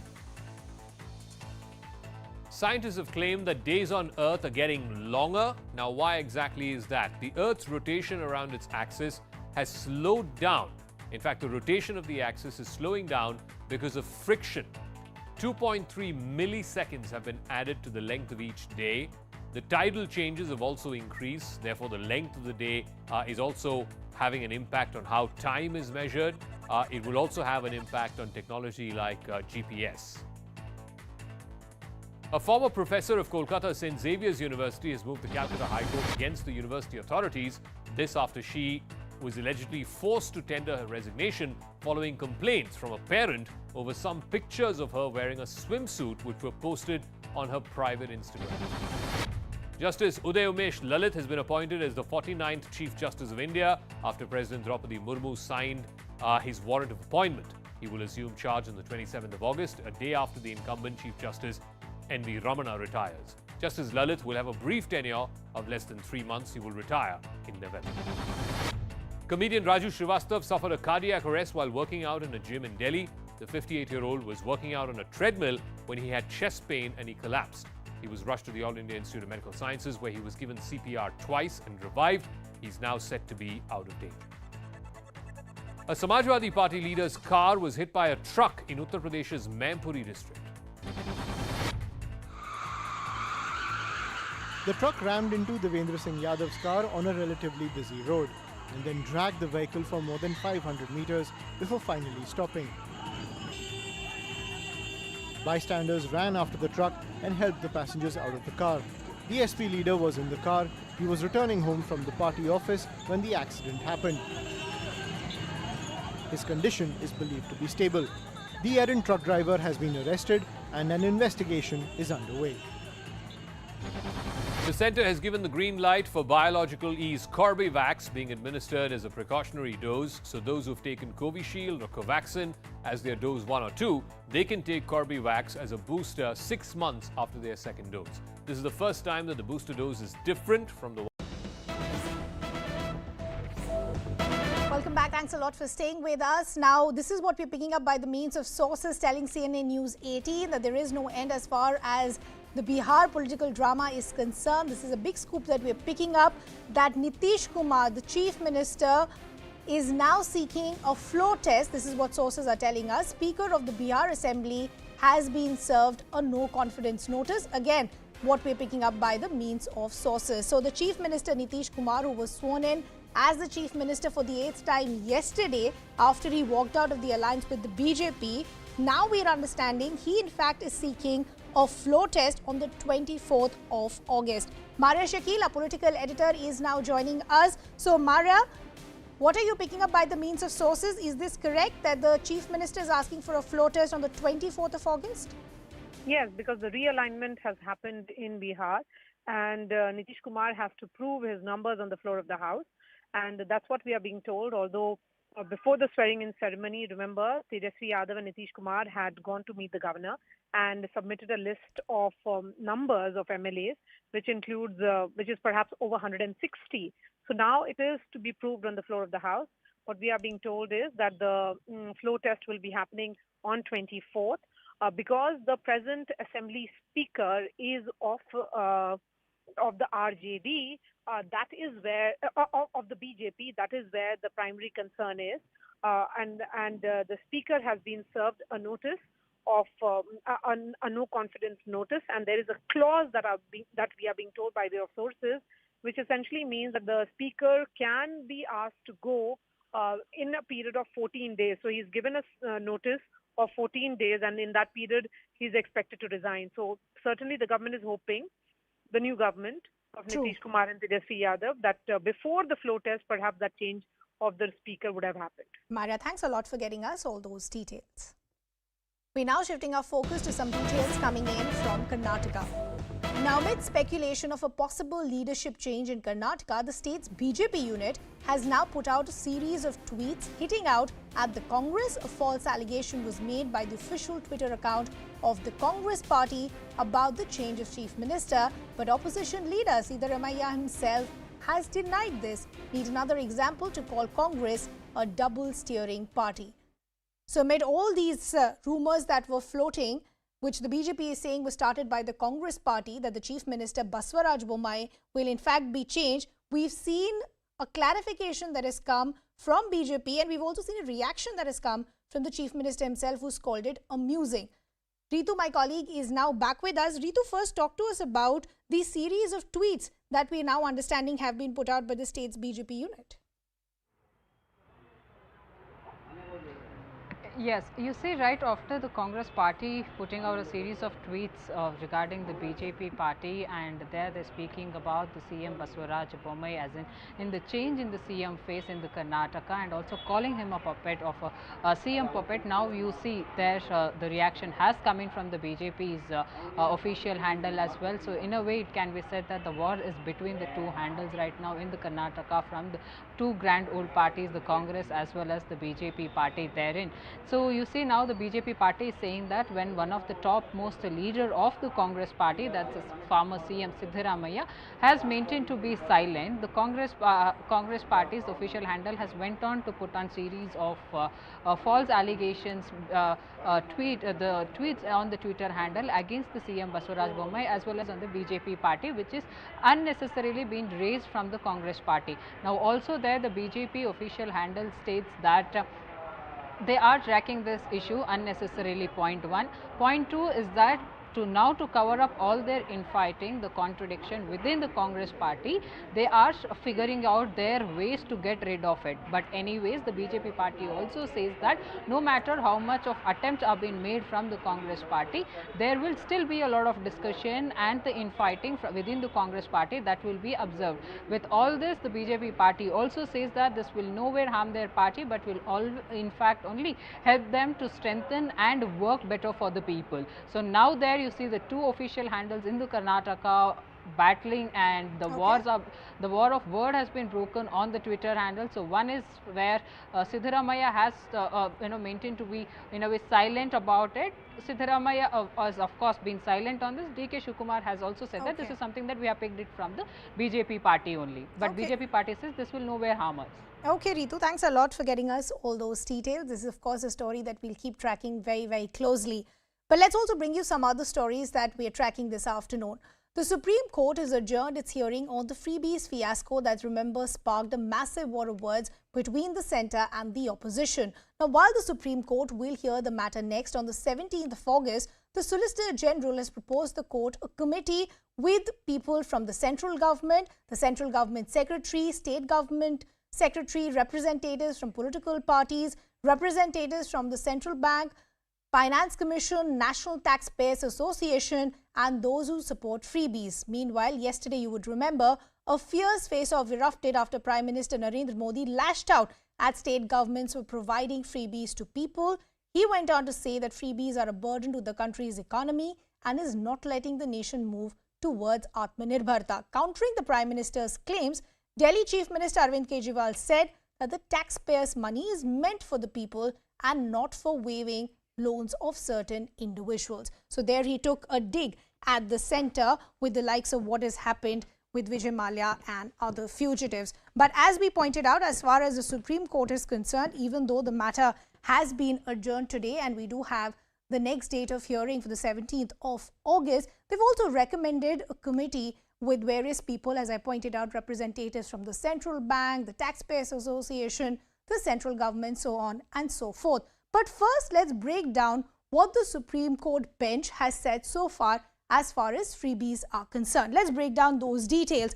Nobody says it's not an issue. It, of course, is a very, very serious issue. Whereas economic reports have also been quoted, data that has been put out by the likes of SBI, Moody's, and even the central bank themselves. There is poverty. Centre has to feed the hungry. So if you continue with this culture of freebies, it becomes an added burden as far as the economic situation of the country is concerned. The economy is losing money. Remember, there have been comparisons that have been made between India and Sri Lanka, though as we all know, that is an unfair comparison considering the fact we've seen how India's GDP growth really has been.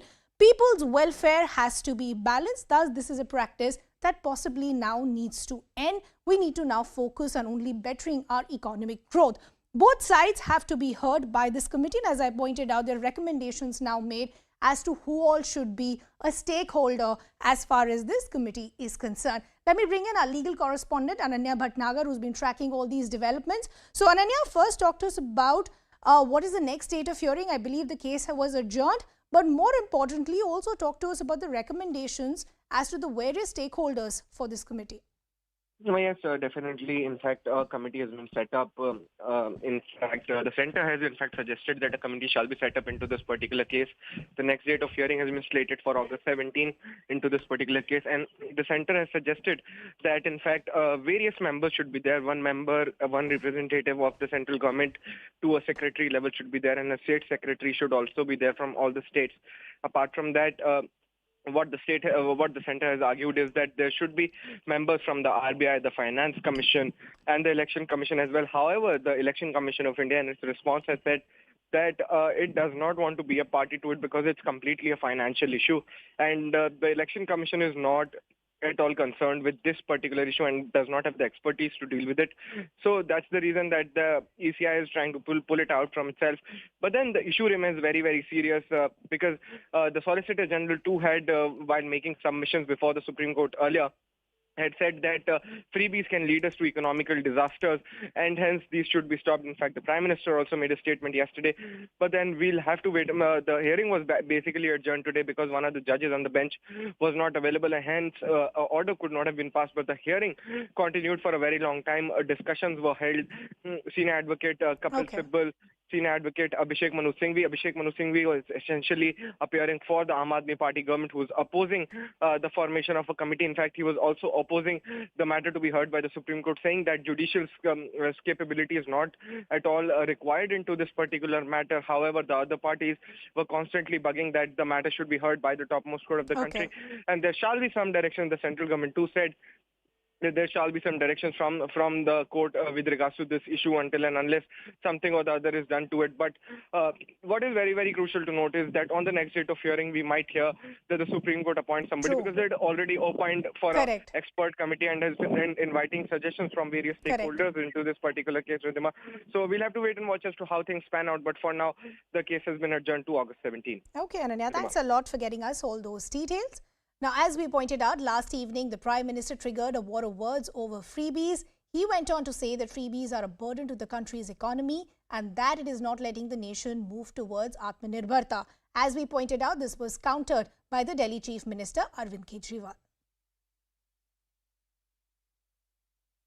अगर राजनीति में ही स्वार्थ होगा तो कोई भी आकर petrol diesel भी मुफ्त देने की घोषणा कर सकता है। ऐसे कदम हमारे बच्चों से उनका हक छीनेंगे, देश को आत्मनिर्भर बनने से रोकेंगे। ऐसी स्वार्थ भरी नीतियों से देश के ईमानदार टैक्स पेयर का बोझ भी बढ़ता ही जाएगा। मेरी ये मांग है कि देश के अंदर रेफरेंडम कराया जाए। एक रेफरेंडम ये कराया जाए, लोगों से पूछा जाए क्या सरकारी पैसा एक परिवार के लिए इस्तेमाल होना चाहिए। दूसरा मॉडल है, दूसरी विचारधारा है, क्या सरकारी पैसा कुछ चंद दोस्तों के लिए इस्तेमाल होना चाहिए। और तीसरा, क्या सरकारी पैसा इस देश के आम लोगों को सुविधाएं देने के लिए, अच्छी शिक्षा, अच्छे स्कूल, अच्छे अस्पताल, अच्छी सड़कें बनाने के लिए इस्तेमाल होना चाहिए। संपन्न व्यक्ति है उसे तो उसका लाभ मिल जाता है, उसको हालांकि जरूरत नहीं है, परंतु जो गरीब होता है, जहां तक वो चीज पहुंची ही नहीं है, वो फिर भी आस लगाए रुकता है और बैठता है और कहता है कि मेरे पास तो पहुंचा ही नहीं इसका फायदा। तो ये रेवड़ी कल्चर जो होता है, दरअसल ये टैक्स पेयर्स के साथ भी और उस जनता जिसकी मदद करनी सबसे ज्यादा जरूरत है, उसके साथ ये सबसे बड़ा छलावा होता है। Let's also now get you some other details that we are tracking. After TMC's Partha Chatterjee and aide Arpita Mukherjee were arrested, another TMC leader, Anubrata Mondal, has been arrested from his home.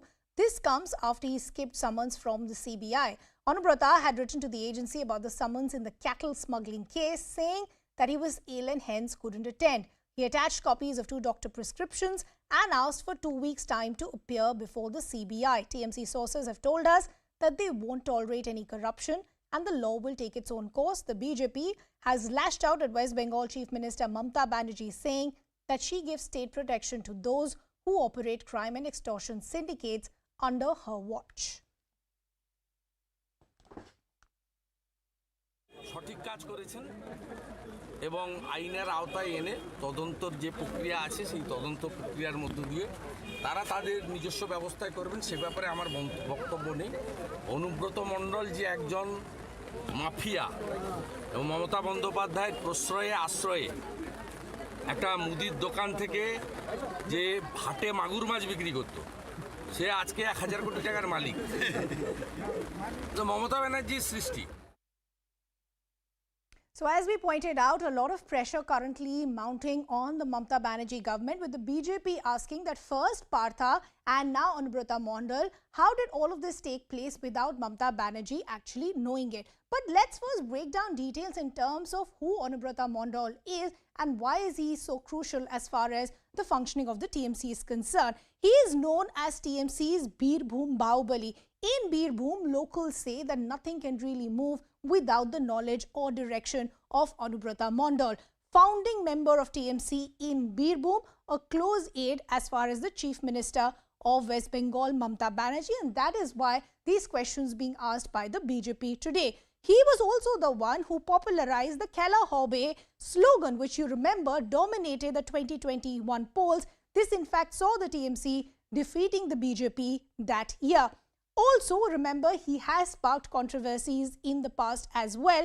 In 2013, during the Panchayat polls, he in fact had asked TMC workers to hurl bombs at independence homes. He'd also been heard saying that if somebody troubles TMC workers, then there will be repercussions. He was quizzed by the CBI in post-poll violence, and I pointed out, so multiple issues with him in the past have also been raised. But as far as these summons are concerned by the CBI, he had actually evaded them in the past, citing ill health, multiple doctors' prescriptions, so on and so forth were given as well. Today also, what we are understanding, what played out in the morning, he actually had locked himself up in the house and he in fact even refused to sign the arrest memo, which eventually after that led to his arrest as well. So what really is panning out? Let me bring in my colleagues Kamalika as well as Shogato, who've been tracking all these developments for us. Shogato, let me bring you in first. Just recap for our viewers, when did this case first come to light? I believe it was 2020, and the developments that we've seen since then. Well, the cattle smuggling case along with the coal smuggling case are being investigated by the central agencies, on the direction of the Calcutta High Court for the last 2 years almost. And both these cases are, linked in the sense that the kingpins of these two cases are allegedly the same person who apparently has fled the country, Vinay Mishra, and is under a red corner notice of the Interpol as moved by the CBI here in the country. So obviously the others who were close associates of Vinay Mishra have been brought under the CBI scanner, have been brought under the CBI net. But the two very important figures in terms of accused in this particular case are Inamul Haq and Abdul Latif, the two people who are allegedly known to be very close to Anubrata Mondal and who had a very important stake in the cattle fair, in the cattle in the market in the Ilam Bazar area of Birbhum, from where which was being seen as the corridor or the route from where the cattle was taken to the bordering areas and smuggled out into the other side of the border into Bangladesh. So that is the general setup in which allegedly diligently Anubrata Mondal worked. Obviously the serious, as far as the CBI is concerned, the main lead that obviously came in this case was from the arrest of Saigal Hussain, who was the bodyguard of Anubrata Mondal, and upon further deeper probe, it was revealed that Saigal Hussain, a bodyguard of the rank of a constable, is owning properties and wealth assets worth hundreds of crores of rupees. So obviously questions were raised as to if the bodyguard can own hundreds of crores of rupees worth of assets, how much would the body he had been guarding be owning, and that is where the entire probe started taking deeper roots, and apparently the CBI, or the investigating agency in this case, claims that it was Saigal Hussain who mediated on behalf of Anubrata Mondal. Multiple call records, etc., have been unearthed from Saigal Hussain to both Inamul Haq and Abdul Latif, and the money reached Anubrata Mondal through that route. So that's the reason why Anubrata Mondal was called multiple times by the agency for questioning, which he refused and has now been arrested. Okay, Shogata, I'll just request you to stay on with us. Let me bring in Kamalka, who's been patiently waiting as well. Kamalka, there is a lot of pressure that is mounting on the TMC and a lot of valid questions being asked. That first Partha, now Anubrata Mondal. How did all of this take place without the knowledge of Mamata Banerjee? How is the TMC responding to what is played out with Anubrata Mondal? Yeah, obviously, it's not a good day for Trinamool Congress, no doubt, because in 2 weeks, 22nd July, it was Partha Chatterjee, who was a heavyweight, was a former minister, Secretary General of the party. He was arrested by ED with so much of money that was recovered from his close aide's residence, and the case is on, and Partha Chatterjee is in jail. Now, Anubrata Mondal's case is also, as Shogata was pointing at, it started off from 2020, the cattle smuggling case, and here today he was arrested. Now, from what we are getting from the party insiders, and what we are getting it from the top brasses, is that the party's general stand is that they are not going to compromise, or they are not going to tolerate any corruption or any corrupted person. That has to be proved. Now, there are, like, in case of Anubrata, the thing, what party will do, that is really to be seen. But the case of Partha, is the case of Partha Chatterjee and Anubrata Mondal similar? This perception the party right now is considering. Like in Partha Chatterjee case, all this money that came out, the visuals came out, and there was a public perception, and Trinamool obviously goes according to that public perception, public image. So that image totally was tarnished, and Trinamool had to take that step. Here, the main thing which is coming against Anubrata Mondal is obviously this 9-time no to CBI, his non-cooperation with CBI. But does it affect the public image? That the party is really considering now. Second, whether Anubrata Mondal is really the culprit or not, that the court will probe. That's what we are seeing it from the inside. But if there is any link that comes out, then the party will definitely take steps. But obviously, this is a question which has been laid by the opposition also, that so many things happen, like in this cattle smuggling case also, this route and whatever has been, in public domain, this charge sheet, the supplementary charge sheet, where so much of properties of Saigal, the security of Anubrata Mondal, and as we are getting it from the sources, that this Abdul Latif, whose name is also there in the charge sheet, he had this Gorur hut in Birbhum. So he was the owner of the Gorur hut, and he was actually the person, according to CBI, he was the person who used to do all the dealings. Now, he has so a lot of big questions still remain unanswered. If you're not guilty, why would you want to evade the summons as far as the CBI is concerned? And for the TMC, how did all of this happen without the know-how of the TMC Supremo, Mamata Banerjee? All these questions we'll continue to track very, very closely. Would like to thank my colleagues, Shagato as well as Kamalika. We're slipping into a very short break, coming back with lots more.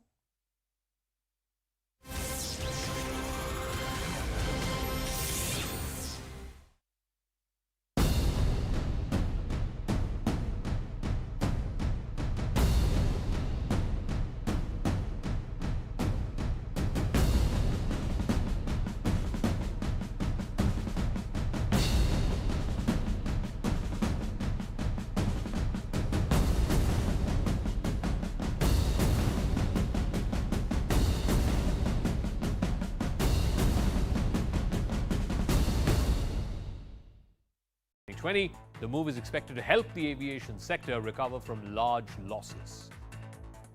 China's military says it completed tasks around Taiwan, but now plans regular patrols in response to Nancy Pelosi's visit there last week.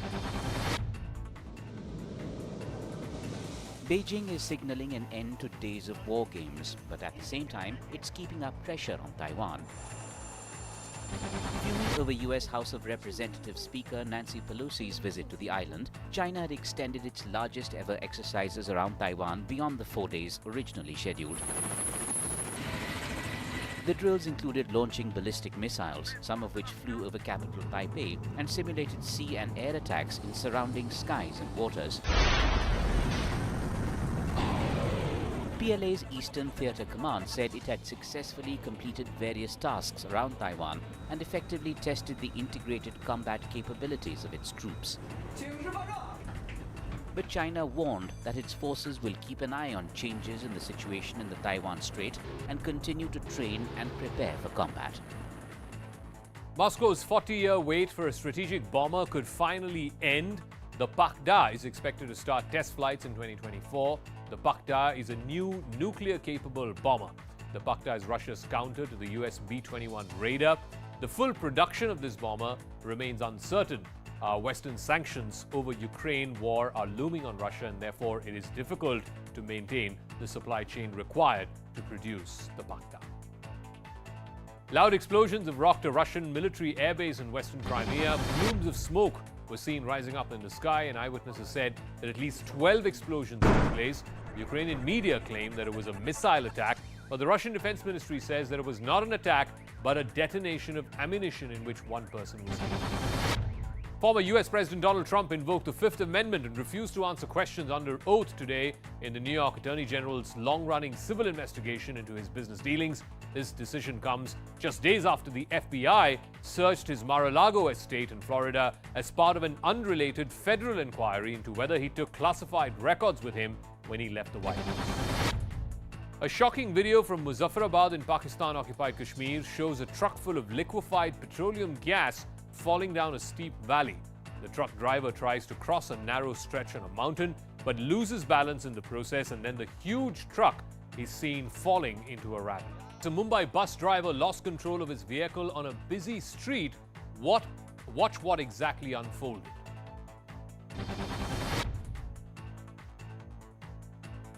The BEST bus first rammed into an auto and then a stationary tempo and a roadside shop in Goregaon. The auto was smashed, but the driver had a miraculous escape. Post the crash, shocked bystanders ran after the bus to try and rescue the passengers. The horrific accident happened after the brakes of the bus failed. 2 passengers of the bus and the auto driver were injured.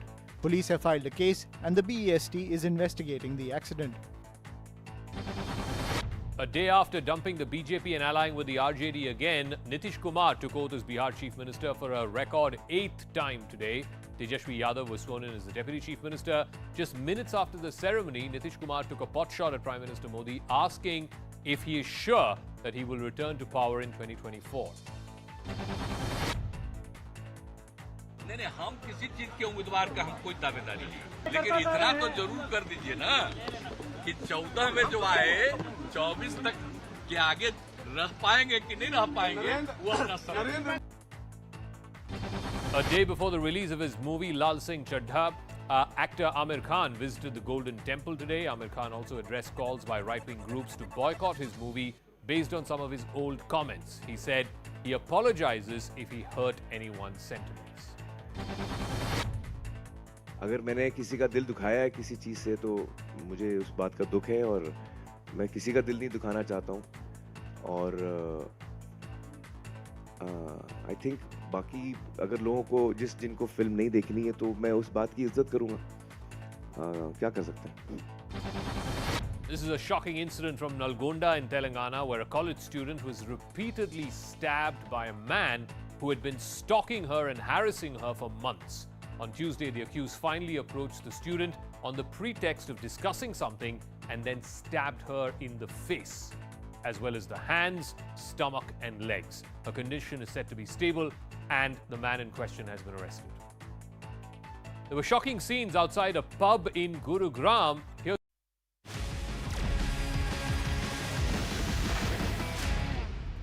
Welcome back. Thanks a lot for staying with us. You're watching News Blitz. Let's get your wrap of all the other stories that we're tracking. 3 soldiers were killed in action in a pre-dawn suicide attack on an army camp in Jammu and Kashmir's Rajouri district. 2 soldiers were injured in the attack. The terrorists were trying to scale the fence of the camp when a Jawan spotted them and opened fire, leading to a gunfight. This, remember, is the first terror attack on any army camp in 4 years. Terrorists had attacked the Sunjwan camp in February, way back in 2018. Jagdeep Dhankar took oath as the 14th Vice President of India today. President Draupadi Murmu administered the oath at about 12:30 this afternoon. Incumbent Vice President of India Venkaiah Naidu's term is also ending today. On the 6th of August, Dhankar was elected as the Vice President after defeating the opposition's Margaret Alva comfortably. He emerged victorious with 528 votes against Margaret Alva's 182. Raksha Bandhan is being celebrated across the country today with great zeal and zest. Ujjain's famous Mahakal temple is celebrating this festival with preparing around 1.25 lakh laddus as Mahabhog to Baba Mahakal. As per rituals, Rakhi is tied to Lord Shiva in the early morning hours during the Bhasma Aarti. BSF Jawans deployed at the India-Pakistan national border near Jammu and Kashmir's Arispura celebrated Raksha Bandhan with the locals. The locals said that they're celebrating Rakhi with these Jawans so that the Jawans do not miss their homes and families. Water coming from the shutters of Idukki Dam had tricolour on it last night. As part of celebrating 75th year of India's independence, the tricolour was beamed onto the Idukki Dam. Kerala Minister for Water Resources released the image on Facebook. Mega Tiranga rally was held at Sports Stadium in South Kashmir's Pulwama district in order to promote the Har Ghar Tiranga campaign, where the Jammu and Kashmir administration is attempting to have the national flag hoisted in every house in Kashmir this year.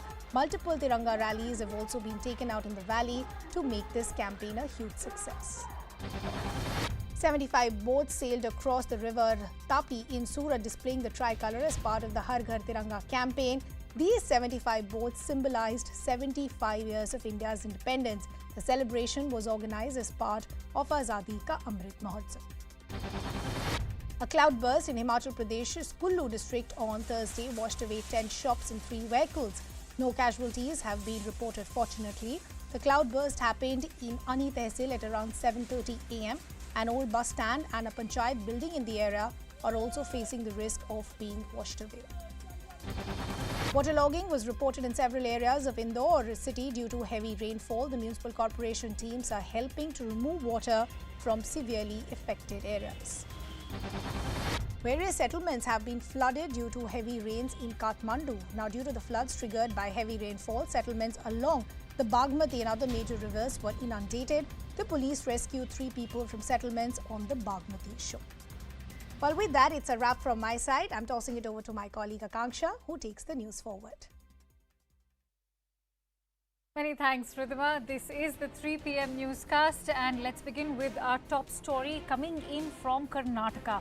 A fortnight after the BJP Yuva Morcha leader Praveen Netharu's death, the Mangaluru police have now arrested 3 main accused in this murder case. As per the Karnataka police, all the 3 accused have PFI and SDPI links. The accused have been identified as Shiab, Bashir and Riaz.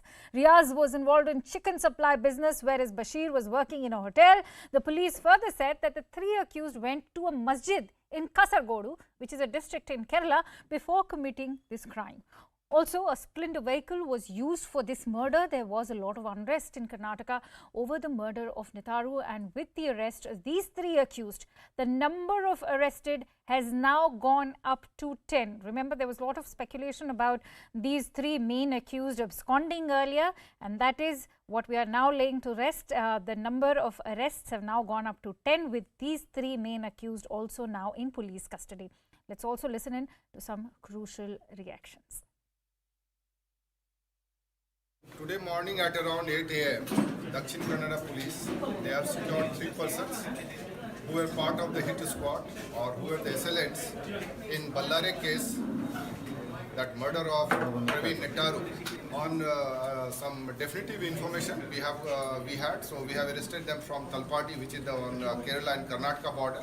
Earlier, we have already arrested 7 persons who are part of conspiracy, who are part of Reiki team. Now we are going to ask for police custody, and after obtaining police custody for all 3 persons, we are going to question them thoroughly about the motive. After completing the whole process, we are going to produce them, like we are going to hand over the case to NIA.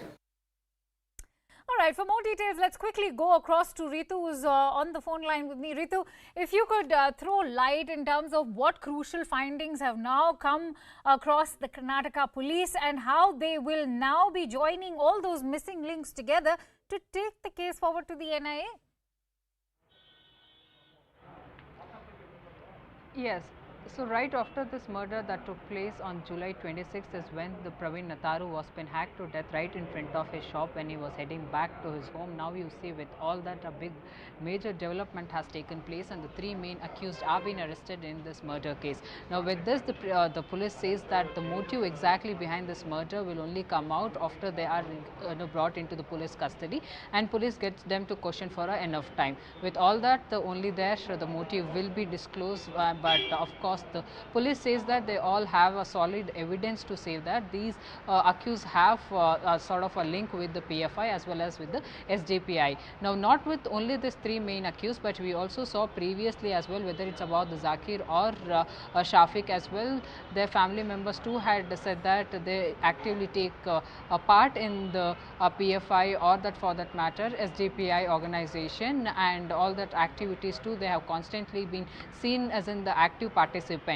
With this, you see now the police has said that the police of course needs some time to understand exactly from where they had started plotting this murder and what was the motive behind it, where all they had travelled, whose help they had sought and who had given their vehicle, whether it was their personal vehicle. With all these angles, multiple angles, the police will start questioning the accused and there they will be able to come out with more details. But of course, while CNN News 18 spoke to the family members, we also understood how Praveen Nettaru was already getting a threatened calls and unknown people were following him. So that's what the family had also told to CNN News 18 as well as his friends too had shared it with us. Now there we also learned during the ground reporting is that something related to the meat business has always been a kind of a discussion and various people have got into this kind of a clash in that belt as well, because the meat business has been seen as in one of the challenging as a competitive business in that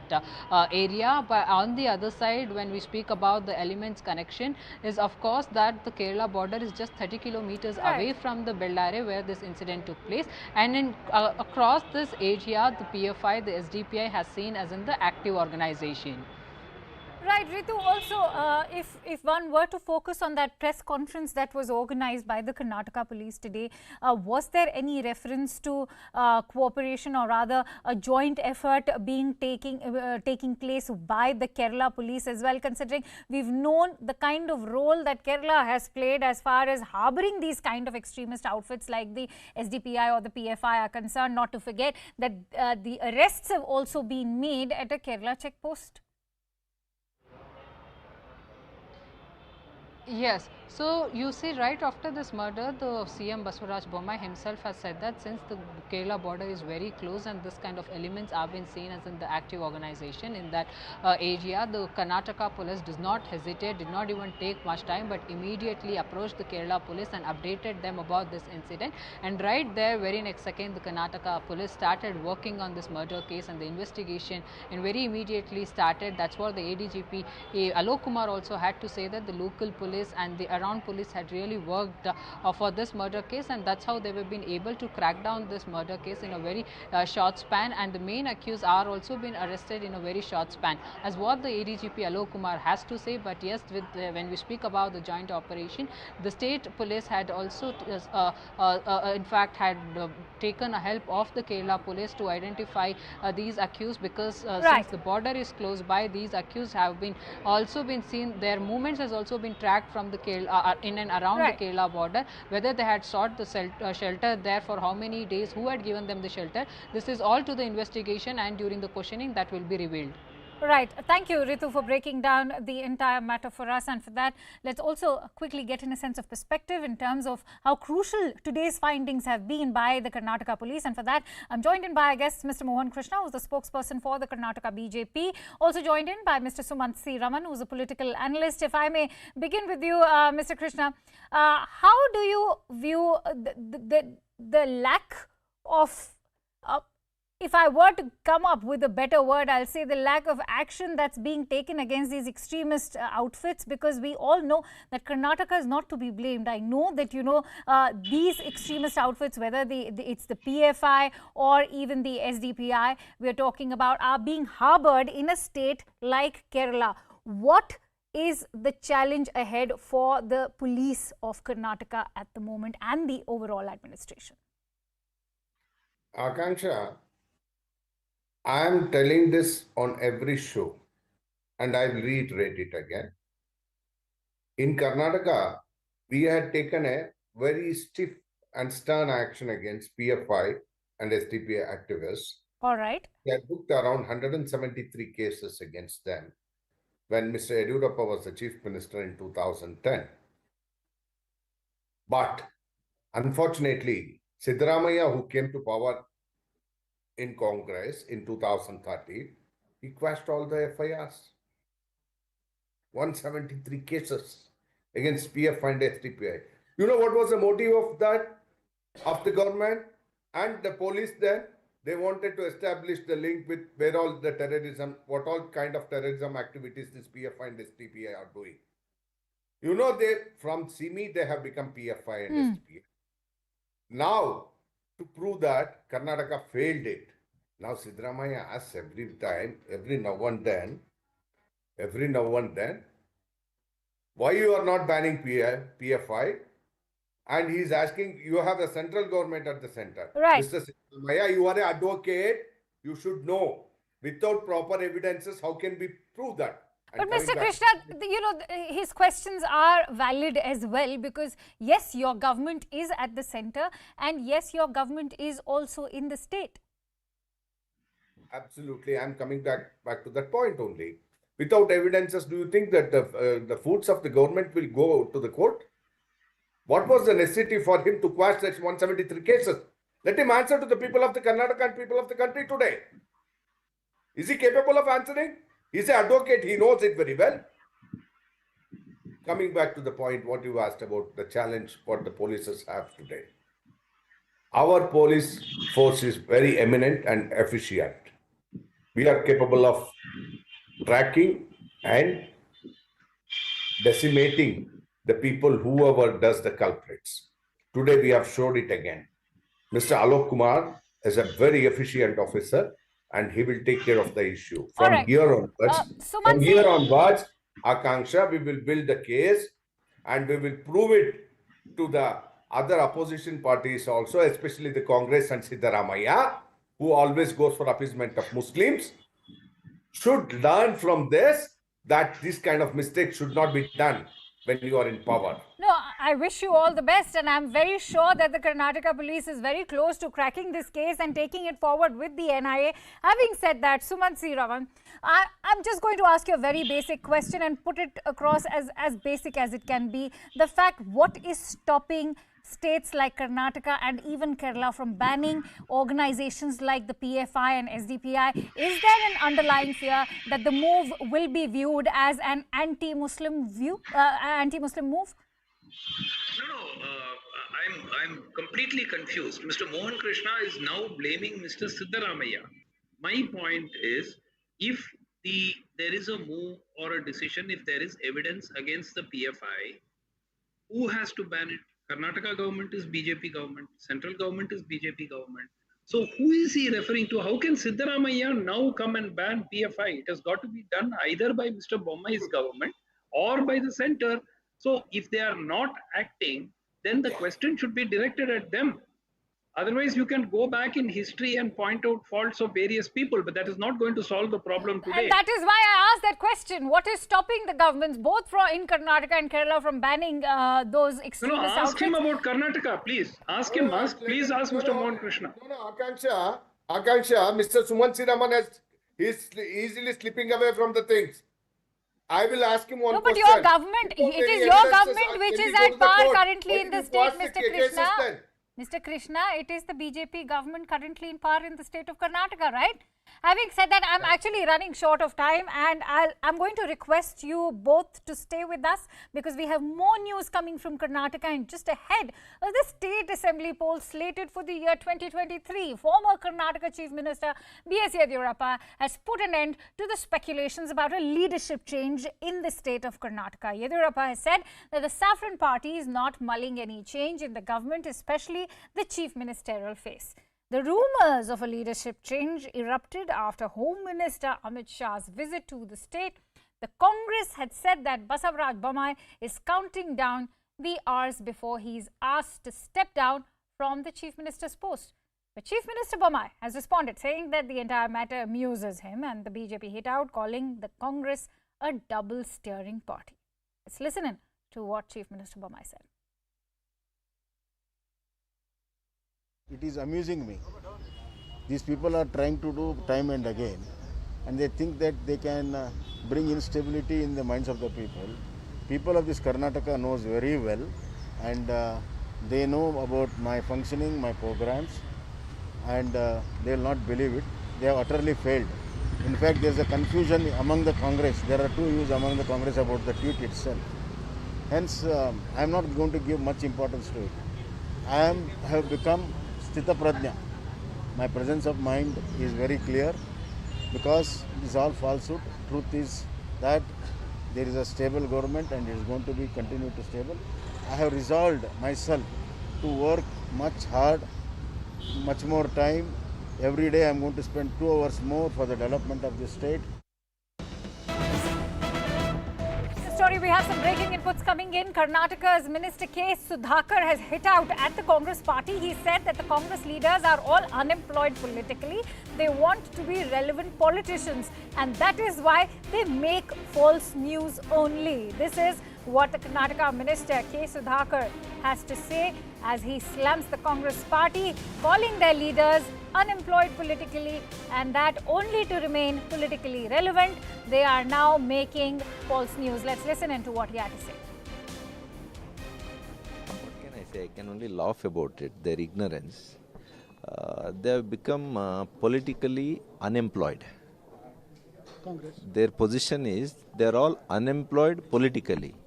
So they want to gain some traction in national media or state media. They want to be relevant politically on every day by bringing out all false charges, by making false claims and by bringing in all this false news as well. All right, let's get in the latest details from our correspondent Ritu, who is joining us live. Ritu, if you could take us through all the details. But having said that, we know this is the latest flashpoint between the BJP and the Congress in Karnataka. But what really fueled the fire? What is it that began the rumours? Yes, so it all started right there. You see, one of the ex-MLA of the BJP, the Suresh Gowda, in fact, who said that there might be a change in the CM face in the Karnataka. Now, that's where the Congress picks up from him and then goes on to for a series of tweets on the Twitter handle and takes a war over there on a Twitter handle.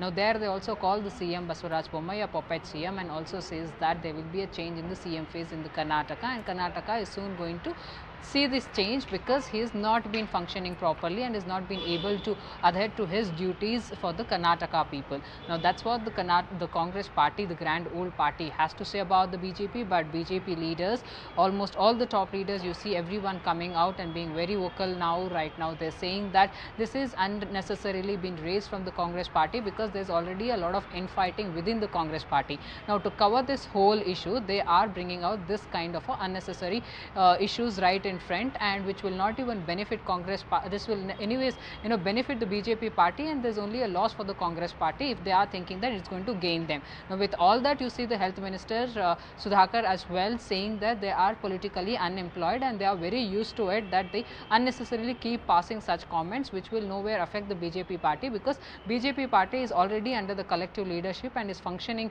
in a proper manner, which is already an issue within the Congress party. There has been a lot of discussion about the CM phase. The fights have been constantly seen in the Congress party. The leaders are in a way moving into all different directions when they are speaking about the unity. The Congress top leaders are in fact sick of informing these the Congress unit in the Karnataka that they have to undergo the upcoming election under a collective leadership, which does not seem to be a reality when in the Congress party itself. Why is the Congress party raising such unnecessary comments against the BJP party? So of course the BJP party is almost all the top leaders you see are have been taking a jibe at the Congress as leaders and are saying that it's unnecessary debate that they have created, which will in fact the BJP party won't be affected, because their only target is to work for people and bring out those project works and take it to the larger scale to the Karnataka people for the upcoming assembly polls. Right, Ritu, thank you for bringing in all those details and putting that into perspective for us. But what is it that led to this latest war of words between the BJP and the Congress in the state of Karnataka? Let's also take you through a quick timeline of events that have sparked the speculation over a possible leadership change in Karnataka. On 8th of August, Suresh Gowda hinted at a change before the 15th of August, and by change he meant a change of the chief minister in the state of Karnataka. And on August 9th, the Congress claimed that the CM was a puppet on his way out.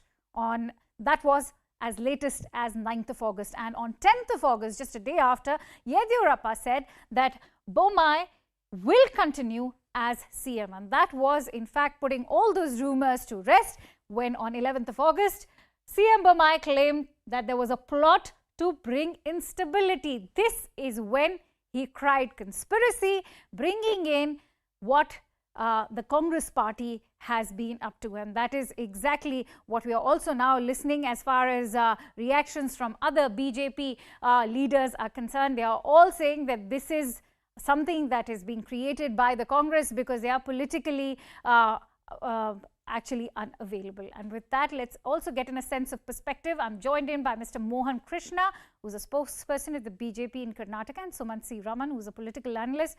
Mohan Krishna, first of all, let's begin by asking you the question, why would a Suresh Gowda spark a rumor such as CM Bommai could be replaced?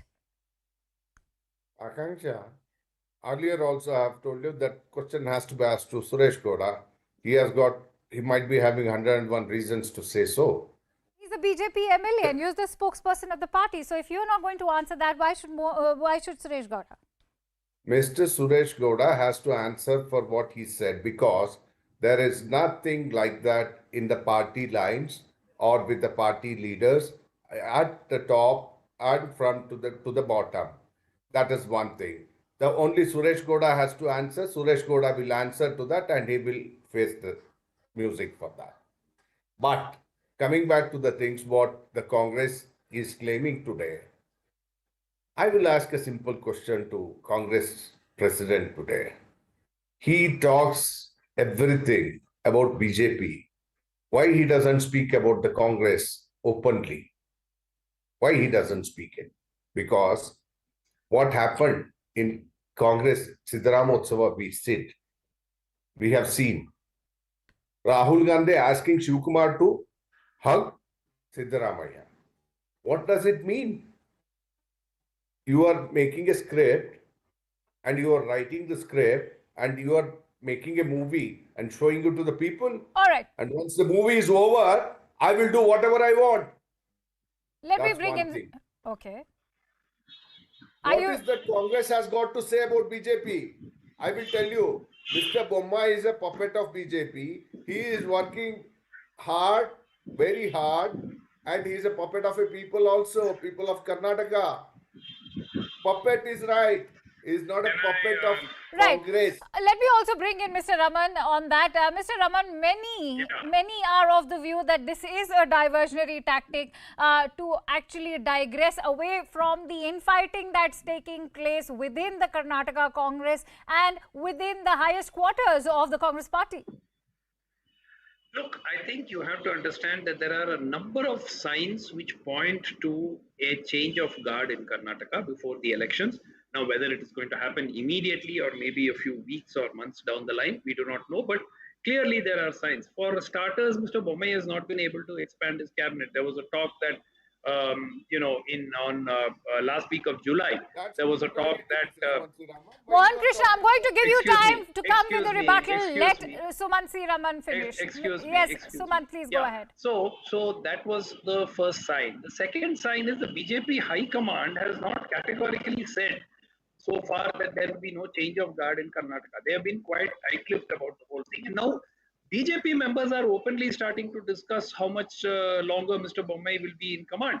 I think the BJP leadership has started to realize that they are on a weak wicket with for the forthcoming assembly elections, and they need a change of guard because Mr. Bommai has been in office for about a little over a year, and the revitalization that they hope that they would get from Mr. Bommai's term has not materialized for the BJP, and I think that they feel that the assembly elections may slip away. So they will definitely be looking at a change of guard. And my gut feel is all the signs are there for that to happen. Whether it's going to be right away or a few weeks to months down the line, we'll have to wait. Right. Mohan Krishna, you know, the pertinent takeaway from what Sumansi Raman just said is that why hasn't there been a confirmation coming from the high command of the BJP? Why is it just limited to a Yediyurappa? Akanksha, is it a joke what he is talking? Every time High Command comes and tells that, no, you will be the leader. No, but you're looking at you're looking at the CM of a state that will require the high command of your party. That has been told by Amit Shah already. That has been told by Mr. JP Nadda, who is the president of the National Party. And Mr. Sumansi Raman, please quiet. Please ask be him quiet, when, be no. quiet. When, be sir, quiet, when, be sir, quiet. when, I sir, will show your signs. I will show your signs. All right, Suman, let him finish what he has to say. Yes, Mohan. Your signs are revealing to the people. You are worried about, worry about your Congress, Sumansi Raman. Worry about your Congress. Worry about their leaders when they go to jail. Just think of countdown. National Herald case, DA case, Sir, you said Mr. Amit Shah had said Mr. Bommai will not be replaced. Please give me the date. Give me the date. Akanksha, ask him for the date. Ask him for when did Mr. Amit Shah say this? High Command has to say that. When did Mr. Amit Shah say this? You just said it. You just said it. Our top leader knows and our chief minister knows. You said Mr. Amit Shah said it. Please tell me where. Have accepted. He's working hard. When did Mr. Amit Shah say this? There is no point shouting, sir. There is no point shouting. You made a statement. You said Mr. Amit Shah and Mr. Nadda said that Mr. Bommai will not be replaced. Please tell me the date. Come on, is there any expiry date for anything? Do you want to say every 3 months you have to renew it? Sir, when did they say it, sir? You tell me. Don't talk like that. What? You tell me. Even 6 months back, if they said it, you show me. You tell me. They have not said it. This is not Congress, you know. Mohan is asking a very. He's asking a very simple question. No, Mohan. Let me intervene over here. Mohan, there's a very simple question. If JP Nadda has come to Mr. Bommai's defense, or if Amit Shah has jumped to his rescue, then when was it? Because in my knowledge, it's not on record. Akanksha, do you mean to say that everything has to be expressed? I will tell you. Mr. Amit Shah went to his went to Mr. Bommai's house for a lunch. There were all the leaders there. What is the message of it? Okay. Yes, you are the okay, leader. fair enough. Sumansi Raman is also talking about the political messaging that went behind Mr. Amit Shah's recent visit to Karnataka. In fact, it was after the lunch that the speculations actually increased. That is in Mr. Congress. After the election, the speculations increased in Congress. First of all, several Mr. other Sumansi BJP leaders Raman, also didn't All attend right, the gentlemen, lunch. I'm running short of time. Several My leaders apologies skipped the for lunch. bringing this discussion to an end. Many thanks, Mohan Krishna and Sumansi Raman. And with that, it's time to slip into a short break as news and updates follow on the other side. Stay tuned.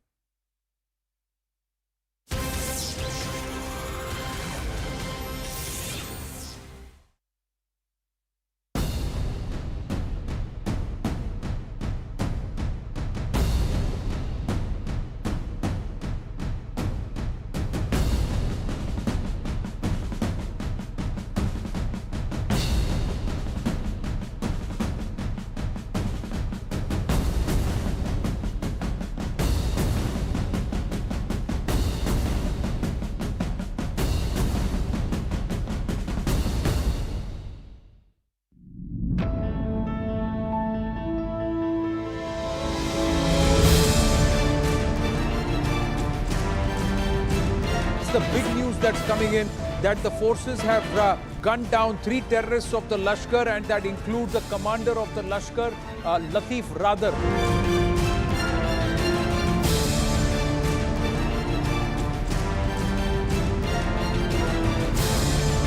Let me ask you, how was that moment for you when the national anthem was played and the national flag went up after your win?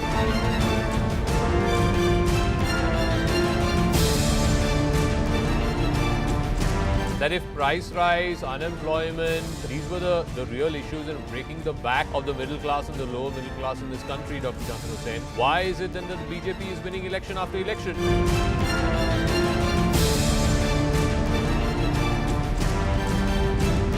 Anshul Abhijit, my question to you is, should you be celebrating or really ensuring that this alliance actually functions? Because we have seen what happened in Maharashtra. You were celebrating and the ground beneath Uddhav Thackeray's feet shifted.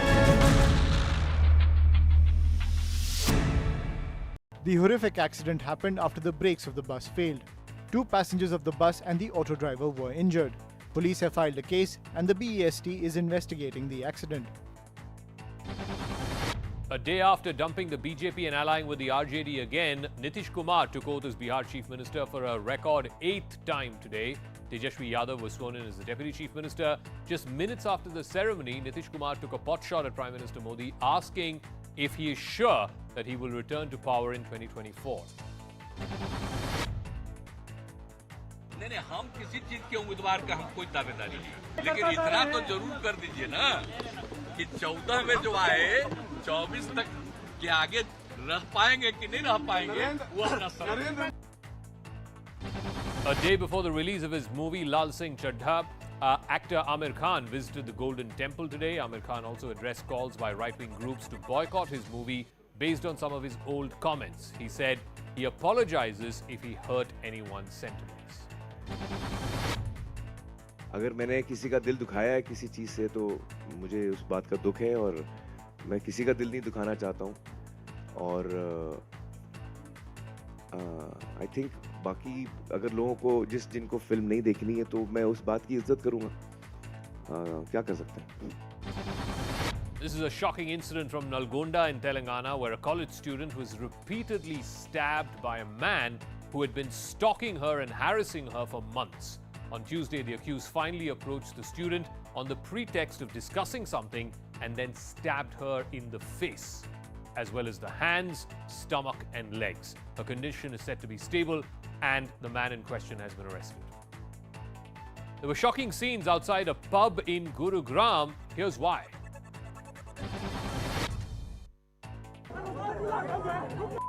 Bouncers were seen assaulting patrons outside Casa Danza Club in Millennium City.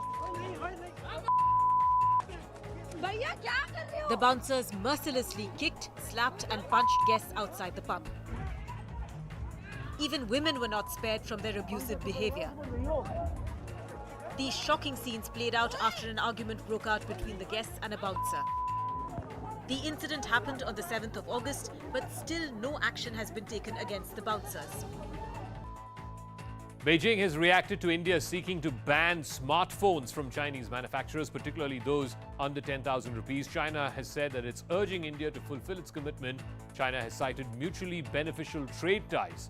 India could likely ban smartphones, Chinese smartphones that is, which are under 12,000 rupees. There is concern over local manufacturers being undercut. Recently, Chinese manufacturers like Xiaomi, Vivo and Oppo have smartphones under 12,000 and many of them have been raided by the Enforcement Directorate as well. Cars were washed away as Indore streets turned into rivers after heavy rains.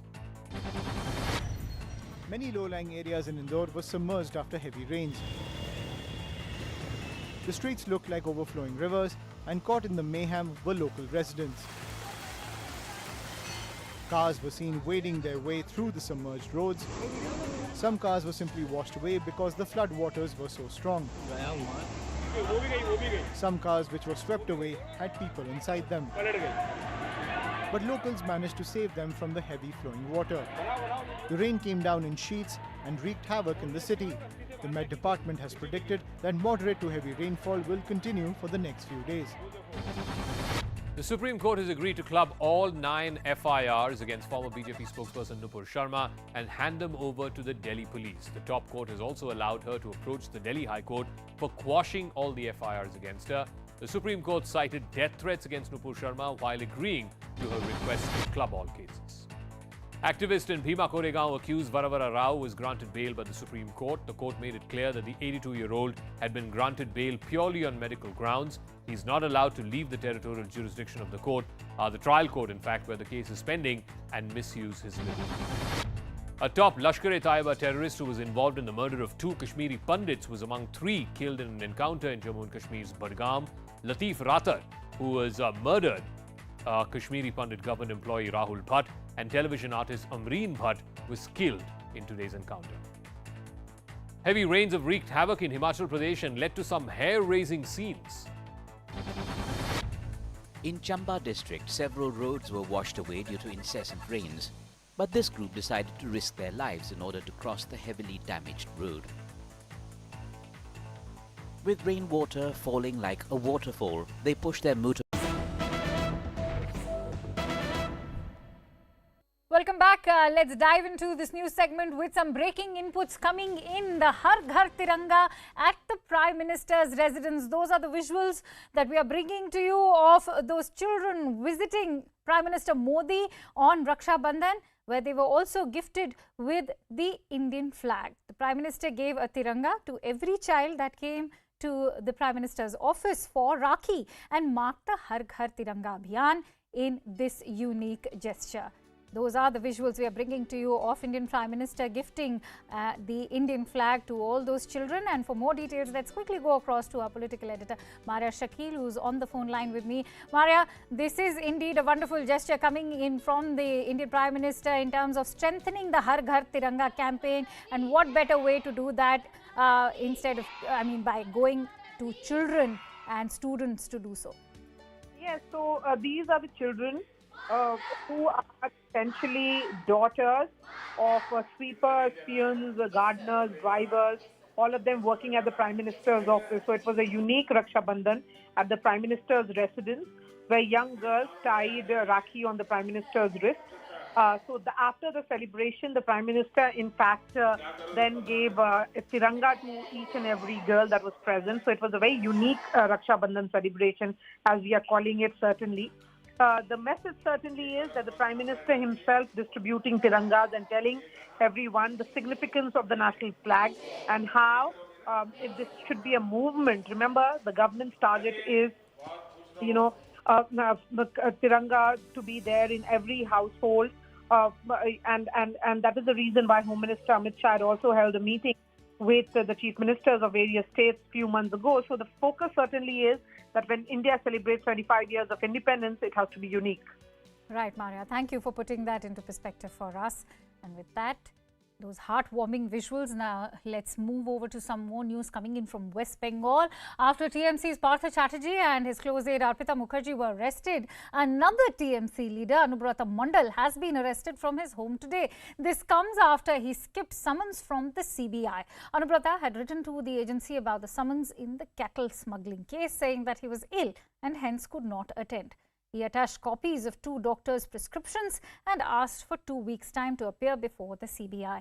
The TMC sources have now told CNN News 18 that they will not tolerate any corruption and that the law will take its own course. The BJP, in the meantime, has lashed out at West Bengal's Chief Minister Mamata Banerjee, saying that she gives state protection to those who operate crime and extortion syndicates under her watch. Let's listen in. সঠিক কাজ করেছেন এবং আইনের আওতায় এনে তদন্তর যে প্রক্রিয়া আছে সেই তদন্ত প্রক্রিয়ার মধ্য দিয়ে তারা তাদের নিজস্ব ব্যবস্থায় করবেন সে ব্যাপারে আমার বক্তব্য নেই।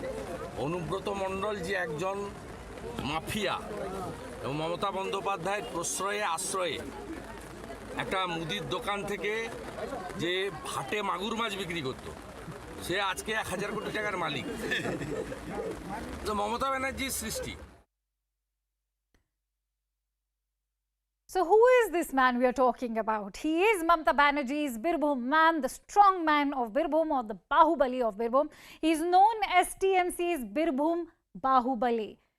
He is also someone who is credited for being the founding member of the TMC in Birbhum. He is a close aide, needless to say, of the West Bengal Chief Minister Mamata Banerjee.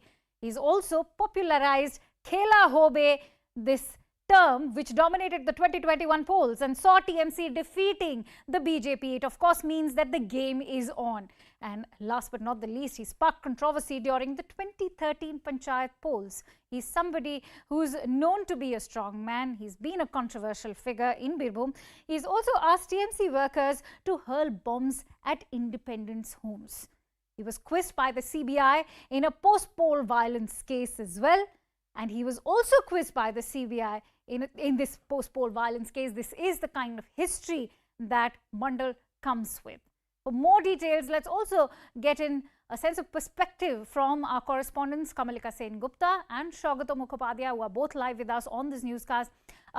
Kamalika, the first question that comes to mind is that the TMC may have said, and they have constantly maintained the opinion that they do not tolerate corruption, but the fact that this man has had such a dubious history, and even going by the grounds on which the CBI has arrested him today, how come the CM of Bengal was not aware of all these doings?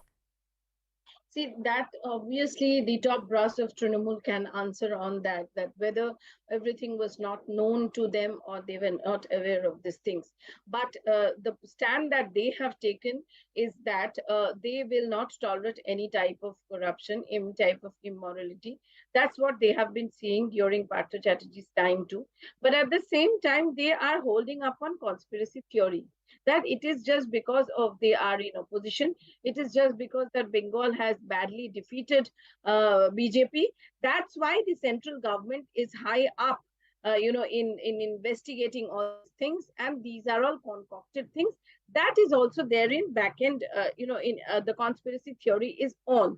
But on ground, let me tell you, this is obviously a embarrassment for Trinamool Congress, and not only this is an embarrassment, but what happens to Birbhum district, which is a very important district in terms of elections, in terms of organization, that is also a big question, because Panchayat election is coming. Let me tell you, the 2013 and then 2018, Anubrata Mondal was the boss of the district, and his power was increasing day by day.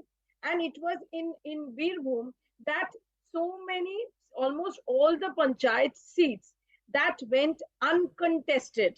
There were allegations from the opposition that it was Anubrata Mondal's bahubaliness or his muscle flexing that really forced the opposition to withdraw nomination. That allegation was against Anubrata Mondal in 2013, in 2018 also. So Panchayat election is coming. Apart from all this embarrassment of image and all these things, that Trinamool Congress will fight it out in their own way. They are trying to project that whatever comes up, it's whatever immoral thing comes up, it's not party's thing. Second, obviously there is a conspiracy. But the bigger question, obviously, right, what's going to happen in Panchayat election? Because as I'm saying from the morning, that Anubrata Mondal is the last word in Birbhum. Say it administration, common men on the street, the leaders. There's no opposition out there properly. And Anubrata Mondal really struggled to get into this position. And from 2016, Anubrata Mondal's power increased day by day. So, none of the Kolkata leaders really had very much of, Right, but the question very much of also then influence. arises is that was it just muscle flexing, or were there intimidation tactics involved as well? But I'm going to also quickly go across to Shogato. Shogato, I'm going to ask you about the role of the central agencies and how the news actually is now tightening around the TMC, because we've seen two crucial developments as far as the ED and the CBI are concerned, both taking action against the TMC. Well, you see the buzz around the central government agencies which are probing multiple cases now, post-poll violence cases, cattle smuggling cases, the coal smuggling cases, right, and of course last but not the least the SSC scam. So all of these are being jointly probed by the central agencies upon the Calcutta High Court order, and the various suspects which are at the receiving end of these agencies are essentially Trinamool Congress leaders, and cutting across the state from Bengal, from Kolkata to the districts. And of course we have seen some of the developments, quick developments that have taken place in the last fortnight or so, where Partha Chatterjee, a senior Trinamool Congress leader, a very senior of minister in Mamata Banerjee's cabinet, arrested, subsequently removed from all his positions, and so on and so forth. Now we have Anubrata Mondal, who obviously is not really a surprise because he was already under the agency's scanner for multiple cases, post-poll violence, cattle smuggling, and coal smuggling as well. So obviously the agency was doing its bit to tighten its noose around Anubrata Mondal before making that final arrest, and that's exactly that is something that they have done this morning. Back to you. Right.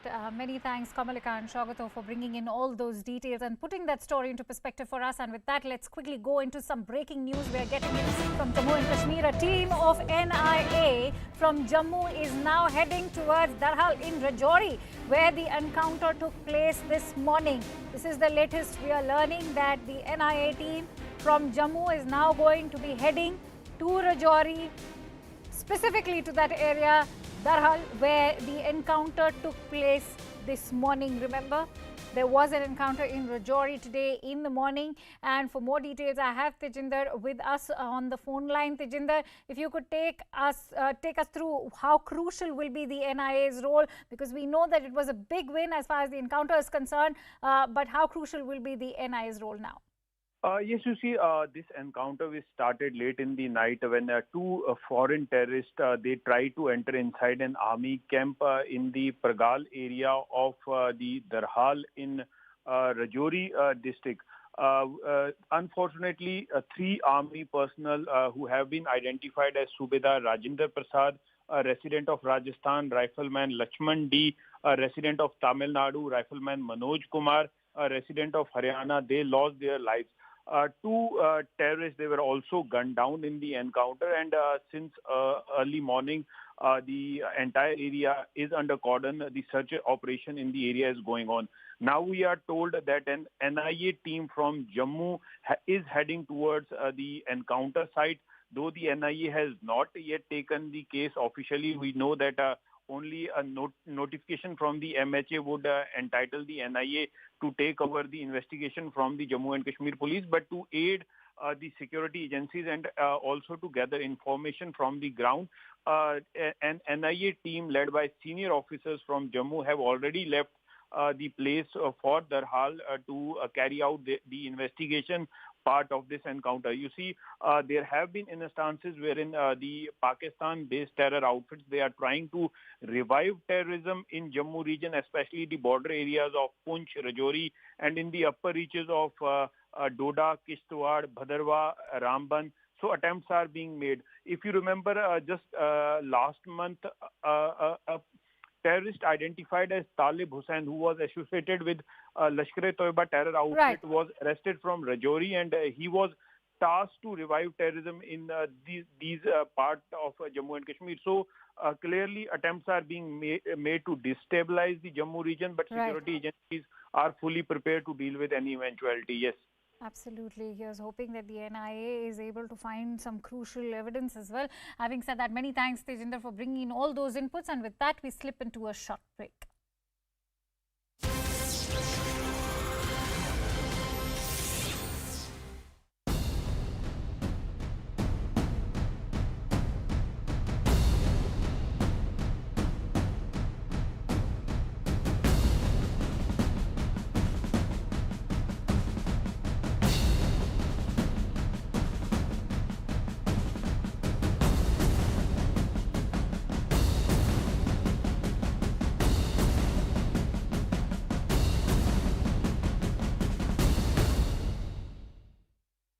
Been arrested and an investigation is underway.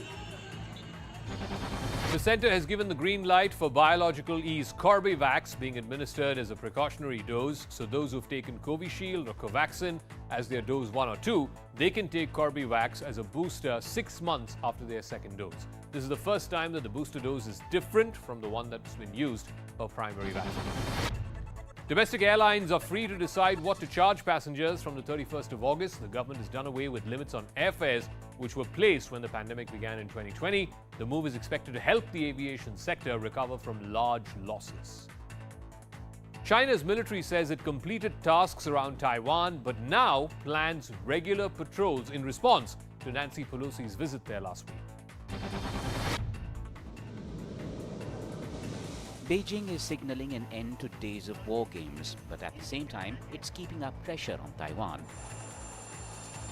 Fuming over US House of Representatives Speaker Nancy Pelosi's visit to the island, China had extended its largest ever exercises around Taiwan beyond the 4 days originally scheduled.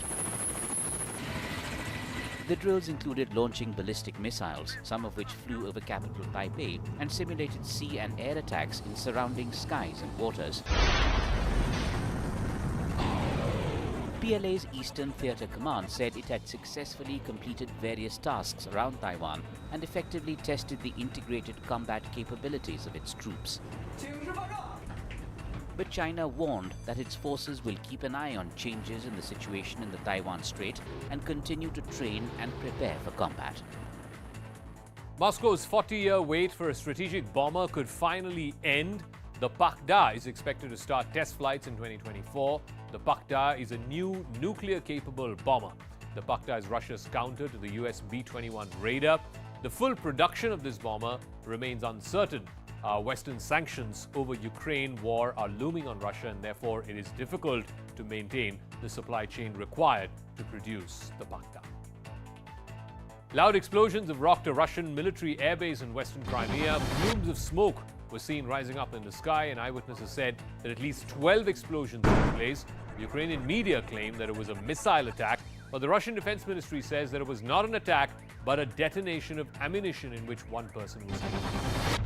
Former US President Donald Trump invoked the Fifth Amendment and refused to answer questions under oath today in the New York Attorney General's long-running civil investigation into his business dealings. This decision comes just days after the FBI searched his Mar-a-Lago estate in Florida as part of an unrelated federal inquiry into whether he took classified records with him when he left the White House. A shocking video from Muzaffarabad in Pakistan-occupied Kashmir shows a truck full of liquefied petroleum gas falling down a steep valley. The truck driver tries to cross a narrow stretch on a mountain, but loses balance in the process, and then the huge truck is seen falling into a ravine. A Mumbai bus driver lost control of his vehicle on a busy street. Watch what exactly unfolded.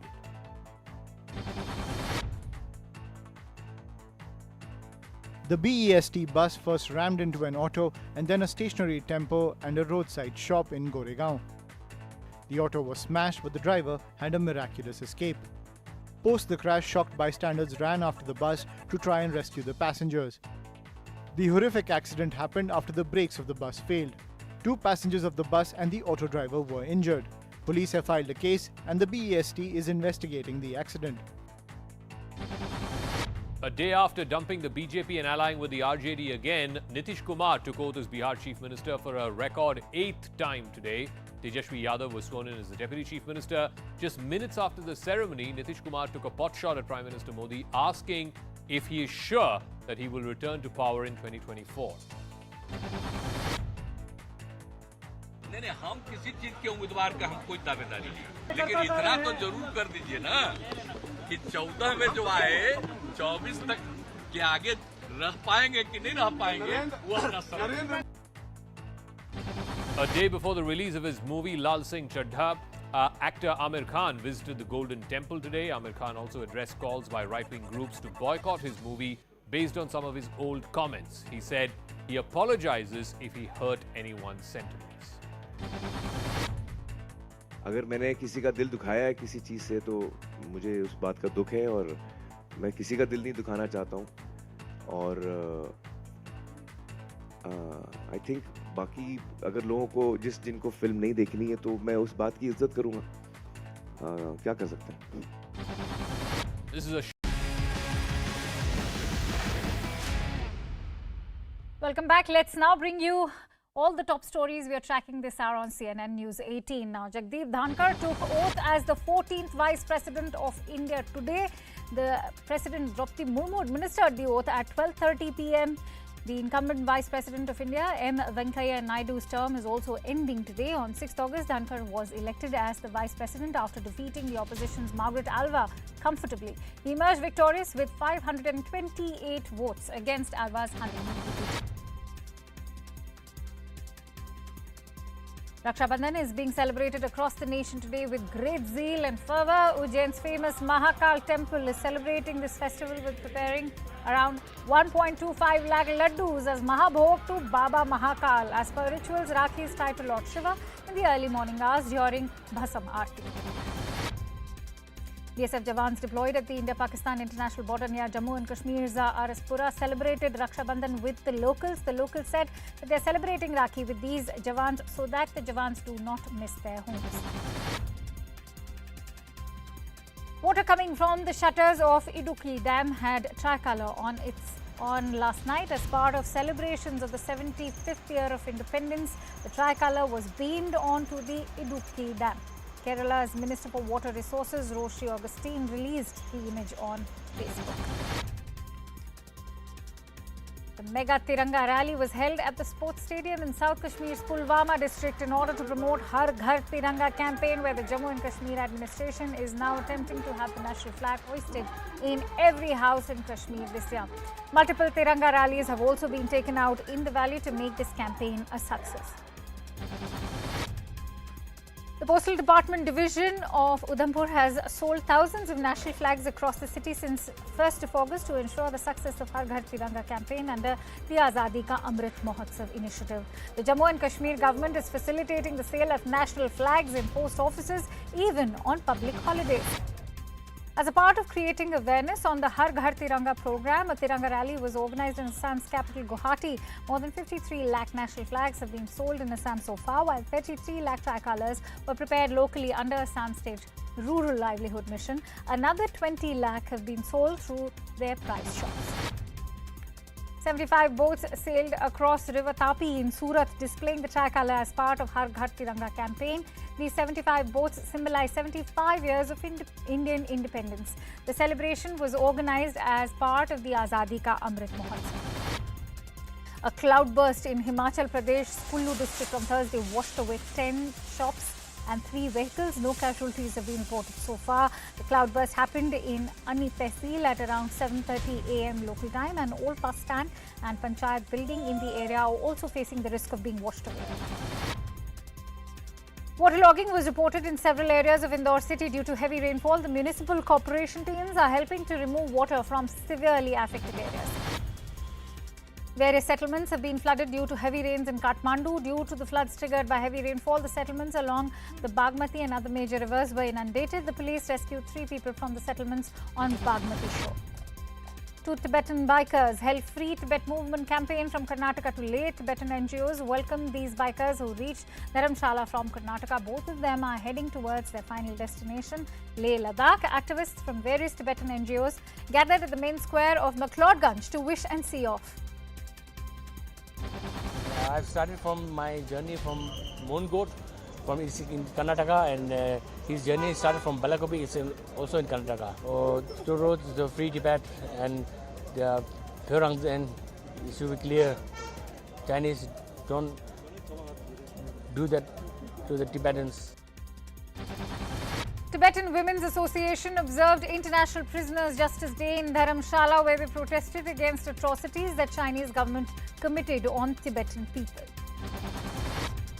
We commemorate this day to show our solidarity with millions of people who are unjustly and wrongfully imprisoned in Chinese government. They go through a wide range of violence, like harvesting organs, removing organs, or even for women they are raped. Just raising our voice for basic human rights, which is everybody's right, and they should stop illegally arresting Tibetan people.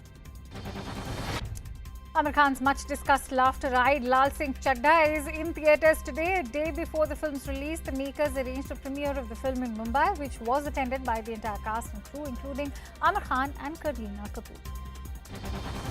इतनी खूबसूरत कहानी अतुल जी ने लिखी.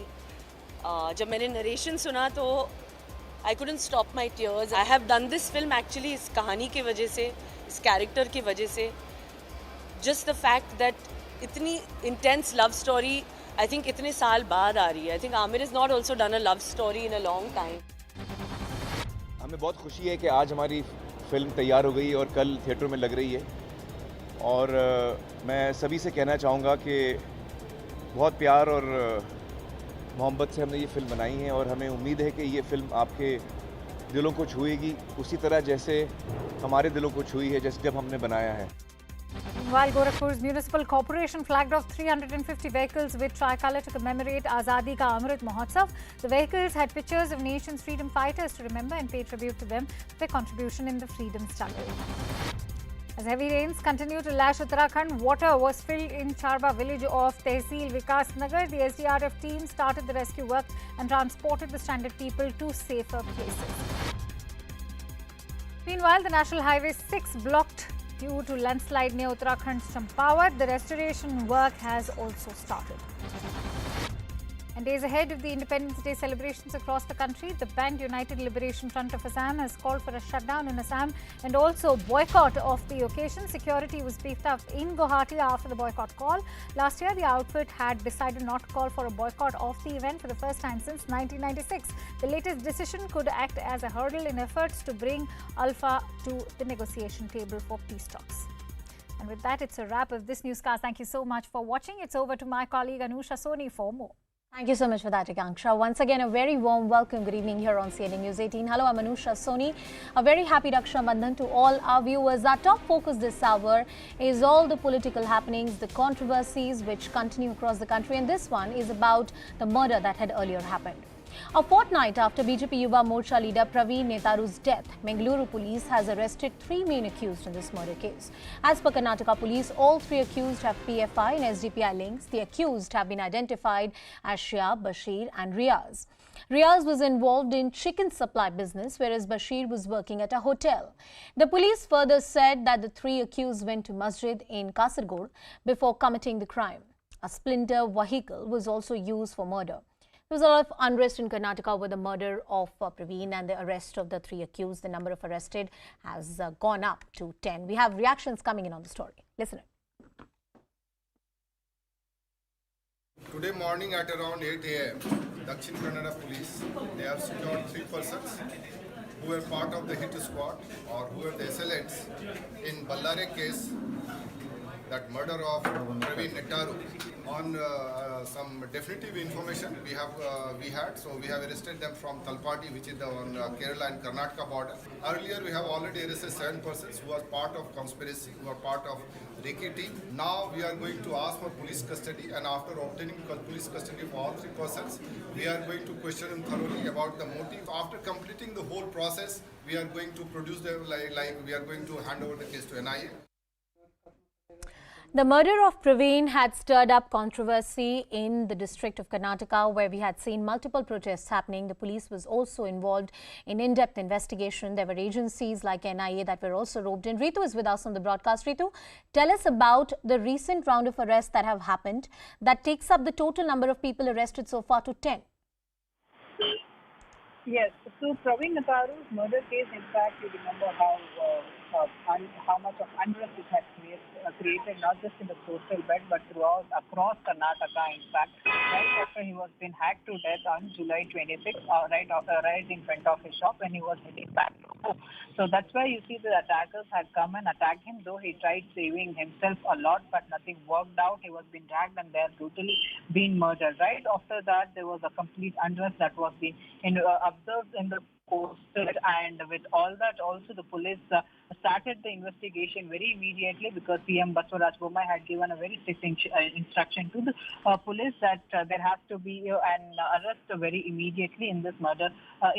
Because it's not the one murder that the Karnataka has witnessed from that coastal belt, but previously as well. There has been a lot of such murders had been taking place. Now with that also, just right before the Praveen Nettaru's murder, there was one more murder that had happened of a Masood, 19-year-old guy was been killed. And with all this, the primary information from the police sources also said that this was being this murder has also been observed as the retaliatory murder in response to the Masood murder, which took place just before the Praveen Nettaru's murder. So there you see then the state government taking this issue very much seriously, and in just couple of days, in fact, in just 2 days, the first two people were being arrested. That was Shafiq and Zakir. So Shafiq is the son of a person who was working in Praveen Nettaru's shop. Praveen Nettaru had given him an working opportunity at his shop, and he was just been he worked with Praveen Nettaru for 3 months, and he was being sacked from his place. So there you see, when after the arrest as well, the police said that the police had the solid evidence to say that the accused, whomever the police is arresting, has had a link with the PFI Absolutely. and the SDPI. Ritu, please stay with us on the broadcast. Mr. S. Prakash of the BJP is also joining us on the broadcast. Sir, thank you so much for speaking to us. More arrests happening in the murder of Praveen, and the conspiracy seems to be unraveling now. What can you tell us more about this, and especially about the investigation? Are we likely to see more arrests, sir? No, as promised by the government and by the Chief Minister, investigation is on fast track. Several accused have already been apprehended, and even as Mr. ADGP put it, their properties will be attached very shortly. It is good. It gives confidence to the people who trusted BJP, who were disappointed with the BJP's action. I am sure this will infuse more confidence on BJP's governance. Yes, sir. Mr. Prakash, there were also a lot of protests that were happening at the local BJP units after the murder of Praveen. It was also said, and there was evidence on the ground, that there is a discontent after the murder of Praveen and a larger feeling that the law and order situation is not under control. Do you think those concerns to a certain extent have been addressed? No, when that murder took place, certainly there was widespread protest, even including BJP supporters. Now, after the subsequent follow-up action and efforts made by the police to infuse confidence in the people, and all the initiatives taken in the South Kannada district to restore the law and order, definitely the confidence has gone up, and we stand with the police investigation and with all their actions. You stand with the police investigation and all the actions. Yeah. I thank the Chief Minister for taking very swift action in this regard. So my last point, and I want to reiterate on this, there were various people within the BJP or people who have traditionally supported BJP, Hindu organizations that were out on the streets after the murder of Praveen, saying that as far as law and order is concerned, controlling the situation is concerned, nabbing the culprit is concerned, adequate action has not been taken. For the future course, not just for this case per se, what is the message that the government would like to put out? The message is very clear. Every culprit is being apprehended, and the law and order condition has considerably improved in the wherever the disturbances were there. Effective action is there. ADGP law and order is camping in South Kannada district for the last 5-10 days and ensuring that the law and order condition is very well maintained. And I'm sure our Karyakartas also realize this, understand. They have, and now their confidence level, I'm sure, will be much better than what it was when Praveen was murdered. Mr. S. Prakash, thank you so much for speaking to us on the broadcast and giving us your time. I'm going across back to my colleague Ritu, who continues to stay with us on the broadcast. Ritu, whenever a murder of this nature is committed, whether it's a personal rivalry or there is a political angle to the entire story, there's always a motive. And motive is very important to a police investigation. Has the police been able to establish motive in the case of, in the murder of Praveen so far? Yes. So if you see what the ADGP had spoken today during the press conference, is saying that now that... I'm very sorry, Ritu, I have to interrupt you there. We are cutting across to some live developments. Mr. Arvind Kejriwal, the Delhi Chief Minister, is speaking right now. Cutting to him. Free में मिलने वाली सुविधाओं का विरोध किया जा रहा है, जिस ज़बरदस्त तरीके से विरोध किया जा रहा है, कहा जा रहा है कि अगर सरकारें जनता को फ्री में सुविधाएं देगी तो सरकारें कंगाल हो जाएंगी, देश के लिए बहुत आफत पैदा हो जाएगी, इन सारी फ्री की सुविधाओं को बंद किया जाए। इससे एक मन में शक पैदा होता है कि क्या केंद्र सरकार की आर्थिक हालत बहुत ज़्यादा कहीं ख़राब तो नहीं हो गई है? इतना ज़बरदस्त तरीके से विरोध क्यों किया जा रहा है? पिछले 70-75 साल से सरकारी स्कूलों के अंदर फ्री में शिक्षा मिलती आई है। पिछले 70-75 साल से सरकारी अस्पतालों में गरीबों को फ्री दवाइयाँ मिलती हैं, फ्री राशन हर महीने भेजा जाता है। अचानक ऐसा क्या हो गया कि इन सारी चीज़ों को बंद करने की, इन सारी चीज़ों को वापस लेने की, इन सारी चीज़ों के खिलाफ इतना ज़बरदस्त विरोध क्यों पैदा हो गया? केंद्र सरकार की आर्थिक हालत ठीक तो है? अभी थोड़े दिन पहले ये अग्निवीर स्कीम लेके आए, अग्निवीर योजना। अग्निवीर योजना जब लेके आए तो कहा गया कि अग्निवीर योजना लाने की ज़रूरत इसलिए पड़ी क्योंकि सैनिकों का जो पेंशन का खर्चा है, सैनिकों का जो पेंशन का बिल है, वो इतना ज़्यादा बढ़ गया है कि केंद्र सरकार उसको बर्दाश्त नहीं कर पा रही। आज़ादी के बाद से आज तक पहली बार ऐसा हुआ है कि कोई केंद्र सरकार ये कह रही है कि हमारे से सैनिकों की पेंशन का बिल बर्दाश्त नहीं किया जा रहा। आज तक कभी किसी सरकार ने ये नहीं कहा कि देश की सुरक्षा के लिए पैसे की कमी पड़ गई है। आज तक किसी सरकार ने ये नहीं कहा कि सैनिकों की पेंशन का पैसा हम नहीं दे पा रहे हैं। सैनिकों को पेंशन दे के हम एहसान नहीं करते। सैनिक हमारे ऊपर एहसान करते हैं जब वो बॉर्डर के ऊपर अपनी जान दांव पे लगाते हैं। ऐसा क्या हो गया केंद्र सरकार को कि केंद्र सरकार के ऊपर केंद्र सरकार अब सैनिकों के पेंशन की बिल भी, पेंशन, सैनिकों का पेंशन भी देने की हालत में नहीं बची है और उन्होंने उस पेंशन के बिल को ख़त्म करने के लिए अग्निवीर योजना लेके आए हैं। अभी कुछ दिन पहले कहा गया कि हर 5-5 साल में केंद्र सरकार केंद्रीय कर्मचारियों के लिए एक वेतन आयोग बनाती है।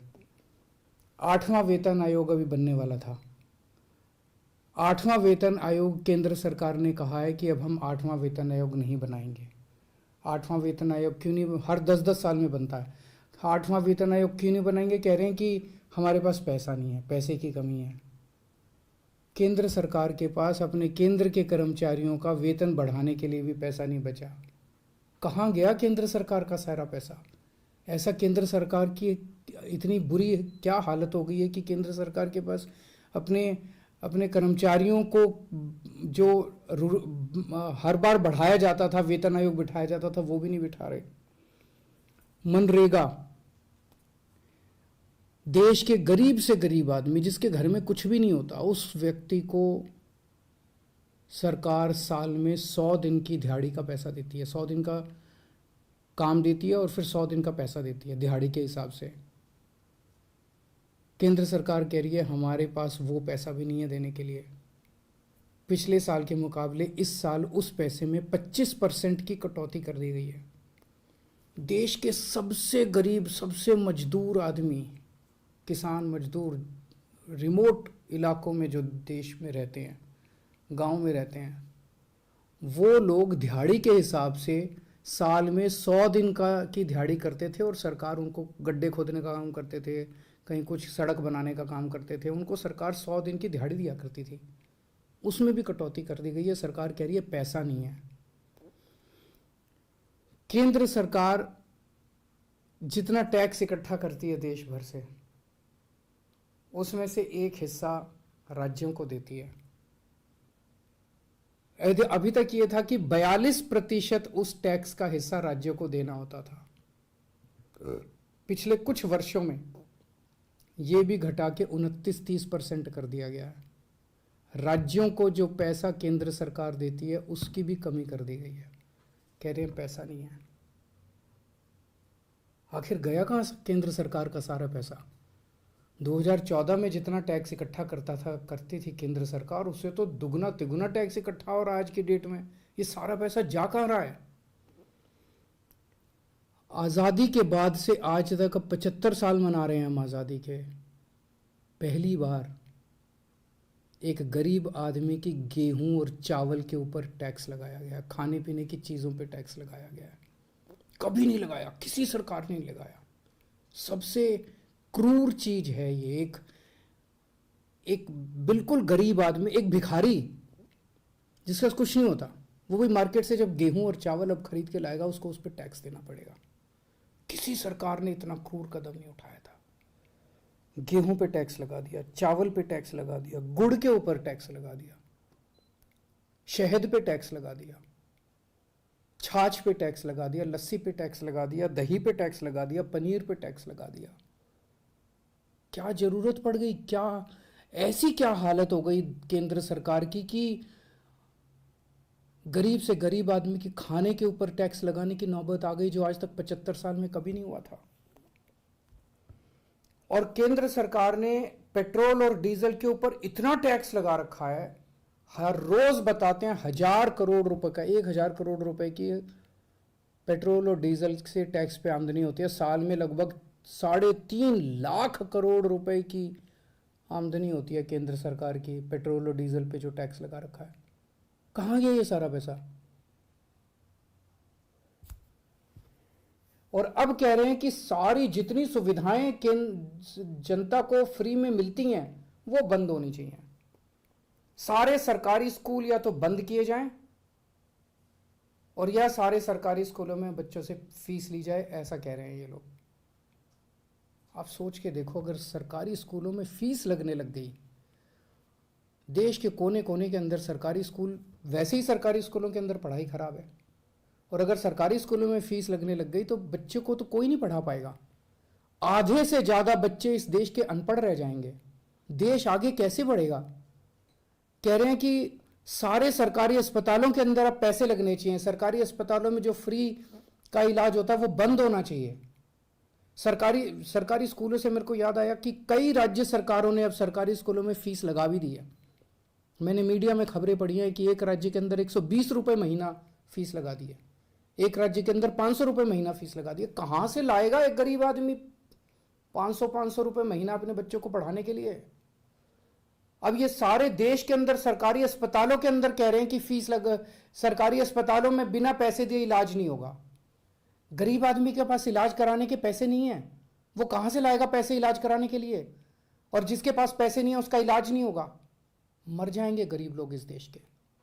और अब ये कह रहे हैं कि राशन भी, फ्री का राशन भी बंद होगा। फ्री नहीं होना चाहिए, फ्री का राशन भी बंद कर देना चाहिए। 75 साल तक जितनी केंद्र सरकारें आई, किसी को ऐसा घाटा नहीं हुआ कि फ्री का राशन बंद कर दिया गया। कब से मिल रहा है फ्री का राशन? कब से? राशन की दुकानें कब से हैं? अब ये फ्री का राशन भी बंद करना चाहते हैं। प्रश्न उठता है ये सारा पैसा केंद्र सरकार का गया कहां? 2014 में लगभग केंद्र सरकार का 20 लाख करोड़ का बजट होता था। आज केंद्र सरकार का लगभग 40 लाख करोड़ का बजट है। तो ये सारा पैसा जा कहां रहा है? इन्होंने अपने दोस्तों के, इन्होंने बहुत सुपर रिच लोगों के, जो अरबपति लोग हैं, ऐसे ऐसे लोगों के इन्होंने 10 लाख करोड़ रुपए के कर्जे माफ कर दिए।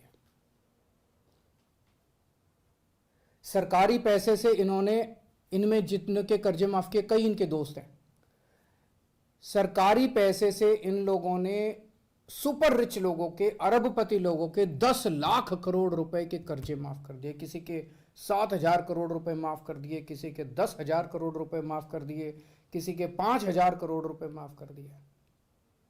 क्यों? अगर ये कर्जे माफ नहीं किए जाते, इतने करोड़ों करोड़ों हजारों लाखों करोड़ रुपए के अगर कर्जे माफ नहीं किए जाते, तो इनको खाने पीने की चीजों के ऊपर टैक्स लगाने की जरूरत नहीं पड़ती। अगर ये लाखों करोड़ों रुपए के कर्जे माफ नहीं किए जाते, तो आज इनके पास सेना के जवानों की पेंशन देने के लिए पैसे की कमी नहीं पड़ती। अगर इनको ये लाखों करोड़ रुपए के कर्जे नहीं दिए जाते, तो इस तरह की देश की हालत नहीं होती। एक और चीज पता चली है, अरबपति सुपर रिच लोगों के, इन्होंने बड़ी बड़ी कंपनियों के 5 लाख करोड़ रुपए का टैक्स माफ कर दिया। एक तरफ तो कर्जे माफ कर दिए और दूसरी तरफ इनसे जो टैक्स लेना था वो टैक्स माफ कर दिया। गरीब आदमी पे टैक्स लगा दिया।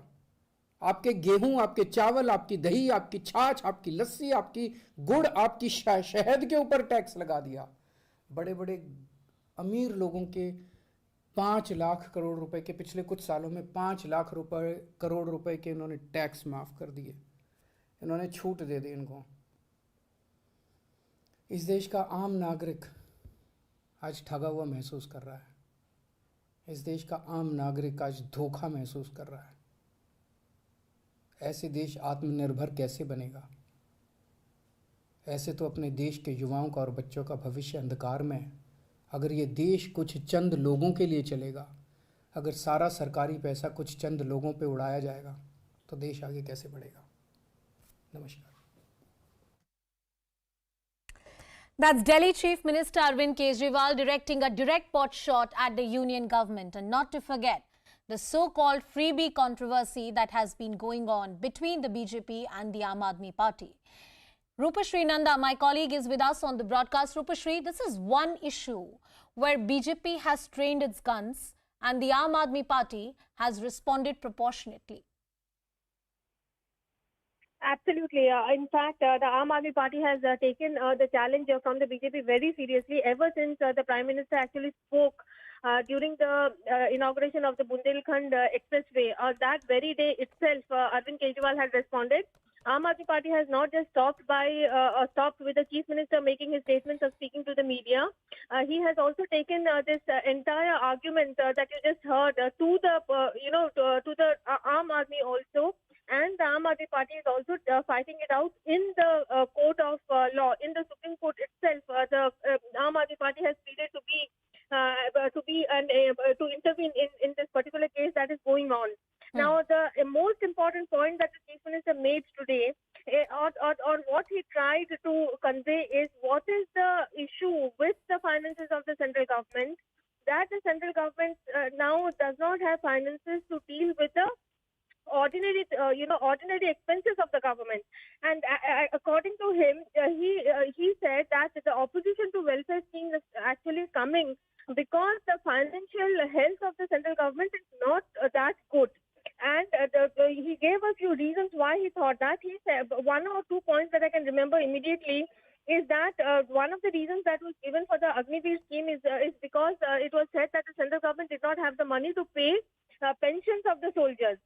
Then he said that pay commission is formed every 10 years, but the 8th pay commission is yet to be formed. When it comes to the payment of wages to the poorest of the poor under the Mahatma Gandhi National Rural Employment Guarantee scheme, the central government, according to him, has made a 25% cut in that also. And there are taxes imposed on food items like rice, wheat, curd, honey, and so on and so forth. So the Chief Minister essentially is saying that when the central government is actually earning so much money because of taxes, why is it that the central government is not spending that money on the people? Why does it have the need to impose such taxes and increase the burden of living on the ordinary person? And finally, he makes the point that the reason why the central government's finances are in such a sorry state, according to him, is because the central government has waived off both loans, the bad loans that we've been talking about. Rupeshri, I'm sorry I'm interrupting you there.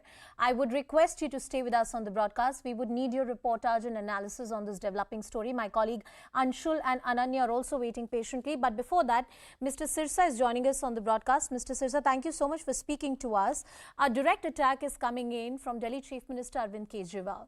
And he's saying that while you may slam this so-called culture of freebies, it's the BJP government that has written off bad loans for various people who have fled the country. देखिए, ये अरविंद केजरीवाल जी का एक भोला भाला चेहरा बनाकर झूठ बोलना कोई नई चीज नहीं है जी। वो सारी अटेंशन अब डिवर्ट करना चाहते हैं जो उनके ऊपर पिछले दिनों में जो शराब घोटाला हुआ, जो प्राइवेट लोगों को लाइसेंस दिए गए, उसमें से 12% में 6% कमीशन ली गई। अरविंद केजरीवाल जी को पता है कि उनमें से बहुत सारे लोग जो हैं वो अपनी बात बताना चाहते हैं, उनको इन्होंने चुप भी करा रखा है, लेकिन वो ज्यादातर चुप नहीं रहने वाले। वो पैसे का लेन देन कैसे हुआ वो सबकी जानकारी में आ चुका है, मेरी जानकारी में भी है, कैसे 45 करोड़ रुपया कहाँ दिया गया, 50 करोड़ रुपया कहाँ ट्रांसफर हुआ।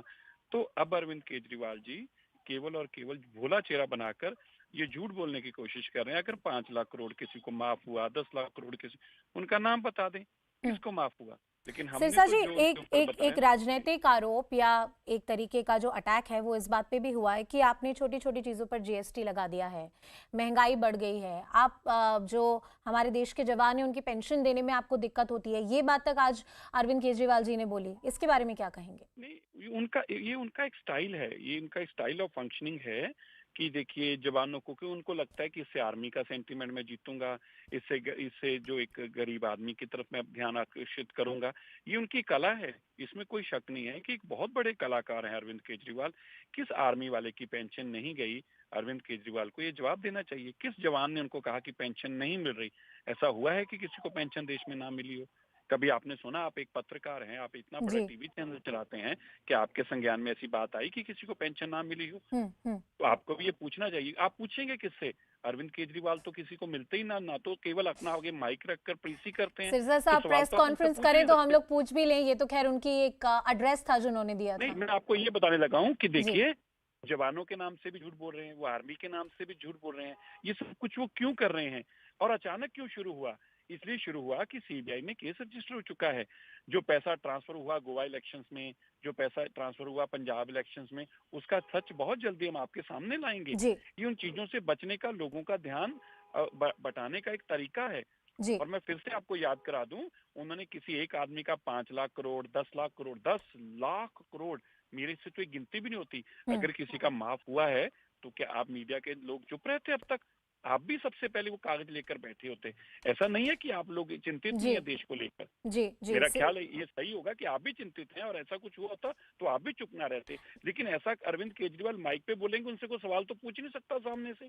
सिरसा साहब, हम पूरी कोशिश करेंगे आम आदमी पार्टी का भी जवाब लाने की इसके ऊपर। बहुत बहुत शुक्रिया mister Manjinder Singh Sirsa for joining us on the broadcast and giving us your time. I want to cut across back to my colleague Anshul and Ananya who continue to be with us on the show. Ananya, coming to you first, why don't you remind our viewers about what happened in the Supreme Court? What were the arguments or comments that were made in the Supreme Court about the freebie culture? Well, yes, Anusha, today the matter was listed for hearing. However, out of the 3 judges, one of the judges, Justice Hima Kohli, was not available on the bench. Hence, an order could not have been passed by the top court in the country. But then, what is very, very crucial is that a very long hearing took place, and the rounds of arguments have been taken place from all the stakeholders, whether it's the Solicitor General of India, who was representing the Union of India, that is the central government, who was clearly saying that the freebies can be a very big economical disaster, while Mr. Abhishek Manu Singhvi was appearing for the Delhi government, that is the Aam Aadmi Party, who is trying to intervene into this particular matter. The petition has been filed by Ashwini Kumar Upadhyay, and the Aam Aadmi Party is constantly arguing before the topmost court of the country that freebies are nothing but constitutional responsibilities, and that is what the line of arguments Mr. Abhishek Manu Singhvi adopted. And Mr. Kapil Sibal, who has been asked by the top court to in fact be a kind of amicus, a court's friend into this particular matter, though he has not been appointed as an official amicus, but then his views are being sought and various other views have been sought. Now, what is very, very importantly happened today, Anusha, is that the central government has given out a committee list, a suggested committee list which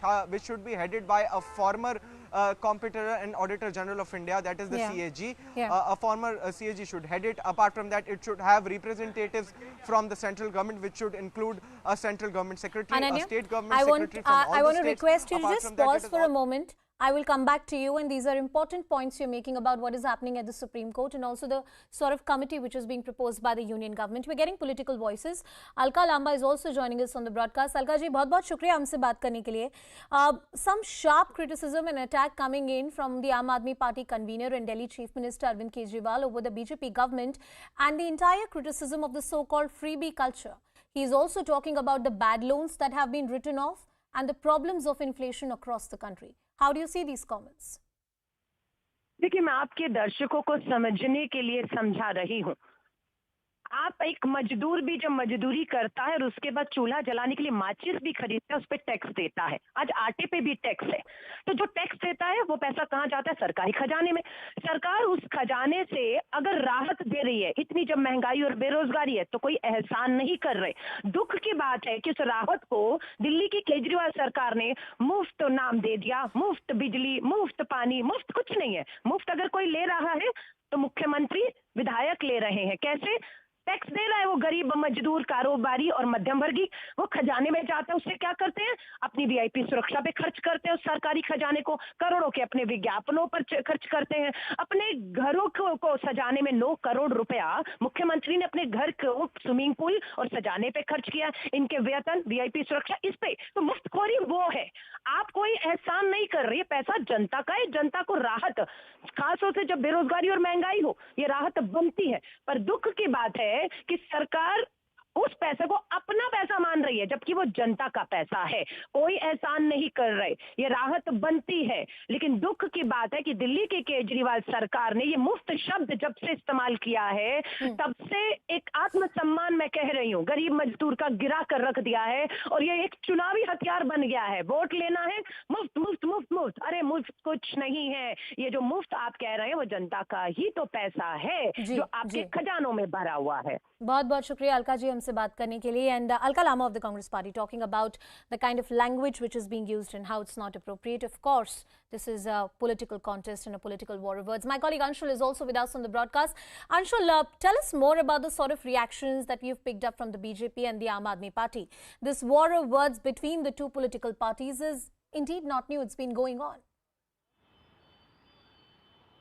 That's right. So the battle of narrative has now started between the Aam Aadmi Party and the BJP, whereas on one hand, whereas the BJP is trying to build the narrative that these fake promises that are made right just before the polls of giving out freebies, be it free electricity or free ration or free water, these promises are absolutely hollow promises, and the leaders who make these promises actually do not look at the fiscal impact that it could happen on the economy of the state. Whereas the Aam Aadmi Party, we heard Arvind Kejriwal just a few minutes ago speaking, and the narrative that he is trying to set is that the BJP is actually trying to take the benefits of right to free education and free hospitals, giving out money in government hospitals. So this is a battle of narrative that has started between the BJP and the Aam Aadmi Party right before Gujarat elections, because remember, we have seen over the past few weeks Arvind Kejriwal has been travelling to and fro to Gujarat almost every week, and the kind of promises that he has been making in Gujarat are on the same lines what he made in Goa, what he made in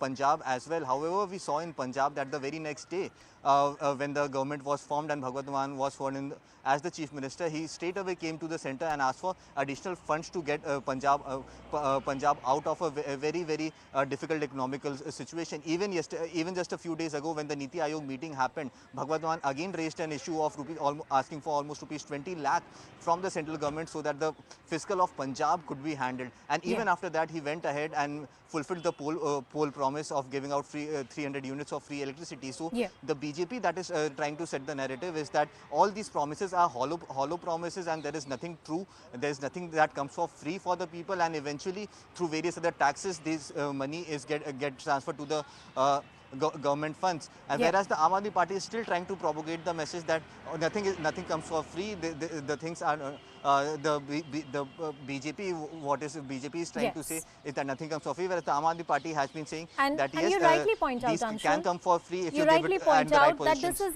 this is a war of political narrative, and what is in the rather in the public interest is for journalists to highlight that we are a welfare state under the Indian Constitution, but fiscal prudence and the math of running an economy and making sure that the country is well on track in terms of the financial cannot be done away with.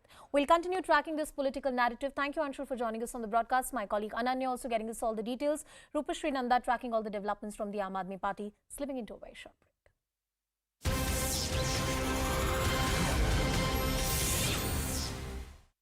16 weeks of TRP domination. India's ace news channel delivers again. CNN News 18 on your side. Party leader's car was hit by a truck in Uttar Pradesh's Mampuri district.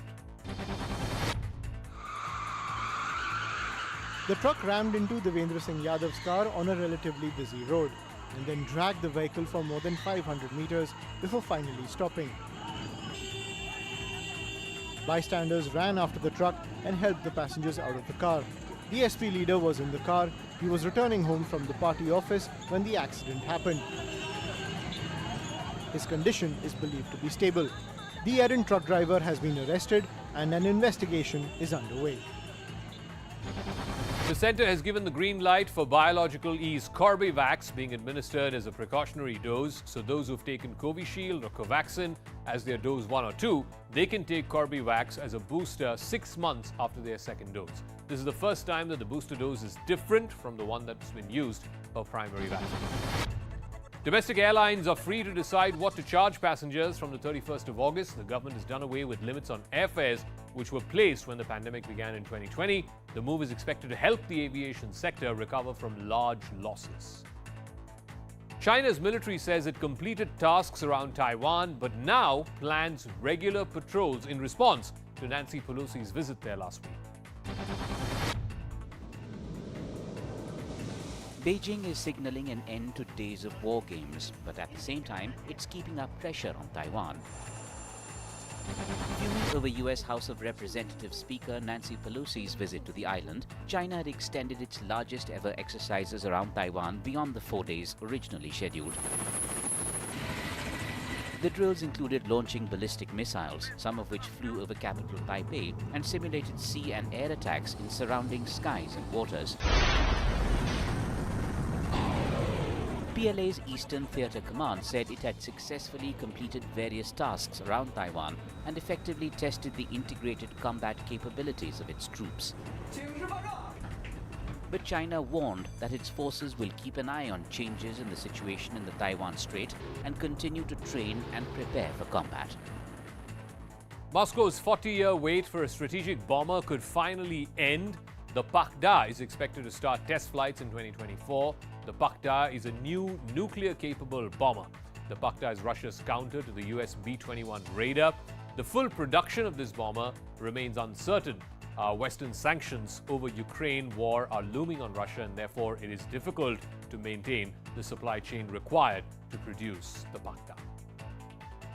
Loud explosions have rocked a Russian military airbase in western Crimea. Plumes of smoke were seen rising up in the sky, and eyewitnesses said that at least 12 explosions took place. Ukrainian media claim that it was a missile attack, but the Russian Defense Ministry says that it was not an attack, but a detonation of ammunition in which one person was killed. Former US President Donald Trump invoked the Fifth Amendment and refused to answer questions under oath today in the New York Attorney General's long-running civil investigation into his business dealings. This decision comes just days after the FBI searched his Mar-a-Lago estate in Florida as part of an unrelated federal inquiry into whether he took classified records with him when he left the White House. A shocking video from Muzaffarabad in Pakistan. All right, cutting across to some live developments, there's a press conference which is happening by Divya Kakran. Let's go to that. इतने पैसे नहीं देता था, पर अगर मैं लड़कों से लड़ती तो मुझे पैसे मिलते थे, जिसके कारण थोड़ा दूध घी इन सब के पैसे आ जाते थे। फिर धीरे धीरे ये सिलसिला चलता रहा। 2010 में ऐसे वैसे मैं स्टेट लड़ी थी, 9-10 की बात है, स्टेट लड़ी थी दिल्ली स्टेट, पर मैं बहुत छोटी थी तो सर ने मुझे 1000 रुपये दिए थे जो वहाँ के सर थे कि अभी तुम छोटी हो भी नहीं लड़ सकते। फिर मैं 2011 में स्टेट लड़ी दिल्ली स्टेट, तो मैं स्टेट में फर्स्ट आई और मैं नेशनल गई नरवाना, वो मेरे पास सर्टिफिकेट है। नरवाना गई, वहाँ पे मेरा ब्राउन्ज मेडल आया 2011 में। 12 में मैं पुणे लड़ी दिल्ली स्टेट से, पहले मेरा सिलेक्शन हुआ, फर्स्ट आई। 2012 में मैं पुणे में सेकंड आई दिल्ली स्टेट में। फिर मैं स्कूल नेशनल लड़ी 2013 में, वहाँ पे मैं फर्स्ट आई और मैं सिपाही गई नेशनल लड़ने, तो मेरा गोल्ड मेडल आया। सब जूनियर लड़ी में 2013 में, वहाँ पे मेरा गोल्ड मेडल आया। रूरल लड़ी सोनीपत में दिल्ली स्टेट से, वहाँ पे मेरा गोल्ड मेडल आया। वहाँ से स्टार्टिंग मेरी हो चुकी थी नेशनल लड़ने की, और 2017 तक मैं लगातार दिल्ली को मैंने 58 मेडल दिए, जिसमें मेरे कितने ही गोल्ड, कितने ही सिल्वर और कितने ही मेरे ब्राउन्ज मेडल है। और मैंने मेहनत करी है, मेरे पिताजी ने इतनी मेहनत करी है। हम इतनी गरीबी से आए हैं कि जब हम अखाड़े में जाते थे तो 2-2 घंटे जाम लगा रहता था। आप सबको पता ही है, आप सब यहाँ पे भजनपुरा में इतने जाम से निकल के आए हैं। और जब मैं गुरु प्रेमनाथ अखाड़े में 2012 से मैंने गुरु प्रेमनाथ अखाड़े में स्टार्ट करी थी पहलवानी, तो जब मैं वहाँ जाती थी, जब तक सिग्नेचर ब्रिज भी नहीं बना था, तो हम 2-2, 3-3 घंटे वहाँ खड़े रहते थे बस में। और जब हम अखाड़े में जाते थे, और कितनी बार ऐसा हुआ है कि सिर्फ अखाड़ा चुचकार के आया क्योंकि टाइम निकल जाता था प्रैक्टिस का। इतनी गरीबी में मैंने प्रैक्टिस करी है। और 2015 की बात है, तब मैं एशियन चैंपियनशिप में कैडेट में, जो कि दिल्ली में हो रही थी IG स्टेडियम में, तब भी मैं दिल्ली से लड़ी थी। वो सारे सबूत हमारे इंटरनेट पर डल रहते कि कौन बच्चा कहाँ से लड़ा है। तो तब मेरा गोल्ड मेडल आया। दिल्ली सरकार की तरफ से हमारे घर पे कोई भी नहीं आया कि कोई पूछे कि इतनी गरीब बच्ची आज एशिया में फर्स्ट कैसे आ रही है। और सबसे बड़ी बात, उस दिन किसी बच्चे का गोल्ड नहीं आया। हरियाणा के इतने बच्चे लड़े थे और भी स्टेट के बच्चे थे, किसी का गोल्ड नहीं आया। सिर्फ दिव्या काकरान का गोल्ड मेडल आया था, दिल्ली की दिव्या काकरान का गोल्ड मेडल आया था। उसके बाद भी दिल्ली से कोई नहीं आया। सिर्फ फिर मनोज तिवारी जी आए थे, उन्होंने मुझे 3 लाख रुपए दिए थे। और वो 3 लाख रुपए उस टाइम पे, उस 3 लाख रुपए ने मेरी इतनी मदद करी है। 2015 में मेरी माँ ने अपना मंगलसूत्र गिरवी रखा था मेरे लिए, सबसे पहले उन 3 लाख रुपए का मैंने वो छुड़वाया था, पर तब भी मेरी कोई सहायता नहीं। 2017 में फिर मैं ये सीनियर एशियन चैंपियनशिप लड़ी। उसके बाद तब मैंने देखा कि आज मेरा सीनियर एशियन चैंपियनशिप में मेडल आया है। इतनी छोटी उम्र में मैं पहली ऐसी महिला बनी हूँ जो एशियन चैंपियनशिप में सिल्वर मेडल लाई हूँ। ओलंपिक में वो लड़की गई थी 2016 रियो में, उस लड़की का गोल्ड मेडल आया था, और उससे मैंने टक्कर की कुश्ती चलाई थी। जापान की वो लड़की थी। जब भी मुझे कोई प्रोत्साहन नहीं मिला, तो एक इंसान की क्षमता होती है सहने की। हम सब घर में बैठ के सब रोए कि पापा ये सब क्या हो रहा है। आप बोलते थे कि इतना प्रोत्साहन मिलता है, ये मिलता है, क्या मिल रहा है। आज हम ऐसे ही लोअर में कपड़ों में बैठे हैं, हमारे पास ढंग के कपड़े नहीं है पहनने को, खाने को ढंग से आज भी खाना नहीं है हमारे पास। ये सब क्या हो रहा है। तो तब मेरे पापा ने कहा कोई बात नहीं, हम यूपी से लड़ेंगे। तो तब हम यूपी में गए और यूपी ने मुझे 2018 से मैंने यूपी में लड़ना स्टार्ट किया था, 2017 के लास्ट में लड़ना स्टार्ट किया था। 2018, 19 में मुझे उन्होंने रानी लक्ष्मीबाई का अवार्ड दिया। 2-3 साल के अंदर ही उन्होंने मुझे रानी लक्ष्मीबाई का अवार्ड दिया। और 2020 में मेरी स्थिति देख के उन्होंने आजीवन मेरी पेंशन बांधी है 20,000 रुपये। और कल ही उन्होंने मुझे घोषणा करी है, जो बच्चे कॉमनवेल्थ में से ब्रॉन्ज मेडल लाए हैं, गोल्ड लाए, सिल्वर लाए हैं, मुझे 50 लाख रुपए और रजिस्टर ऑफिसर की नौकरी का वादा किया है। तो आप ये बताइए, जो मैं सिर्फ 2-3 साल से यूपी से लड़ रही हूँ, वो मेरी इतनी हेल्प कर रहे हैं, तो दिल्ली सरकार ने मेरी हेल्प क्यों नहीं करी है। हरियाणा के बच्चे, मैं आपको बताऊं, मेरे ट्विटर पे आप योगेश्वर दत्त जी की ट्वीट देखिएगा, उन्होंने बताया है कि मैं खुद हरियाणा में होके दिल्ली में रहता था, तब मुझे दिल्ली सरकार ने भी मदद करी है। और और मेरी हरियाणा सरकार ने भी मदद करी है। दीपेंद्र सिंह हुड्डा, उन्होंने खुद ट्वीट किया है कि मैंने खुद सुशील कुमार को, साइना नेहवाल को और एक हरिंदर लड़का है उनको मैंने खुद पैसे दिए, और उन्होंने दिल्ली से भी पैसे लिए और हरियाणा से भी पैसे लिए। रवि दहिया जो कि हरियाणा में रहता है, हरियाणा का रहने वाला है, पर वो रहता दिल्ली में है, लड़ता दिल्ली से है, उसके बाद भी हमारे दिल्ली सरकार ने उसे करोड़ों रुपए की राशि दी और दिल्ली में ही उसको नौकरी दी है, पर उसको हरियाणा वाले भी पैसे दे रहे हैं। तो ये बताइए, मैं सिर्फ अपना हक मांग रही हूँ, मैं किसी के आगे हाथ नहीं फैला रही कि मुझे पैसे दो, भीख नहीं मांग रही हूँ किसी से। मैंने मेहनत करी है, रात रात को जाके ट्रेन में गए, मेरी माँ बाप मेरे सामने रोते थे कि कोई बात नहीं, सुबह का घी भी आएगा और दूध भी आएगा, तू बस पहलवानी कर, सब कुछ मिलेगा तुझे। उसके बाद भी मुझे कुछ नहीं मिल रहा है और मेरी उनसे कोई दुश्मनी नहीं है। मैं उनके पास खुद गई 2017 में, मेरे पास 18 में। मैंने कहा सर, मैं कोई मीडिया के पास नहीं गई हूँ पहले, ना मैं किसी अखबार वाले को कह रही हूँ पहले, मैं आपसे मिलना चाहती थी। मैंने पता नहीं कितने मीडिया वालों से या कितने ही सर से कहा कि मेरी अरविंद केजरीवाल जी से बात कराइए। उन्होंने कहा कि अपॉइंटमेंट मिलनी बहुत मुश्किल है। मैंने कहा हाथ जोड़ के रिक्वेस्ट है, मुझे उनसे मिलना है पहले। उन्होंने कहा ठीक है। 2018 में उन्होंने उनसे मेरी अपॉइंटमेंट करवाई तो मैंने उनको सारी बात बताई कि सर, मैं एक गांव से निकली हुई हूँ और मेरे पापा के एक और भाई है, मेरे पापा के माँ बाप भी है, उनका खर्चा भी मैं ही चला रही हूँ और मेरे घर का खर्चा भी मैं ही चला रही हूँ। हमारी ना किसी की सरकारी नौकरी है, ना कोई पहलवानी में आगे बढ़ पाया, सिर्फ मैं अकेली बढ़ पाई हूँ और मैं ही सबके लिए सब कुछ हूँ। और सर, मेरे इतने सारे मेडल है, तब भी मुझे कोई प्रोत्साहन नहीं मिल रहा है और अगले महीने एशियन गेम्स है, तो आप मेरी मदद करिए। उन्होंने कहा कि कैसे मदद हो सकती है तुम्हारी। मैंने कहा सर, बादाम प्रोटीन अभी तक मुझे कुछ नहीं मिला है, मैं ना कुछ पीती हूँ, जो मुझे मिलता है मैं वही पी लेती हूँ। तो उन्होंने मुझे कहा कि ठीक है, आप किस चीज पे लिख के दो। मेरे पास वो कागज भी है, मैंने लिख के दिया कि इस चीज की जरूरत है, सिर्फ मुझे एशियन गेम्स तक सबसे पहले हेल्प करिए और अगर आपको मेडल आया तो आप मेरा सम्मानित कीजिएगा। उनका कोई भी ईमेल नहीं आया मेरे पास, कोई भी मैसेज नहीं आया, कोई भी फोन नहीं आया। हमने 2-3 बार फोन किया, उन्होंने कहा मदद होगी। मदद कब होगी? तब एशियन गेम्स में मेडल आ गया, तब वो मुझे बुला रहे हैं वहाँ पे कि सारे बच्चों को प्रोत्साहन करिए, आपने बहुत अच्छा किया है और आप सब मेडल लाए हैं। मुझे अब क्या जरूरत है? और उसके बाद भी उन्हें मेरी ये बात इतनी लग गई कि इस लड़की ने सबके सामने ये वाली बात क्यों कही कि मैंने इनसे पहले ही मदद मांगी थी। उन्होंने मुझे कोई प्रोत्साहन नहीं दिया, कोई राशि नहीं दी, कोई भी मेरे घर पे नहीं आया कि दिव्या आपने सबके सामने ये सब बोला है, आपको कुछ ना कुछ तो मिलना चाहिए जब आपने इतनी हिम्मत करी है बोलने की। मुझे कुछ उसके बाद भी कुछ नहीं दिया गया। और उससे भी बड़ी बात, आज सब कितने ट्वीट कर रहे हैं कि देश के लिए लड़ते हैं, पैसा कौन मांगता है। जब हम गरीबी में पहलवानी करते हैं, हमारे पास सब्जी भी नहीं होती है, हम रोटी खाते हैं सिर्फ, उसमें हम पहलवानी करते हैं। पहलवानी ऐसी चीज है, 2-2 हजार उठे बैठी मारते हैं, कंधे दुखते हैं, चोट लगती है। 2016 में पैर में चोट लगी थी, किसी ने मदद नहीं करी। हरीश चौधरी भाई है, हमारे पास जिम के पैसे भी नहीं होते थे। 2014 की बात है, तब मैंने इनसे कहा कि अब कुश्ती तो करते हैं हमें, पर लेकिन हमें जिम की भी आवश्यकता है। उन्होंने कहा कोई बात नहीं, तुम हमारे पास करो। तो उन्होंने मेरी हेल्प करी। 2016 में मेरे पैर में चोट लगी, किसी ने कोई खर्चा नहीं दिया। उन्होंने 1 लाख रुपए मुझे दिए और हम मुंबई गए अपना इलाज कराने। उन्होंने इतनी मदद करी, अगर वो ना होते तो मैं तो पैर को लेके पड़ी रहती 1-1.5 साल तक। ये बताइए, कोई ना कोई हेल्प करने के लिए, वो तो थोड़ा बहुत मुझे इधर उधर से हेल्प मिलती रही। इस कारण मेरा आज मैं यहाँ पे आपके बीच में भी हूँ। अगर मुझे हरीश भाई मेरी हेल्प ना करते तो आज मैं कहाँ होती। और 16 में भी मैंने कहा था कि ना कोई स्पॉन्सर है ना कुछ है, मेरे पैर में चोट लगी, कोई मेरा इलाज कराया, पर किसी ने कोई इलाज नहीं कराया। तब हरीश चौधरी भाई ने मेरा इलाज कराया था और ये कहा था कोई बात नहीं, तुम आगे मेहनत करो, जितना मेरे से होगा मैं तुम्हें हेल्प करूंगा।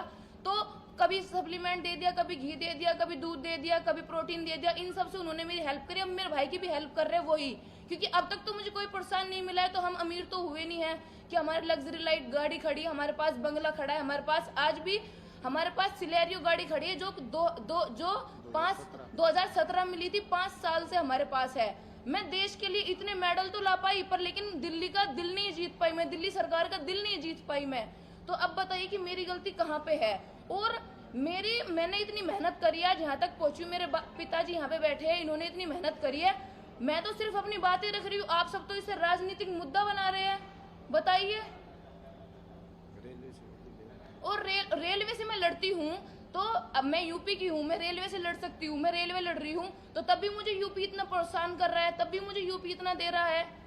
तो ये नहीं है कि किसी खिलाड़ी को अगर वो वहां तक पहुंच गया उसको राजनीति में फंसाए और उसकी पहलवानी बंद करवाए, उसके साथ इतना उसको टॉर्चर कर दे, कुछ कह के कुछ उसको सुना के हमने तो ऐसे नहीं किया था, ऐसे करो। और लोग मेरे से कह रहे हैं अपना सर्टिफिकेट दिखाइए, मेरे यहाँ सी नहीं लिखा है, मैं झूठ नहीं बोल रही हूँ या मैं किससे मांग नहीं रही हूँ, मैंने सर्टिफिकेट भेजे अपने। उसके बाद उन्होंने कौन सी मेरी हेल्प कर दी, उन्होंने कौन सा मुझे कुछ बोला? हाँ दिव्या धन्यवाद, हमें लग रहा था कि तुम झूठे हो इसलिए हमने तुमसे सर्टिफिकेट मांगे, मैंने सर्टिफिकेट भी दे दिए, उसके बाद भी मुझे उन्होंने कुछ नहीं बोला। मेरी उनसे कोई दुश्मनी नहीं है, पर जब वो और बच्चों के लिए कर रहे हैं तो वो मेरे लिए क्यों नहीं कर रहे हैं, ये बताइए।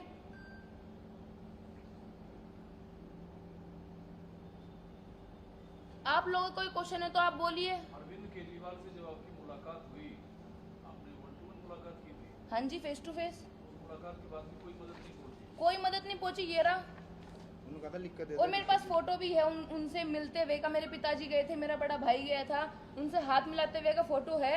तो तब मैंने उनसे कहा था कि सर मुझे हेल्प की जरूरत है, उन्होंने कहा आप लिख के दीजिए, हम एकदम ऐसे नहीं कर पाएंगे, राशि वगैरह नहीं दे पाएंगे, हम आगे बात पहुंचाएंगे और हम आपकी हेल्प करेंगे, आप लिख के दीजिए। मैंने लिख के दिया था उनको। अरविंद केजरीवाल दिल्ली सरकार में पहला स्पोर्ट्स यूनिवर्सिटी बनाने का दावा करते हैं और आप इतनी संघर्ष भरी कहानी अपना बता रही हैं, क्यों आपको कोई मदद नहीं पहुंचा, क्यों मदद की शिकार हुई? 2018 में आपने देखा है कि क्या हुआ है, क्योंकि आपने मैं भी न्यूज चैनल देखती हूँ, मैं भी सब कुछ देखती हूँ, मुझे नहीं लगता जितना मैं बोल पाई हूँ, जितना मेरे साथ भेदभाव हुआ है, मैंने सीधा डायरेक्ट बोल दिया। कोई भी रेसलर, कोई भी खिलाड़ी या जहां तक आज मैं पहुंची, कोई किसी ने भी ऑब्जेक्शन उठाया हो, मैं ही ऐसी लड़की हूँ जिसने ऑब्जेक्शन उठाया है, मैं ही बोलने वाली ऐसी लड़की हूँ जिसने ऑब्जेक्शन उठाया है। और जो इस लेवल पे भी आके अपने भविष्य की चिंता ना करके, क्या पता कल को क्या होए क्या ना हो, इतनी मेहनत करके आज यहाँ तक पहुंची हूँ, न्याय मिले ना मिले अभी मुझे कोई भरोसा नहीं है। 2017 के बाद क्या आपने दिल्ली सरकार से कोई आर्थिक मदद मांगी थी अपनी तरफ से, अगर वो अनदेखा कर रहे थे उसके बावजूद? हाँ जी, 2017 में मेरा एशिया में मेडल आया था, तो उसकी जैसे राशि अगले साल सबको मिलती है, जैसे राशि अगले साल मिलती है तो उसकी राशि नहीं दी गई थी। और छत्रसाल स्टेडियम में उसका वो है हमारे पास प्रूफ, छत्रसाल स्टेडियम में जब गए थे तो उसका प्रूफ ले गए थे कि 2017 में जब मैं सीनियर एशियन चैंपियनशिप खेली तो उसकी राशि मुझे अब तक नहीं मिली है, तो आप वो दीजिए। और सबसे बड़ी बात, 2018 में जब मैंने इतना कुछ बोला कि चलो जो हुआ सो मेरे साथ हुआ, आप पैसे बढ़ाइए, आप बच्चों के लिए पॉलिसी निकालिए, दिल्ली के लिए कुछ करिए, जब जाके हुआ है, ना कि 2017 के पहले से था। आप उस पे देखिए कि दिल्ली में जो भी खिलाड़ियों के लिए हुआ है वो 2018 के बाद हुआ है, वो पहले नहीं हुआ है कुछ भी।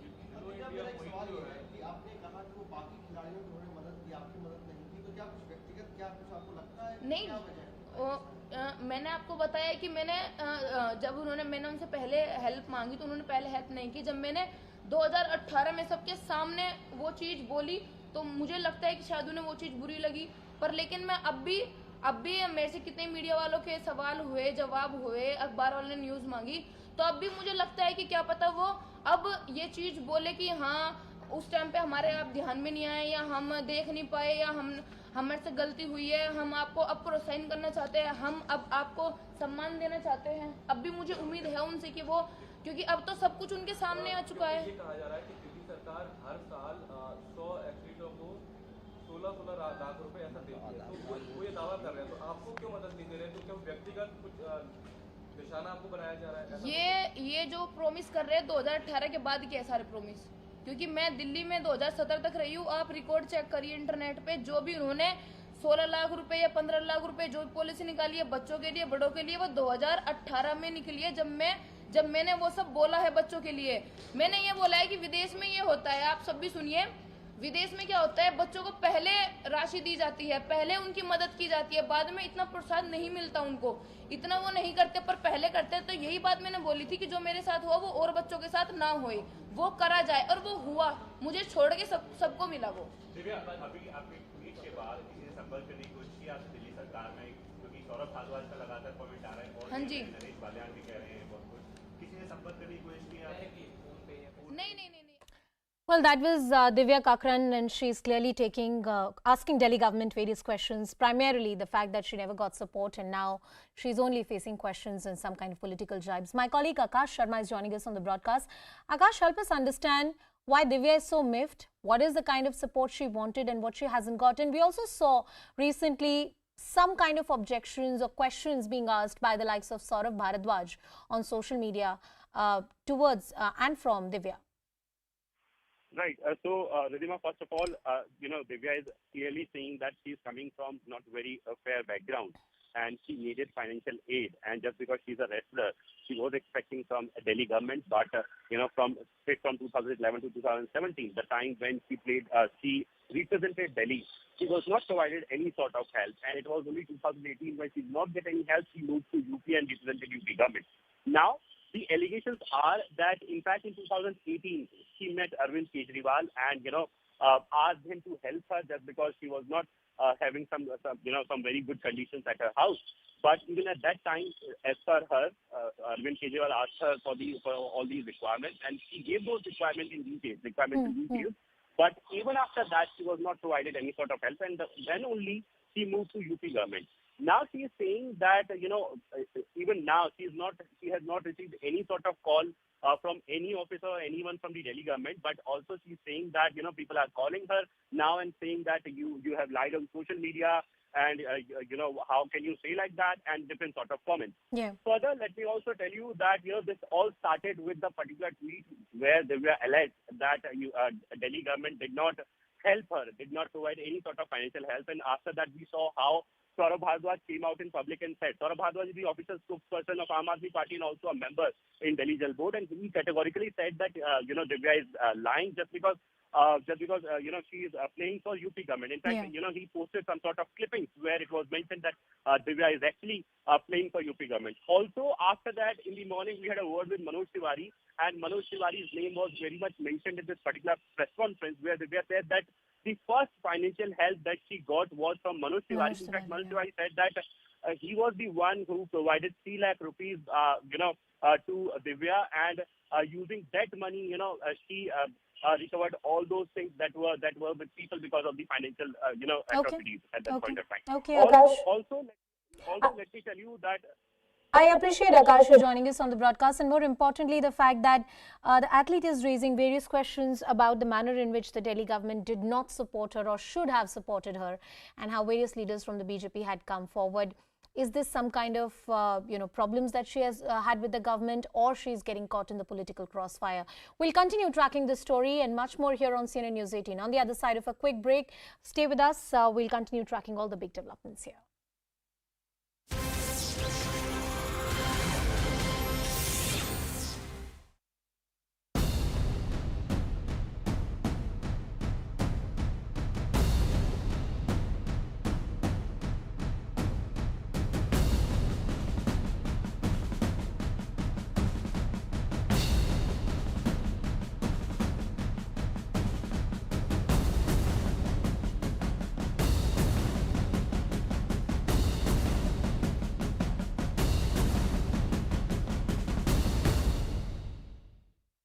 This after she was allegedly forced to tender her resignation following complaints from a parent over some pictures of her wearing a swimsuit which were posted on her private Instagram.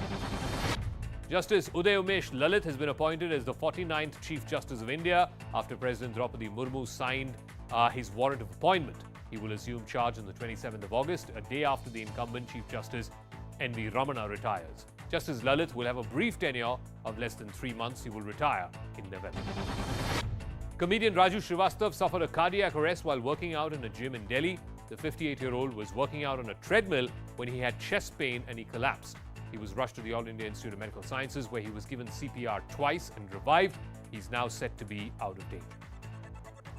A Samajwadi Party leader's car was hit by a truck in Uttar Pradesh's Mainpuri district.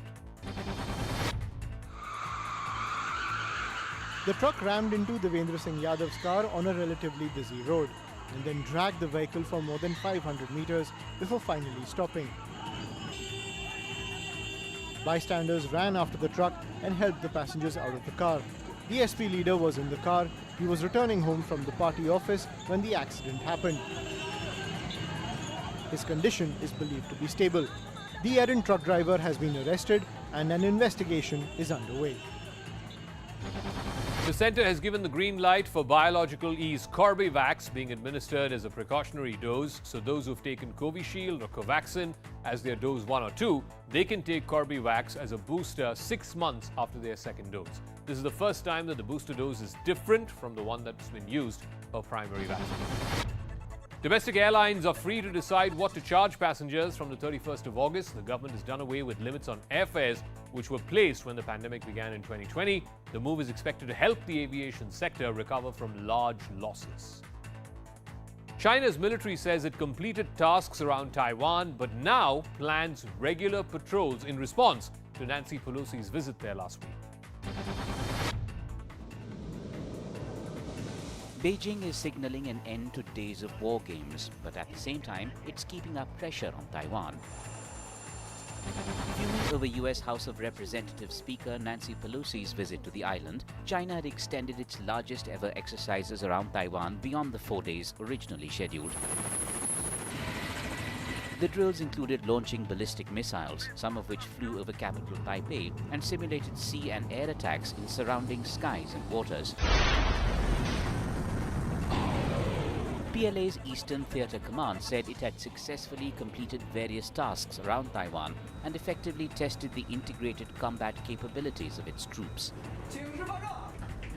But China warned that its forces will keep an eye on changes in the situation in the Taiwan Strait and continue to train and prepare for combat.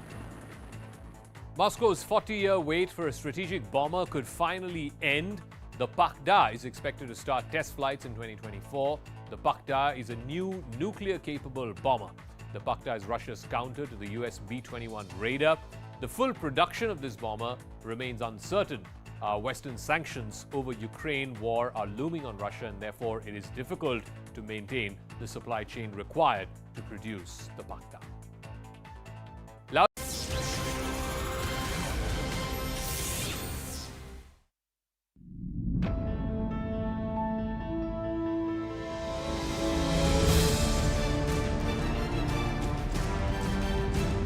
The big news that's coming in, that the forces have gunned down 3 terrorists of the Lashkar, and that includes the commander of the Lashkar, Latif Radar.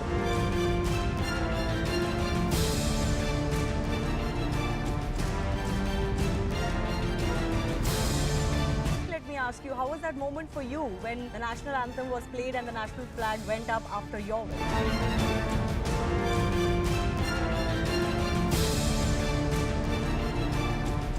That if price rise, unemployment, these were the real issues in breaking the back of the middle class and the lower middle class in this country, Dr. Johnson was saying. Why is it then that the BJP is winning election after election?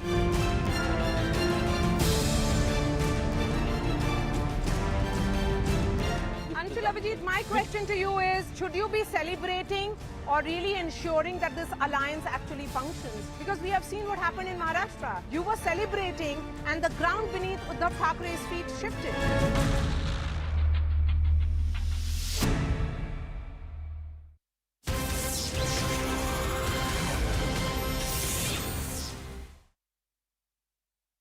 Bus failed. 2 passengers of the bus and the auto driver were injured. Police have filed a case and the BEST is investigating the accident.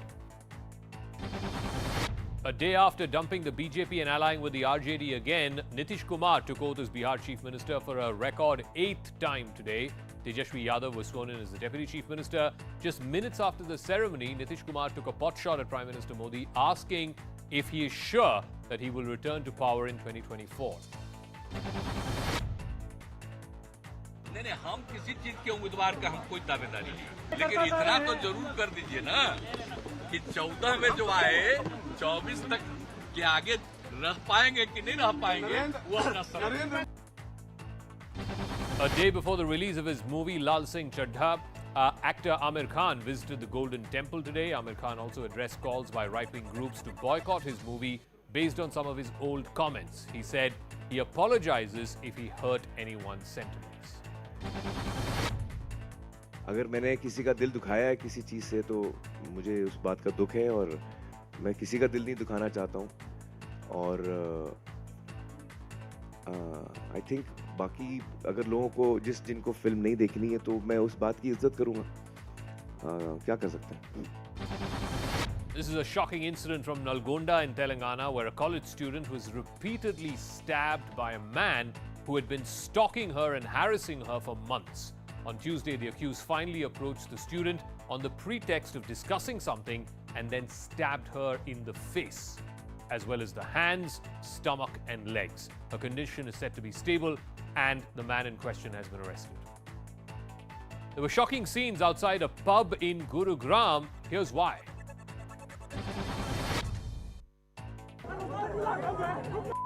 Bouncers were seen assaulting patrons outside Casa Danza Club in Millennium City.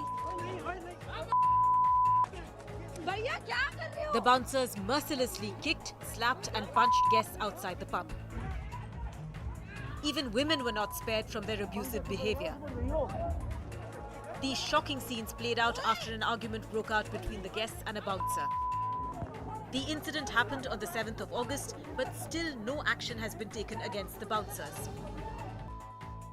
Beijing has reacted to India seeking to ban smartphones from Chinese manufacturers, particularly those under 10,000 rupees. China has said that it's urging India to fulfill its commitment. China has cited mutually beneficial trade ties. India could likely ban smartphones, Chinese smartphones that is, which are under 12,000 rupees. There is concern over local manufacturers being undercut. Recently, Chinese manufacturers like Xiaomi, Vivo and Oppo have smartphones under 12,000 and many of them have been raided by the Enforcement Directorate as well. Cars were washed away as Indore streets turned into rivers after heavy rains. Many low-lying areas in Indore were submerged after heavy rains. The streets looked like overflowing rivers, and caught in the mayhem were local residents. Cars were seen wading their way through the submerged roads. Some cars were simply washed away because the flood waters were so strong. Some cars which were swept away had people inside them. But locals managed to save them from the heavy flowing water. The rain came down in sheets and wreaked havoc in the city. The Met Department has predicted that moderate to heavy rainfall will continue for the next few days. The Supreme Court has agreed to club all 9 FIRs against former BJP spokesperson Nupur Sharma and hand them over to the Delhi police. The top court has also allowed her to approach the Delhi High Court for quashing all the FIRs against her. The Supreme Court cited death threats against Nupur Sharma while agreeing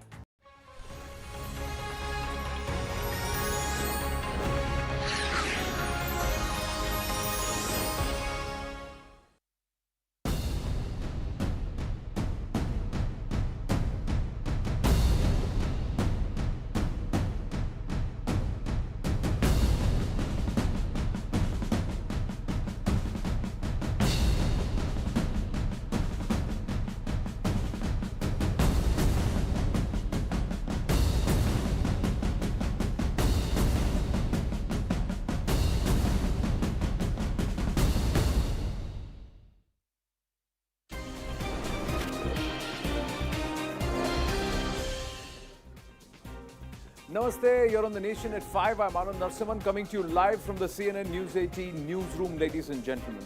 Have a look at some of these pictures. Can you believe the amount of cash that is stashed?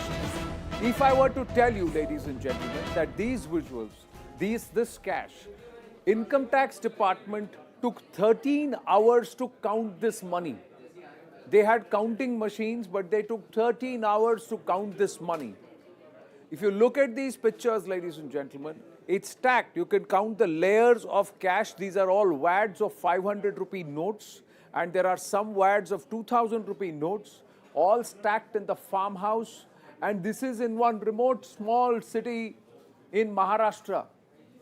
This is the amount that they have stumbled up. Such is the collection that the property seized is nearing 400 crores. Nearly 390 crore is the amount. The total amount of gold that's been found is more than 30 kilograms of gold. The amount of cash, hard cash that's been found is more than 55 crore rupees. Cash, which is stacked. And who are these people? The information that we are getting, this cash stash that has been seized in Jalna belongs to steel companies. Owners of steel companies and steel manufacturers. There are 4 of them, And the details that we have so far is that 56 crore of cash, gold worth 14 crore, and it's taken 13 hours for the IT department officials to sit there and count this cash. The raids were carried out after it was found that steel companies that are also involved in construction were doing transactions out of the books. Most of the cash has been seized from the farmhouse of one of the owners of the steel plant.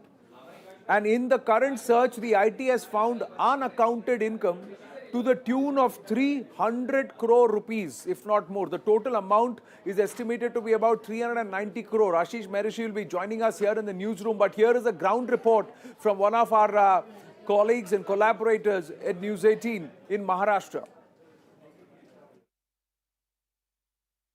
Steel capital of India के नाम से मशहूर जालना के MIDC में आयकर विभाग द्वारा छापेमारी की कार्रवाई की गई। तकरीबन 8 दिनों तक यह छापेमारी की कार्रवाई चली। मेरे पीछे आप देख सकते हो, यही है वो एसआरजे पित्ती स्टील प्राइवेट लिमिटेड कंपनी। इसी कंपनी से आयकर विभाग ने अपनी छापेमारी की कार्रवाई का आगाज किया था। इस कंपनी के साथ साथ 2 अन्य कंपनियों में भी आयकर विभाग ने छापे डाली। साथ ही साथ 2 निजी साहूकारों के दफ्तरों पर भी छापेमारी कर दफ्तरों को सील किया गया। इस कार्रवाई में 390 करोड़ रुपए से अधिक की राशि जब्त की गई, जिसका कोई हिसाब किताब नहीं, जिसमें 50 किलो से अधिक का सोना और हीरे के जवाहरात होने की भी जानकारी हाथ लगी है। इस मामले में आयकर विभाग अब क्या कार्रवाई करता है, यह देखना काफी दिलचस्प होगा। Well, Ashish Banerjee is with us at this point. Ashish, tell us more details about who are these company owners and how did the IT stumble upon such a huge stack of cash? So it's a proper gamut of things which are happening in Jalna, and it's nothing new. I remember in 2021 as well, in the month of September, there was an IT search and similar kind of cash, but the cash was a little less as compared to what we have found this time. But ultimately, what is happening in Jalna, one has to realize the fact that there are certain companies, there are certain individuals who are basically running steel furnaces, and everything happens in cash. So no GST paid, no income tax paid, companies are not registered, but these are all steel furnaces which are being run. It's a form of a cooperative, or you can say a form of a group of people who are running this show. Is it a cooperative or a cabal? The right word would be cabal. So it's like a cabal, which, group of people who are basically running the show there. And there, you don't pay taxes, but steel is produced, then the steel is smuggled out of that state, and huge amount of cash is collected, and with that, the finances go to certain builders who are in Pune, in Mumbai, and various other. This is usually the process. So this is the inside story. But yes, 58 crore rupees is huge in cash. We remember in the case of Partha Chatterjee as well, it was around 50 crore, then there was so much of noise. But 50 crore rupees, it took the IT department around 13 hours to count. They started at 11 a.m. in the morning and ended at 1 a.m. in the night. So, it was a huge process for them. They found gold worth 14 crores, which is around 34 kgs. There are other diamonds and other valuable things as well. There are certain Benami properties, the documents have been found related to certain Benami properties.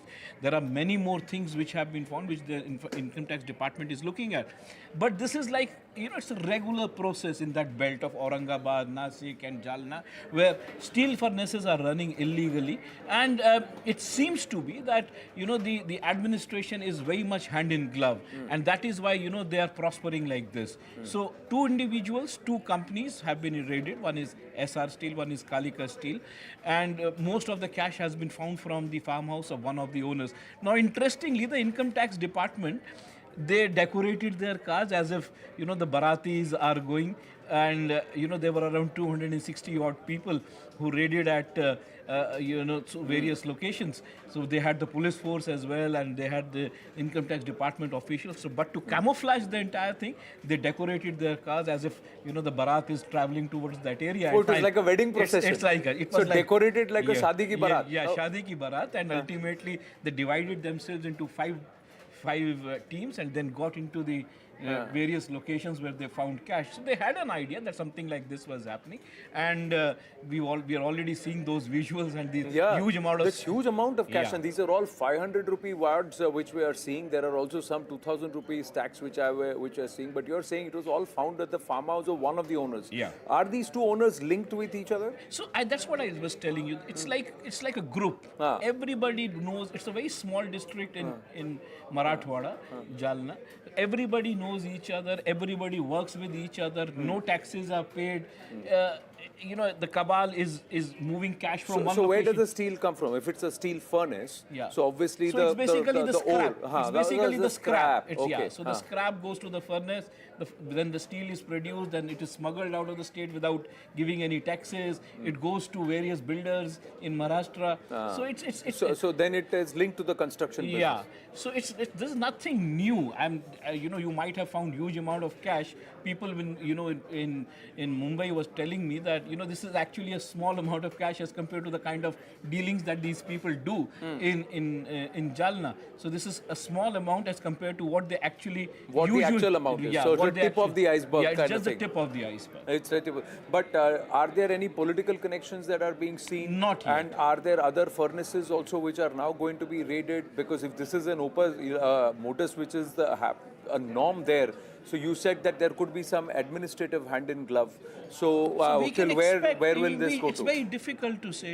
Entirely depends on the income tax department, because once they raid, they found various details about cash dealings. There are diary entries. There are open entries which are given by entry operators and others. So we still don't know where will it lead to.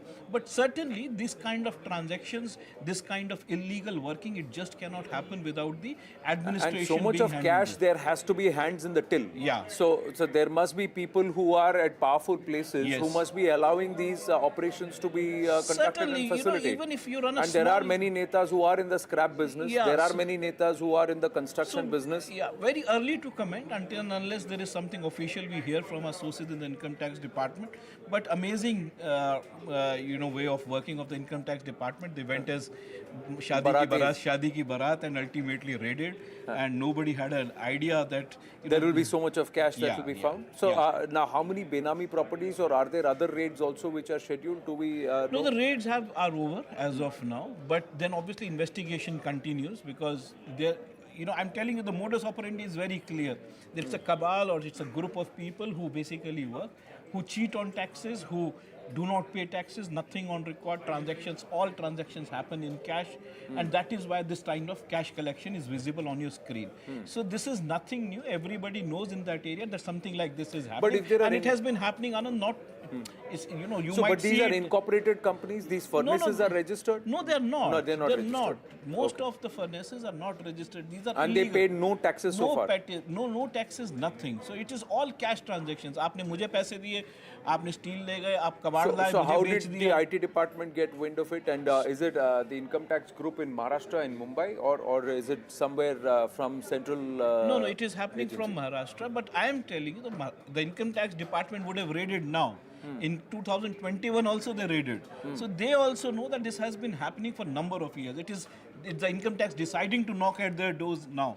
So it's not that the administration is not aware that something like this is happening. It is not that the Maharashtra administration is not aware, or the tax department. Where does the scrap come from? All across the country, or largely from Maharashtra? And you're saying the steel also goes from out of the state also it goes? Yes, it goes out of the state. It is smuggled out of the state without paying GST. It is consumed inside the state without paying GST. It goes to various builders. In fact, I have been told by my sources, some people tell me that these people finance in cash to certain builders in Mumbai and Pune. So, because they have huge amount of cash with them, so they act as financiers as well.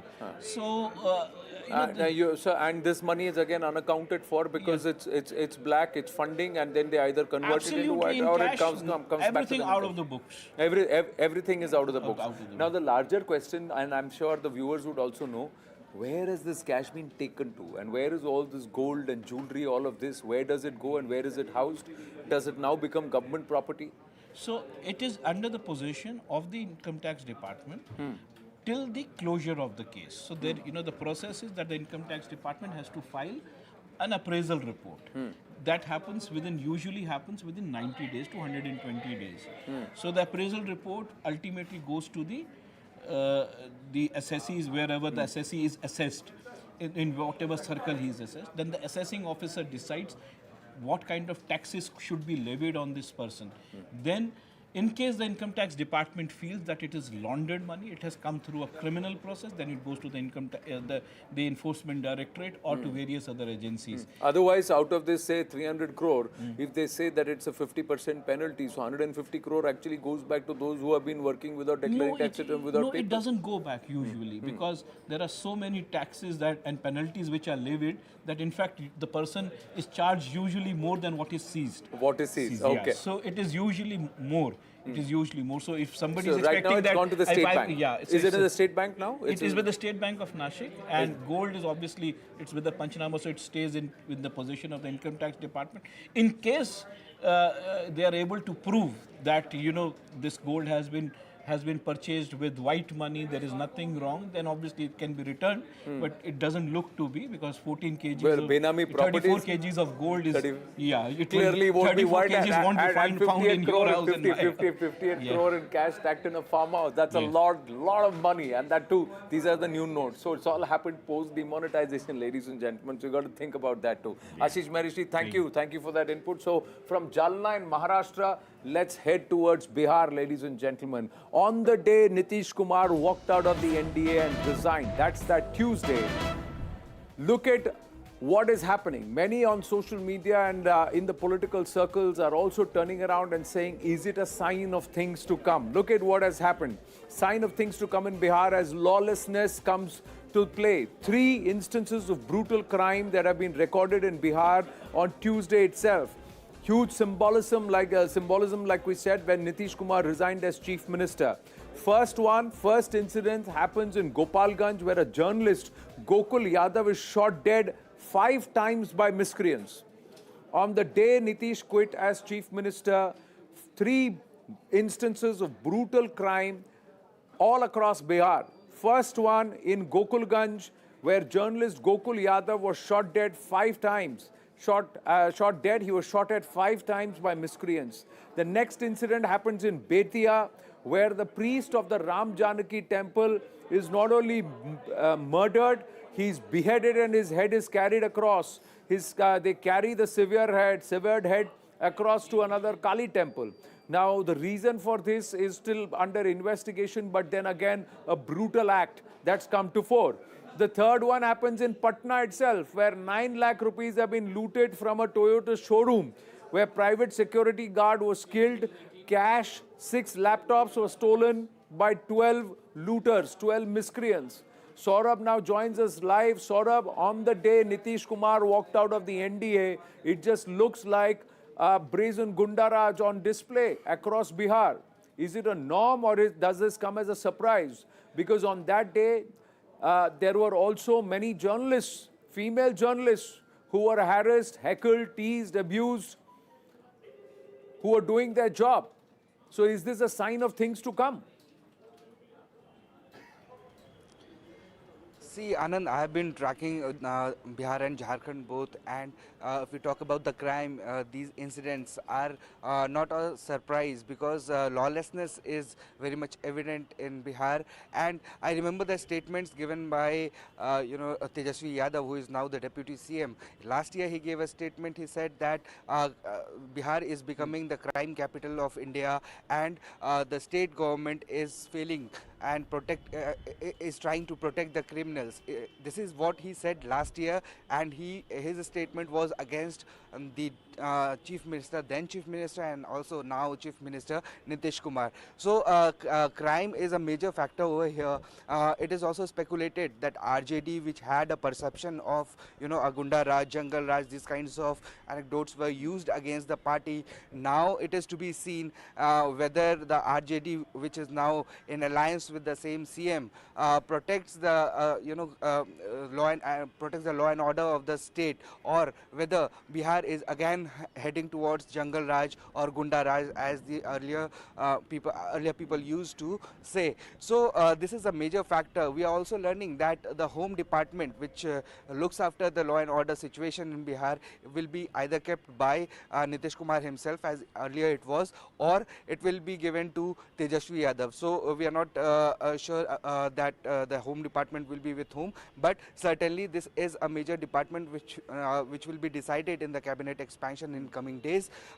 But the criminals here, they are on rampage, and they have very less fear of the police administration. So we saw these 3 incidents in a day where Nitish Kumar resigned, knowing very well that Nitish is going to be in alliance with RJD. So it can be speculated the return of RJD has given a boost to the criminals, maybe, or will RJD will change its perception of protecting criminals as it used to do in early 90s. So this will be interesting, that this new alliance, whether it will succeed in controlling crime, or the criminals will roam free. True. Well, do we have the details of the journalist who was shot dead? What is the background to that incident? What happened in Betia? And also Patna, this loot which has happened with the with 10 or 12 miscreants. Has there been any movement in cracking down the perpetrators and catching the perpetrators in all 3 instances? See here, yes, the journalist Gokul Yadav was a local journalist of Gopalganj over there. He was shot at 5 times, but now police is on the crackdown. They are searching the criminals, but no arrests have been made so far. Similarly, in Ram Janki Mandir priest case, police is conducting searches, no arrests so far. And in Patna, loots are very common here, maybe because unemployment is more, and people thinks that looting shops and looting people here is easier than to do any job, because there are no jobs. Actually, the political parties, they promises job, but they don't give jobs to people. So the crime is very evident over here. And if we talk about against crime, Bihar has been on the top list of state crimes. I'm sorry, Anand, it's raining. I have to move inside. Right. Thanks for your input, Saurabh. Get to safety, because it's inclement weather all across, and Bihar is also reeling under floods. That's going to be another challenge for the government at this time, because there is heavy rains even in Nepal, and once the Gandak River swells up, it all comes spoiling down straight into Bihar. So we will get on top of that also. But now shifting focus from Bihar to Bengal, ladies and gentlemen, where after Trinamool Congress's Partha Chatterjee and aide Arpita Mukherjee were arrested, another leader, Anubrata Mondal, has been arrested from his home. This comes after he skipped summons from the CBI. They say that more than 12 times, more than a dozen times he was summoned. He appeared only once. Now, Anubrata had written to the agency about summons in the cattle smuggling case, now saying that he was ill and hence couldn't attend. He attached copies of 2 doctors' prescriptions and asked for 2 weeks' time to appear before the CBI. Trinamool Congress sources telling us that they won't tolerate any corruption and that law will take its own course. The BJP has lashed out at West Bengal Chief Minister Mamata Banerjee, saying that she gives state protection to those who operate under crime and extortion syndicates under her watch. Let's listen into the reactions, and then we've got developments. We'll also have Ashish Merishi and Shogoto joining us on the story. সঠিক কাজ করেছেন এবং আইনের আওতায় এনে তদন্তর যে প্রক্রিয়া আছে সেই তদন্ত প্রক্রিয়ার মধ্য দিয়ে তারা তাদের নিজস্ব ব্যবস্থায় করবেন, সে ব্যাপারে আমার বক্তব্য নেই। অনুব্রত মণ্ডল যে একজন মাফিয়া এবং মমতা বন্দ্যোপাধ্যায়ের প্রশ্রয়ে আশ্রয়ে একটা মুদির দোকান থেকে যে হাটে মাগুর মাছ বিক্রি করত, সে আজকে 1000 কোটি টাকার মালিক। তো মমতা ব্যানার্জির সৃষ্টি। Shogoto joining us live, but Ashish is with me here in the newsroom. Ashish, the CBI says that multiple times they issued the summons. What are the grounds for arrest today? So, he was not cooperating, one. Two, they had evidence with them which showed that he was beneficiary or a part of the cattle smuggling case. So there are two very important cases which are being investigated by the CBI and the Enforcement Directorate in West Bengal. One relates to cattle smuggling, another relates to the coal smuggling case. We all know that that coal was smuggled out of abandoned coal fields of Eastern Coalfields Limited. So here, these two cases hold lots of importance.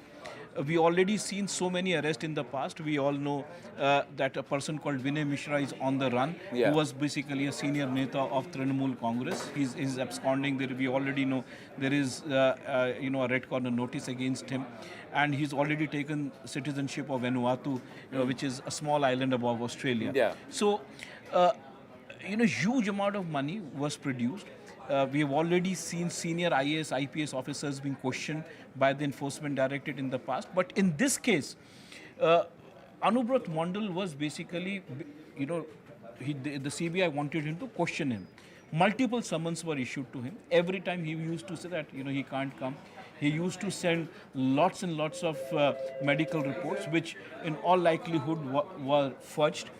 In fact, we are also learning that the doctor who gave the certificate of he being ill, he's giving a statement that he was under pressure, and then he issued that letter, or you can say which the but doctor's for the advice. CBI, they have enough. They have enough evidence to show that he's one of the beneficiaries and of they the have the cattle money smuggling case. and that's a criminal offence. Cattle smuggling by default is a criminal offence, and it's also enshrined that cattle protection or cow protection is enshrined in our constitution. And most importantly, you remember that since it adjoins Bangladesh, we all know that from West Bengal to Bangladesh, huge amount of cattle is smuggled, in which various BSF officials have also been indicted. So and there has been a huge cleanup of and pulling up of certain so BSF here they officials had also. ample evidence with them that he was one of the beneficiaries. He's a strong neta. He's never fought elections, but he's a strong face of Trinamool Congress in Birbhum. Yes, in Birbhum, and Shogato is joining us live. Shogato, Anubrata Mondal was also involved at that where the burning of the homes of certain Trinamool Congress when the workers, when the internecine fights happened. And he at that time had tried to dismiss the whole thing altogether, and he copped a lot of flack at that time. So he's been under the scanner for a while, and he's also been infamous for his conduct and also his utterings. That's right, Anand, and it's not just the coal or cattle smuggling cases that he is under the CBI lens for a while. He is also, being closely watched and observed by the agency for some post-poll violence cases, and these post-poll violence cases involves, murder of BJP workers in Birbhum. So obviously, once the CBI gets into those cases, life will become extremely difficult for Anubrata Mondal, because it involves charges of murder, no less. So obviously, the process, according to many observers, Anand, has only just begun, and probably the arrest of this the strong man of the Trinamool Congress in Birbhum has happened in a case which probably is one of the mildest of all cases that the agencies are actually looking at him at this point in time. At least that's what the perception is. Whether or not that would actually be translated into real terms, most is minor something that crimes one can must be wait the and watch. undoing of netas who think that they can get away with far greater acts which are against the interest of society. Shogato, thank you for your inputs. We've got a big news coming through. Ashish was just mentioning it now. Kamalika is also joining us with the inputs that one of the doctors who prescribed or whose prescription was quoted says that he was actually threatened and he was asked to sign on a blank piece of paper. That's what he's saying. He was forced to write a prescription for the Trinamool Congress leader. This is by the Bolpur Subdivisional Hospital Superintendent, saying he feared for his child. Kamalika now joins us. Kamalika, were you able to speak to this doctor, and what did this doctor say? Yes, I spoke to this doctor for a long time yesterday night, and this doctor was totally terrified and he was scared. What the doctor was saying that day before what happened on Monday, Anubrata Mondal went to SSKM hospital, and there it was told that there is no requirement of him to get admitted. So from there he went back to Birbhum to his residence. But yesterday morning we saw that Birbhum Super Speciality Government Hospital's doctor came in. The doctor came in, he saw Anubrata, and when he came out, he said that Anubrata is not well and he requires 14 days of rest. While he was going back, that point of time, there was somebody who contacted him and said that the hospital authorities, stamp cannot be used. It has to be a white letter, a white letterhead that has been issued by him. That also the super told him before he came to see Anubrata Mondal. Before he came, super told him, he recorded that. And while he was going back, the same thing was told by the male nurse. Then, his conscience raised. That's what he told us. That, this is nothing right. And where he also told us that when he was talking to Anubrata Mondal clearly told him to give a prescription of 14 days he has to take rest. That Anubrata Mondal pressurized him to write. Now, as I said from the morning, as I'm saying, as Shaukat was also pointing out, Mondal is the last word in Birbhum. And there nobody can say no to him. So he did that. And after that, his conscience raised and he was afraid. And he was afraid of his family. He said that, ma'am, I don't want more in TV because I am feared. I'm afraid. I have a small child. So this is the state what the doctor actually told us, and this is what Anubrata Mondal is all about. So definitely, it's a embarrassing day for Trinamool Congress today.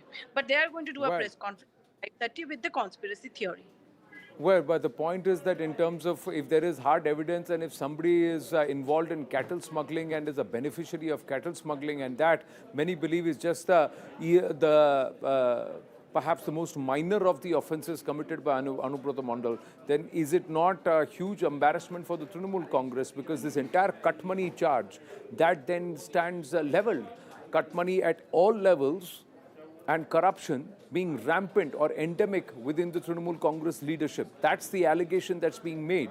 We'll get into that in just a bit, but Kamalika, thank you for your inputs. Big news coming in from Tamil Nadu. So shifting focus, ladies and gentlemen, where Rajiv Gandhi assassination case convict S. Nalini has knocked the Supreme Court seeking premature release in the case. Nalini has cited the judgment of the top court in the case of co-convict Perarivalan.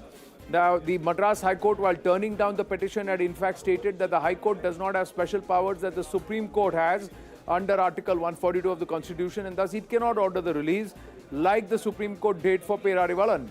Now, we have Ananya joining us with more details. Yes, Ananya, when was this petition moved?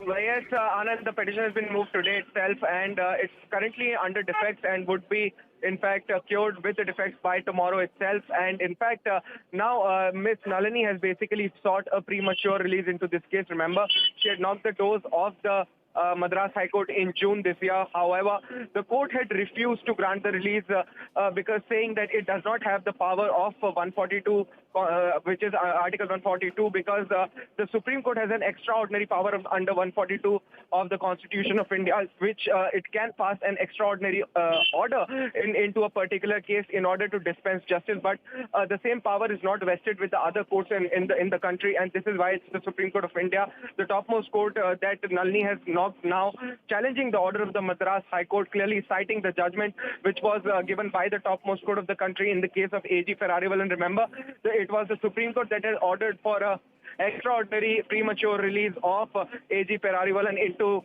this particular case.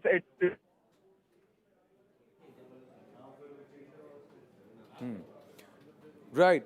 Now this is what the petition very clearly says. The petition has been moved, and the petition says that, like in the case of Perarivalan, I should also be allowed to be given relief. But the Madras High Court saying that it's not within our powers, it's the Supreme Court that can decide on the matter. You've got to go to the Supreme Court because they are empowered under Article 142 of the Constitution of India to take a decision on this matter, and that's exactly what Nalini's lawyers have now done. Ananya, thank you for your inputs. We're going to take a very, very short break here on The Nation at 5. Stay with us.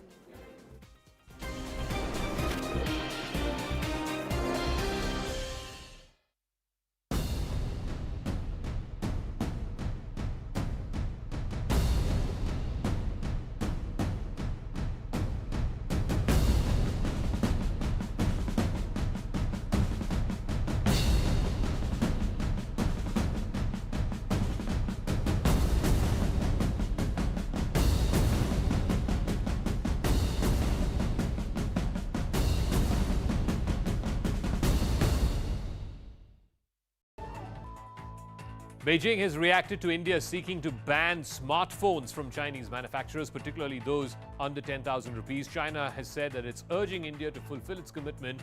China has cited mutually beneficial trade ties. India could likely ban smartphones, Chinese smartphones that is, which are under 12,000 rupees. There is concern over local manufacturers being undercut. Recently, Chinese manufacturers like Xiaomi, Vivo and Oppo have smartphones under 12,000 and many of them have been raided by the Enforcement Directorate as well.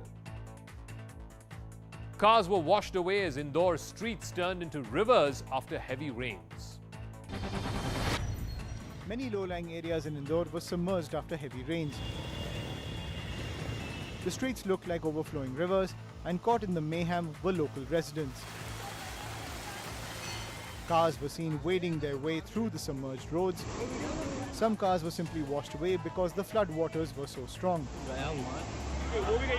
Some cars which were swept away had people inside them. But locals managed to save them from the heavy flowing water. The rain came down in sheets and wreaked havoc in the city. The Met Department has predicted that moderate to heavy rainfall will continue for the next few days. The Supreme Court has agreed to club all 9 FIRs against former BJP spokesperson Nupur Sharma and hand them over to the Delhi police. The top court has also allowed her to approach the Delhi High Court for quashing all the FIRs against her. The Supreme Court cited death threats against Nupur Sharma while agreeing to her request to club all cases. Activist in Bhima Koregaon accused Varavara Rao was granted bail by the Supreme Court. The court made it clear that the 82-year-old had been granted bail purely on medical grounds. He's not allowed to leave the territorial jurisdiction of the court, the trial court in fact, where the case is pending, and misuse his liberty. A top Lashkar-e-Taiba terrorist who was involved in the murder of 2 Kashmiri Pandits was among 3 killed in an encounter in Jammu and Kashmir's Budgam. Latif Rathar, who was murdered, Kashmiri Pandit government employee Rahul Bhatt, and television artist Amreen Bhatt was killed in today's encounter. Heavy rains have wreaked havoc in Himachal Pradesh and led to some hair-raising scenes. In Chamba district, several roads were washed away due to incessant rains. But this group decided to risk their lives in order to cross the heavily damaged road. With rainwater falling like a waterfall, they pushed their motorbike over huge chunks of rocks and stones. The terrain was so tough that one person had to pull the front wheel of the bike to take it forward. They were right on the edge of a gorge. One false step and they could have fallen to their death. Together they lifted and pushed the bike and finally made it across the half-broken road. Scientists have claimed that days on Earth are getting longer. Now, why exactly is that? The Earth's rotation around its axis has slowed down. In fact, the rotation of the axis is slowing down because of friction. 2.3 milliseconds have been added to the length of each day. The tidal changes have also increased. Therefore, the length of the day is also having an impact on how time is measured. It will also have an impact on technology like GPS. A former professor of Kolkata St. Xavier's University has moved the Calcutta High Court against the university authorities. This after she was allegedly forced to tender her resignation following complaints from a parent over some pictures of her wearing a swimsuit which were posted on her private Instagram. Justice Uday Umesh Lalit has been appointed as the 49th Chief Justice of India after President Draupadi Murmu signed his warrant of appointment. He will assume charge on the 27th of August, a day after the incumbent Chief Justice N.V. Ramana retires. Justice Lalit will have a brief tenure of less than 3 months. He will retire in November. Comedian Raju Srivastav suffered a cardiac arrest while working out in a gym in Delhi. The 58-year-old was working out on a treadmill when he had chest pain and he collapsed. He was rushed to the All India Institute of Medical Sciences where he was given CPR twice and revived. He's now said to be out of danger. A Samajwadi Party leader's car was hit by a truck in Uttar Pradesh's Mainpuri district. The truck rammed into Devendra Singh Yadav's car on a relatively busy road and then dragged the vehicle for more than 500 meters before finally stopping. Bystanders ran after the truck and helped the passengers out of the car. The SP leader was in the car. He was returning home from the party office when the accident happened. His condition is believed to be stable. The errant truck driver has been arrested and an investigation is underway. The centre has given the green light for biological E's Corbevax being administered as a precautionary dose. So those who've taken Covishield or Covaxin as their dose 1 or 2, they can take Corbevax as a booster 6 months after their second dose. This is the first time that the booster dose is different from the one that's been used for primary vaccine.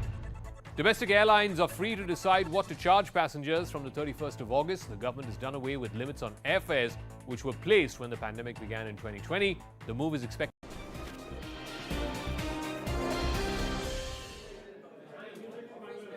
Back on the Nation at 5, ladies and gentlemen, with a big update on crypto. One after the other, there is news which only shows that this is a medium, and somewhere the government was right not in trusting or legalizing cryptocurrency. Now, the Enforcement Directorate has now frozen 370 crore of another crypto exchange, and this exchange is the name goes by Vault, VAULD.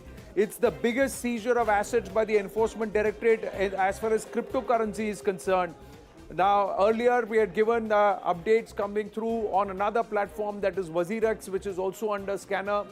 But right now, Ashish Merishy with us with the details on Vault, 370 crore rupees. What's the story? So it's a big seizure. Never in the history of Enforcement Directorate such a big action on any cryptocurrency exchange.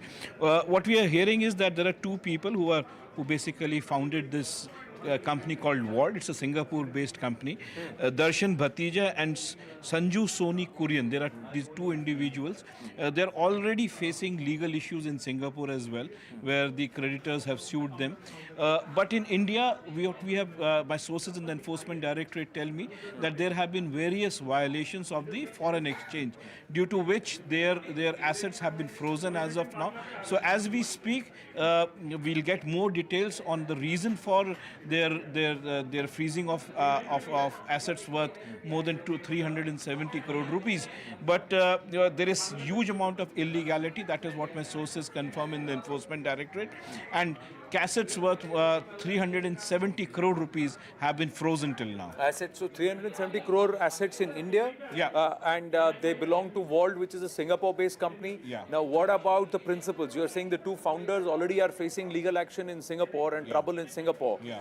Do we know who are the people who had parked money here? Is the Enforcement Directorate, what are the grounds on which, or is it purely FEMA violations? Anand, the government is worried because whenever you see in crypto exchange, we have already seen a huge crash where the valuation has been wiped out for more than 70%. So there are people who have lost money. One, two.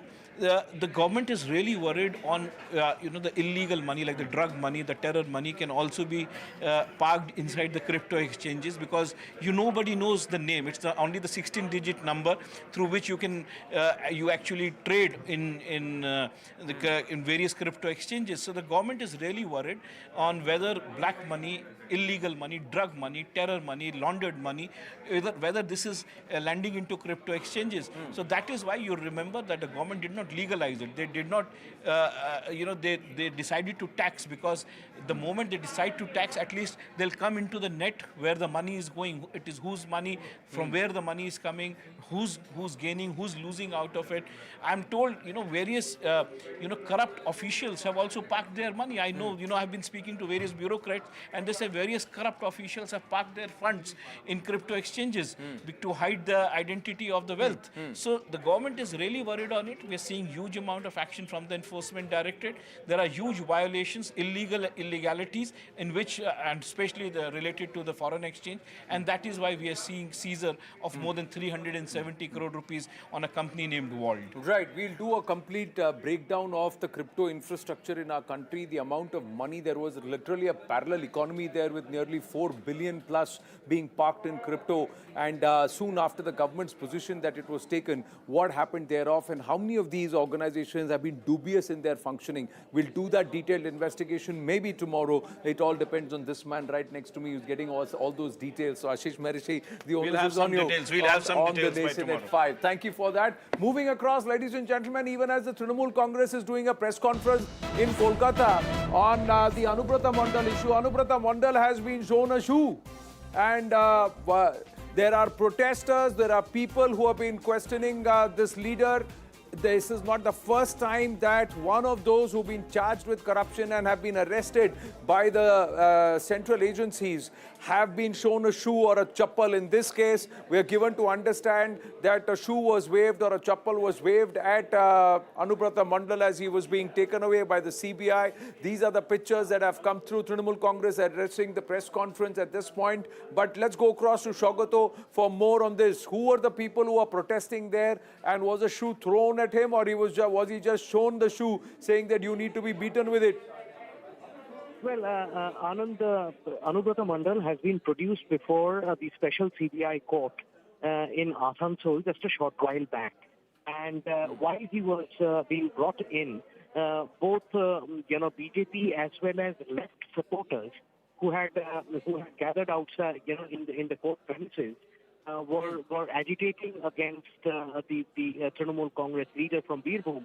And the agitation, obviously was very high-spirited, given the fact that it seems that both the left as well as the BJP have been tolerating, whatever allegations that have been leveled against Anubrata Mondal for a long time now. So obviously, during the course of that agitation, which was very, very high-spirited, the Anubrata Mondal was greeted with the visuals of shoes being shown at him. They weren't thrown at him; they were just waved at him by these agitators, and they were also shouting, slogans calling Anubrata Mondal a thief. So obviously, these slogans high pitched, and these waving of shoes obviously tells a lot about the kind of resistance and opposition he currently faces in his home district, or at least in the vicinity of his home district, where he is currently being produced before a court. Anand? Congress, the Trinamool Congress at this point is addressing a press conference. What is the Trinamool Congress's official position? We'll also try and get Kamalika for more on the fact that he was trying to fudge his medical records and that he was seen as perhaps the #1 Dada of Birbhum, and that nobody could do anything against his wishes. But today he's facing public ire, political protest, but more importantly, his hand in the till as far as the Kabla cattle smuggling scam is concerned. One of the perhaps smaller scams that he's been involved, acts of corruption. But Shogato, the Trinamool Congress will be feeling the pressure because this entire cut money charge, the fact that all of their leaders or a lot of their leaders have been involved in one scam or the other, this big aspect of corruption, this could be huge embarrassment. Paresh Adhikari, then Partha, then now Anubrata. One after the other, there are so many leaders. Also, Anand, the Trinamool Congress is under a lot of pressure. And because the Trinamool Congress is under a lot of pressure, it is having to come out with these kinds of statements that we will not compromise with any corruption, we will not compromise with any kind of wrongs. And the current press conference that is being addressed by Chandrima Bhattacharya, another senior leader of the party, on behalf of the party after Anubrata Mondal's arrest, where she is, besides, talking about the fact that the party will have a no tolerance policy vis-a-vis corruption and any other kind of wrongdoings, is also uttering in the same breath, or questioning the neutrality of the central agencies which are probing these charges. And here, the Trinamool Congress leaders are also naming, some of the other BJP leaders. For example, Himanta Biswa Sarma is being named by Chandrima Bhattacharya just a short while back, alleging he was also named in the Sharada scam, the Ponzi scam, and yet there has been no investigation against him. So obviously, besides talking about the kind of stand the party is taking vis-a-vis some of its leaders who are being officially tainted on account of these agency probes that are going on. For example, Partha Chatterjee has already been removed from both his positions in the government as well as within the party. The Trinamool Congress, it seems, compared to Partha Chatterjee, it has taken a softer stand vis-a-vis Anubrata Mondal, not directly indicted the Birbhum leader in any manner, and have also not removed him from any of his positions so far. He is still the president of the party in Birbhum district, and it seems that as far as Anubrata Mondal is concerned, the stand of the party, besides obviously maintaining that it will go with a zero tolerance policy on corruption and other kinds of wrongdoings, it seems that it has taken a softer stand vis-a-vis Anubrata Mondal as compared with Partha Chatterjee. Well, clearly, we'll try and get we'll get Kamalika also with more on this, because Anubrata has been trying to fudge details and also jump the CBI summons. Huge amount of public anger, charges and counter charges also being waived, leveled. We'll try and get a reaction from the BJP on what the Trinamool Congress is alleging. But right now, it just looks like huge embarrassment for Anubrata Mondal, who's been taken away, whisked away by the CBI. I have Mr. Shogat Roy at this point. Mr. Shogat Roy's shoe has been shown at Anubrata Mondal as he was being taken away by the CBI after he was being arrested. He's been arrested.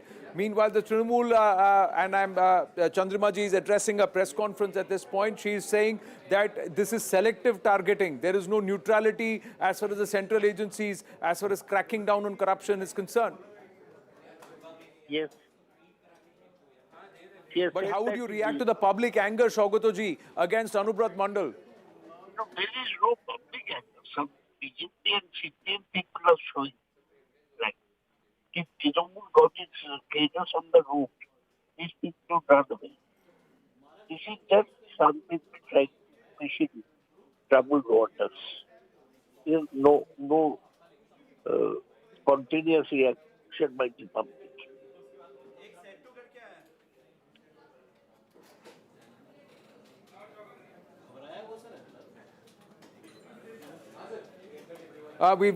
We seem to have lost Shogat Roy there, but Priyanka Tibrewal of the BJP with us. Priyanka Tibrewal, the Trinamool Congress has turned around and said this is not a neutral crackdown on corruption. This is selectively targeting, and that too targeting Trinamool Congress leaders. No, first they should accept that whether there is corruption or not. If they are accepting that yes, there was corruption and TMC people involved in that corruption, then kudos to ED and CBI for doing their work. Now, who is targeting whom? That's not the question. Because you see these investigations are being done by independent agencies like CBI and ED.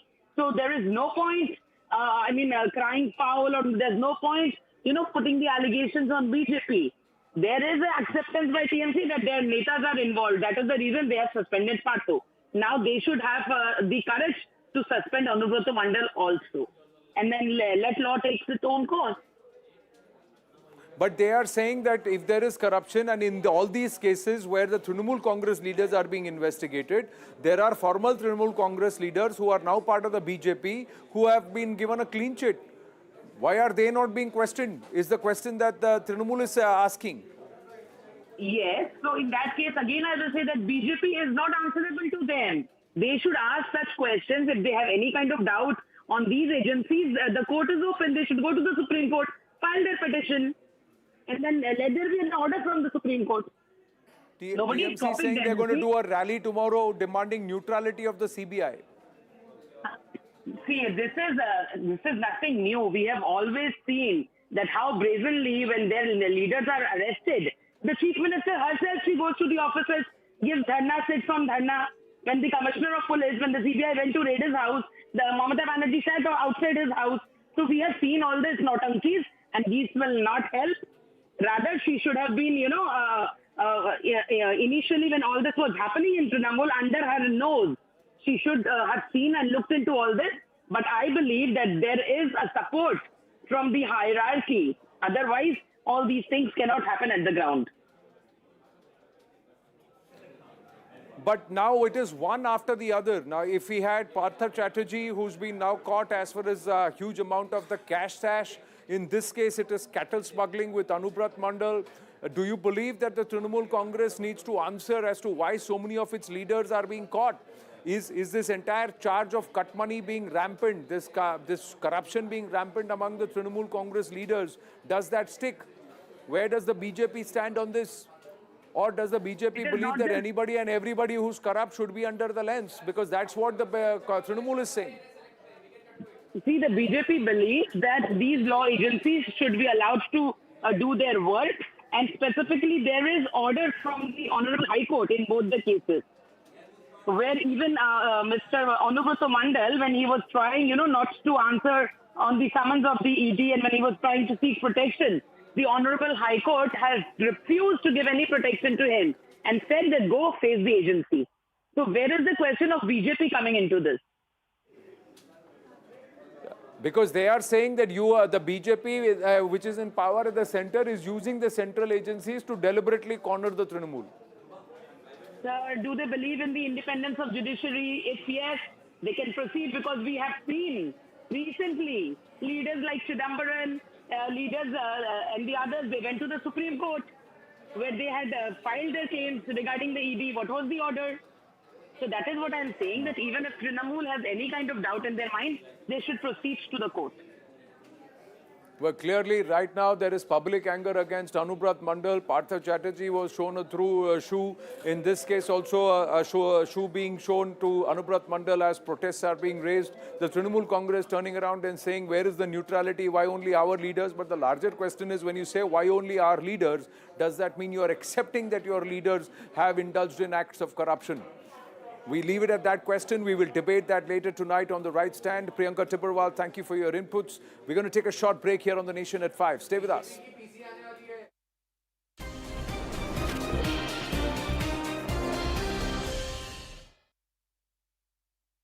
Patrons outside Casa Danza Club in Millennium City. The bouncers mercilessly kicked, slapped and punched guests outside the pub. Even women were not spared from their abusive behavior. These shocking scenes played out after an argument broke out between the guests and a bouncer. The incident happened on the 7th of August, but still no action has been taken against the bouncers. Beijing has reacted to India seeking to ban smartphones from Chinese manufacturers, particularly those under 10,000 rupees. China has said that it's urging India to fulfill its commitment. China has cited mutually beneficial trade ties. India could likely ban smartphones, Chinese smartphones that is, which are under 12,000 rupees. There is concern over local manufacturers being undercut. Recently, Chinese manufacturers like Xiaomi, Vivo and Oppo have smartphones under 12,000 and many of them have been raided by the Enforcement Directorate as well. Cars were washed away as Indore streets turned into rivers after heavy rains. Many low-lying areas in Indore were submerged after heavy rains. The streets looked like overflowing rivers, and caught in the mayhem were local residents. Cars were seen wading their way through the submerged roads. Some cars were simply washed away because the flood waters were so strong.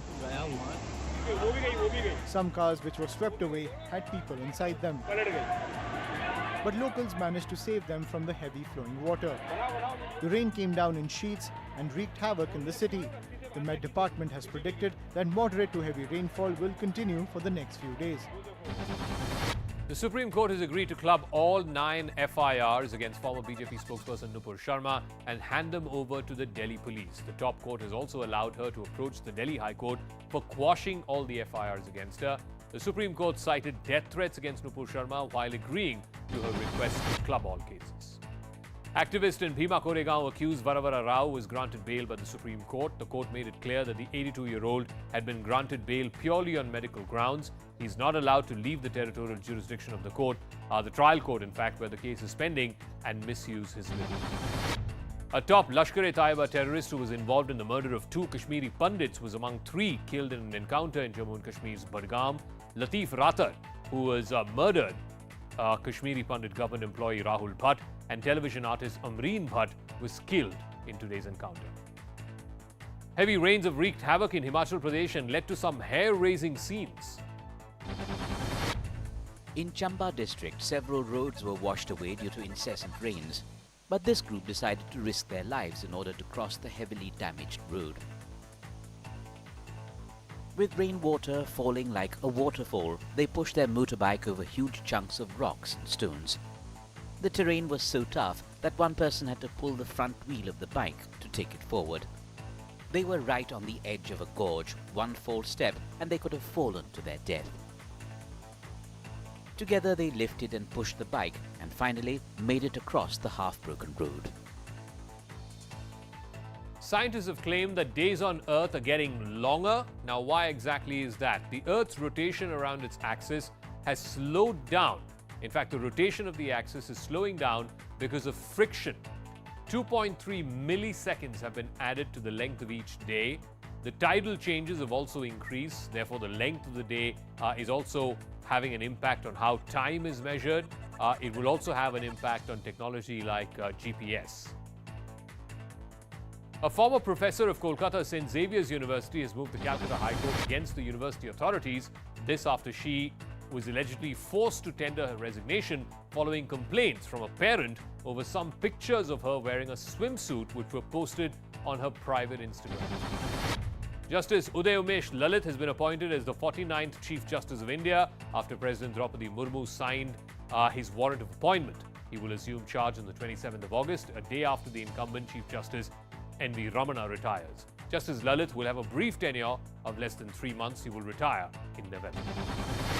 Comedian Raju Srivastav suffered a cardiac arrest while working out in a gym in Delhi. The 58-year-old was working out on a treadmill when he had chest pain and he collapsed. He was rushed to the All India Institute of Medical Sciences where he was given CPR twice and revived. He's now said to be out of danger. A Samajwadi Party leader's car was hit by a truck in Uttar Pradesh's Mainpuri district. The truck rammed into Devendra Singh Yadav's car on a relatively busy road and then dragged the vehicle for more than 500 meters before finally stopping. Bystanders ran after the truck and helped the passengers out of the car. The SP leader was in the car. He was returning home from the party office when the accident happened. His condition is believed to be stable. The errant truck driver has been arrested and an investigation is underway. The centre has given the green light. अभी कुछ समय पहले दिल्ली के मुख्यमंत्री श्री अरविंद केजरीवाल जी ने मानो झूठ बोलने का नया कीर्तिमान बना दिया,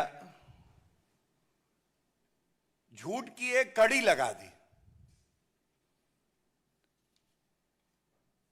अब ये कहना गलत नहीं होगा कि दिल्ली मॉडल हो गया है फेल, अरविंद केजरीवाल आकर झूठ की लगा रहे हैं रेल।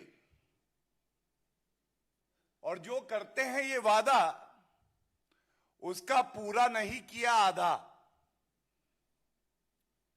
मैं सबसे पहले इस मंच से चुनौती देता हूं श्री अरविंद केजरीवाल जी को। अभी 1 घंटे पहले ही आपने एक प्रेस वार्ता करी है अरविंद केजरीवाल जी, और जैसे आपकी राजनीति बड़ी सतही है, उसमें गहराई नहीं, विश्वसनीयता नहीं,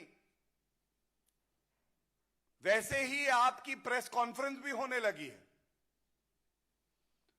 और इसीलिए शुरुआत करेंगे जो 3 बड़े झूठ बोल के अरविंद केजरीवाल जी को लगा हर बार की तरह मैं निकल जाऊंगा। नहीं अरविंद केजरीवाल जी, जब आपको चुनौती देने भारतीय जनता पार्टी आती है तो वो विश्वसनीयता के आधार पे आती है, ठोस आंकड़ों के आधार पे आती है। और मैं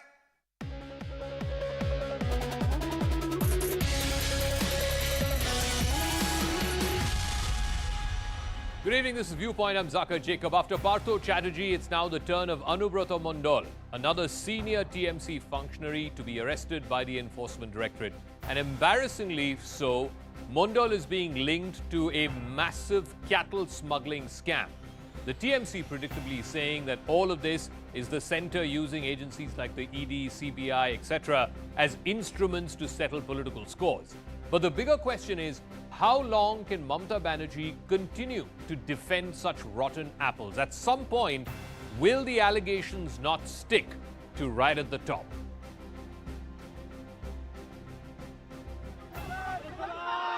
Two weeks, two aides of the Bengal Chief Minister, two big setbacks for the Trinamool Congress. After the Enforcement Directorate arrested former State Minister Partho Chatterjee in the SSC scam, today the CBI arrested TMC leader Anubrata Mondal in a cattle smuggling case. He was arrested for not cooperating in the probe after twice failing to turn up for questioning. This morning, a CBI team of 8 officers turned up at Mondal's house, but he locked himself in a room on the second floor. He allegedly refused to sign the arrest warrant brought by the CBI team. Only after the CBI threatened to bring in paramilitary forces to break open the door did he reluctantly step out. Mondal is known as the Bahubali leader of the TMC in Birbhum. He is the founding member of the party in the district and is a close aide of Mamata Banerjee. He popularized the political slogan Khela Hobe, which dominated the 2021 West Bengal Assembly elections. Khela Hobe! Anubrata Mondal je ekjon mafia এবং মমতা বন্দ্যোপাধ্যায়ের প্রশ্রয়ে আশ্রয়ে একটা মুদির দোকান থেকে যে ভাটে মাগুর মাছ বিক্রি করত সে আজকে 1000 কোটি টাকার মালিক তো মমতা ব্যানার্জির সৃষ্টি এটা একটা ওয়েল অর্গানাইজড ক্রাইম হয়েছে ওয়েল অর্গানাইজড সিন্ডিকেটের মাধ্যমে হয়েছে যেখানে পুলিশ জড়িত তৃণমূল জড়িত নেতা জড়িত বিএসএফ জড়িত Days after Partho Chatterjee was arrested, the TMC removed him from all posts, claiming it has a policy of zero tolerance towards corruption. Trinamool will be the last one to tolerate any kind of irregularity or corruption when it comes to such kind of incident which is cropped up in the public domain. And there will be zero tolerance approach towards corruption. But with the arrest of 2 prominent leaders, does TMC's zero tolerance policy claim ring hollow?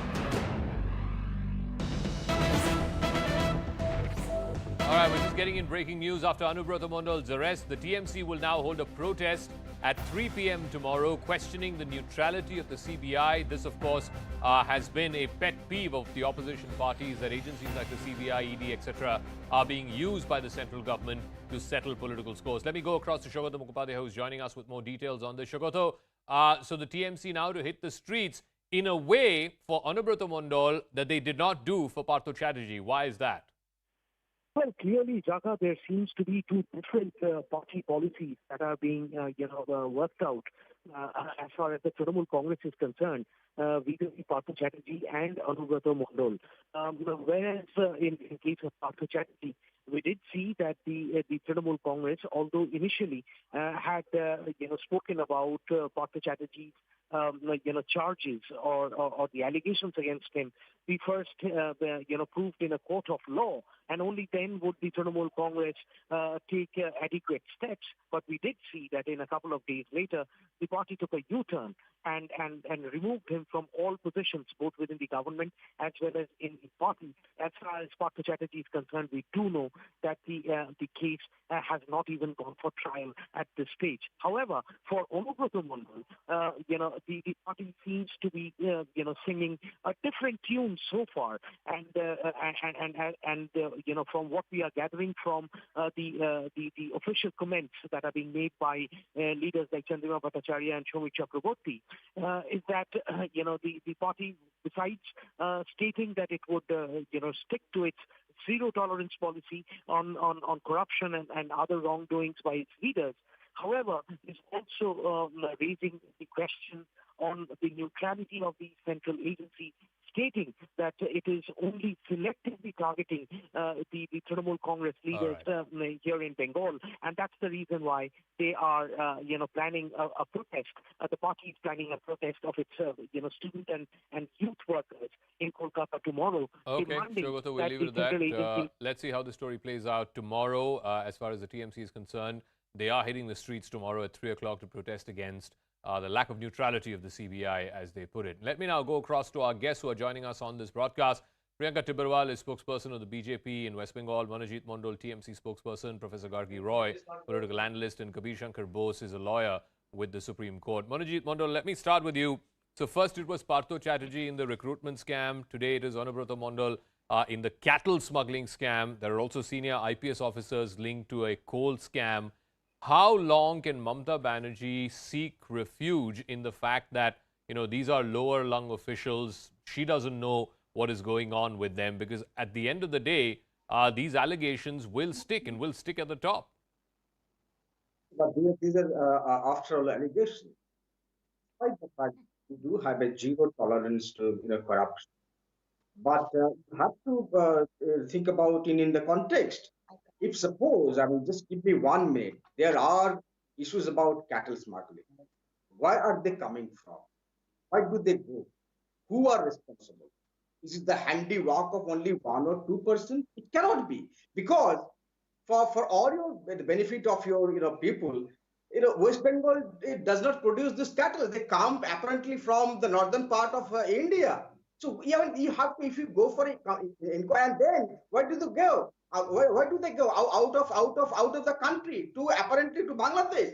So there is a huge network. If at all there is a case, I repeat, we really don't know. Is it your The contention fact that these cattle are CBI, smuggled let me from complete. The fact Hindi? that No, one CBI second. is only Manojit, targeting one second. Trinamool Manojit, one Congress, second. I One think second. is enough Manojit, about the is it neutrality, your the argument, biased is it your investigation that they are contention doing. on national television that these cattle are being smuggled from UP and Bihar, brought to your state, and then taken into Bangladesh or wherever, and it is some kind of all India nexus, and your leaders have nothing to do with did it? not hear me. I'm Surely, saying that if there surely is the a CBI case, has some case against Anubrata Mondal. Surely those cattle are not just walking away from UP and Bihar, respond? making their way into Jaga, into Bangladesh. You will give me some indulgence to speak. If I'm saying something, let me speak, let me come. If there is a case, I mean, BSF people have been arrested. What are we talking about? BSF people have been arrested. This case is, I think, 5-6 years old. Maybe you are not aware of the cases. And again, I'm repeating, if there is a case, we want to know the exact network of this case. But you people are, even in the BJP and the CBI, they have singularly targeted only TMCs. Many people argue that in Murshidabad, there is a very big leader who doesn't belong to TMC, who has been doing this for the last 30 years. I mean, with whose help? And if, again, I repeat, if there is a case, why do they go? If they are crossing the border, who is responsible? It is the central government under their nose, border security force. Okay, And Priyanka also the Tibrewal, foreign respond to ministry. both You those cannot singularly charges. target One, this is particular another party, example that is TMC. of the central government using agencies like the CBI, IT, ED, etc. to settle political scores. And B, obviously, if this cattle is being smuggled into Bangladesh, then what is the BSF doing about it? So firstly, I will like to say that this arrest which has come, that was very imminent, and we all knew that this would happen, because this investigation in these matters, and not just the cattle smuggling, he is involved in many other matters, which are, even the coal scam is there, and other many cases. Recently, the Baktui Kand, which happened in Birbhum. So whatever Mr. Mandal is now saying is to shift the focus. But you see, nothing matters, because no matter how much they cry foul, because they are at the receiving end, and they will do so. If they have any kind of difficulty, they can proceed to the Supreme Court or to the High Court, wherever they wish to. Initially, Mr. Anubrata Mondal, when he was aggrieved by the 160 notice which was given to him by the CBI, he did go to the High Court a number of times, seeking protection, asking for, deterring these notices, showing his several ailments, but he did not get a relief, and the court told him that go face the investigation. But ma'am, so what today, about the question I asked? Ma'am, What about the question I asked? If these cattle to are that. being smuggled into Bangladesh, I am coming to surely that. the Now, BSF see, we are should not- have known about this. That is what I'm saying. What Mr. Mandal said, that there were many arrests which were made, many officers were arrested. Even in this coal scam, there are many IPS officers, there are many IS officers who have also been given notices. They will all be questioned. We have no difficulty. Whosoever is involved should be arrested, and they should be questioned. Now today it is Anubrata Mondal. It's a matter of shame, and how brazenly TMC is defending. They were defending Partho Chatterjee also a few days back. Okay. Then what happened? No, but talking I about- think there's a see, clear they're very difference. thick-skinned There seems to be a Can I clear difference. respond? No, 1 second, Manojit. I've got two other guests also. I want to go to them before I come back to you. But there seems to be a clear difference in the way the TMC almost dropped Partho Chatterjee like a hot potato, but they are going all guns blazing against Anubrata Mondal and the kind of treatment that he is allegedly receiving at the hands of the CBI. But anyway, Professor Gargi, Nandi Roy, the point is simply this. I think whether it is the recruitment scam, whether it is this cattle smuggling, whether it is the coal scam, all of it seems to be pointing to this familiar idea of cut money culture, this syndicate, allegations that opposition have been making, not just the BJP, the Congress has been making that, the left front has been making that for a number of years against Mamata Banerjee. But she seems to be winning election after election, including the historic third term that she got last year. The question is it not sticking to her, or is it only a matter of time before it starts sticking to her? I think it has started sticking to her. It is quite obvious to the people also now that the rise of Anubrata Mondal from a fish seller on the footpath to the owner of 1,000 crores and to the stature of Chota CM in Birbhum, what he has been known as.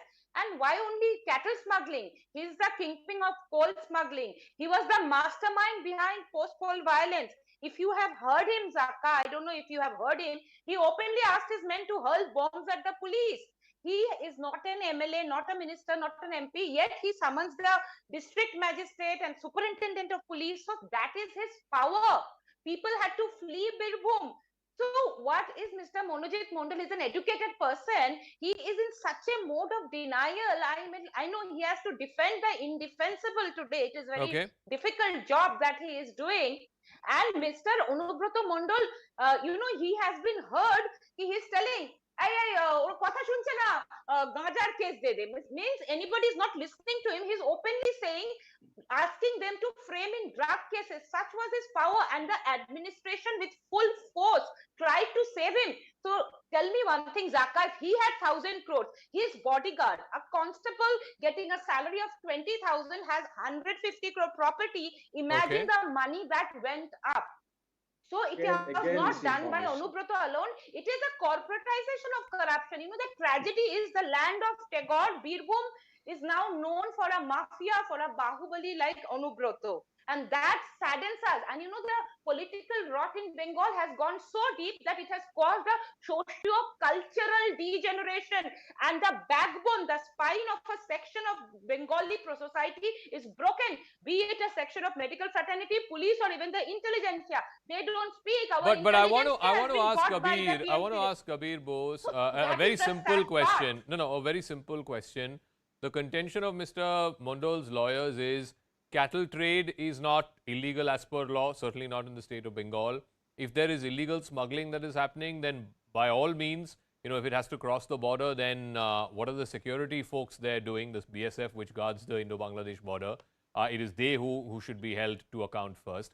And secondly, the point that they are making that, you know, trading in cattle, yes, the CBI is today saying it's illegal smuggling, but trading of cattle, as long as it's not deemed illegal by the state, anybody is free to trade in cattle. Zaka, this is just the beginning. Anubrata Mondal has been arrested today. And just give it time. We'll have to give it time. We can't jump to conclusions that what's illegal, what's not illegal. Look, Mondal, a district president of TMC with 1,000 crores in his bank. His security guards, 150 crores. Where is the money trail? Where is the money trail heading to? There have been many voices in West Bengal which has continuously been saying that the highest leadership of the ruling party, they are involved in all these illegal activities. Okay. This is just the tip of the iceberg. We've seen Partho who is denied that it's his money. We've seen other cases also where people say, okay, time will say where this money is going to, or what is the root of this corruption. Now, coming to your other question, whether there's illegality or not, why has Mr. Mondal, Anubrata Mondal, been avoiding the summons? He's avoided about 10 summons. You know, law should take its own course. He tried to go to SSKM hospital once again, which has been shamed by the Honorable Calcutta High Court as a haven where TMC politicians take umbrage. He tried to take umbrage there. He was refused admission, and then the arrest came. Therefore, give the investigating agency time to go to the root of this. what illegal activities have taken Okay. place and where does the money trail lead to. Manojit, Time will let speak who me all of ask you, at a time when Mamata Banerjee is being very open about her national ambitions, at a time when she's throwing her hat in the ring to be one of the potential opposition faces, if you will, to take on Mr. Modi in 2024, these images of some of her closest people, whether it is a Partho Chatterjee, today an Anubrata Mondal, tomorrow we don't know who, are coming out, and these pictures of wads and wads of cash being recovered from Arpita Mukherjee's flat. I mean, doesn't this undermine Mamata Banerjee's own credibility and her own ambitions for a larger national role? Because she has to explain to the people of India, forget about the people of Bengal, but to the people of India, why is this happening right under her nose? I expect your gracious indulgence because this is a 4 versus 1 debate. So it will be equal time. You're capable of taking on more than that, 3, Manojit, don't worry. No. You're more than capable I'm a of doing. very humble Of professor course, doing the job for my party, yes, right? yes. The fact remains that this has been doing around for the last 5-6 years. Look at the kind of mechanism, the kind of muscle power, media power, money power you had 1 year back. Two of the most powerful men in Asia to take on one single lady, probably 5'6", 1 inch height with Hawaii chappal and so on. And yet she could defeat. Hawaii right? chappal and sari That's story the will image no of longer do, Mr. please, Mondal. Jaka. Ma'am, one second. Let him finish. Let him finish. As he says, it's 3 against 1. So please bear him some indulgence. Okay, Manojit. But Manojit, finish. Hey, no, but Manojit, why don't you stick to the question that I asked you? Yes, Hawaii chappals and white sari is fine. But please, how does one explain such high-profile corruption scams right under the Chief Minister's nose?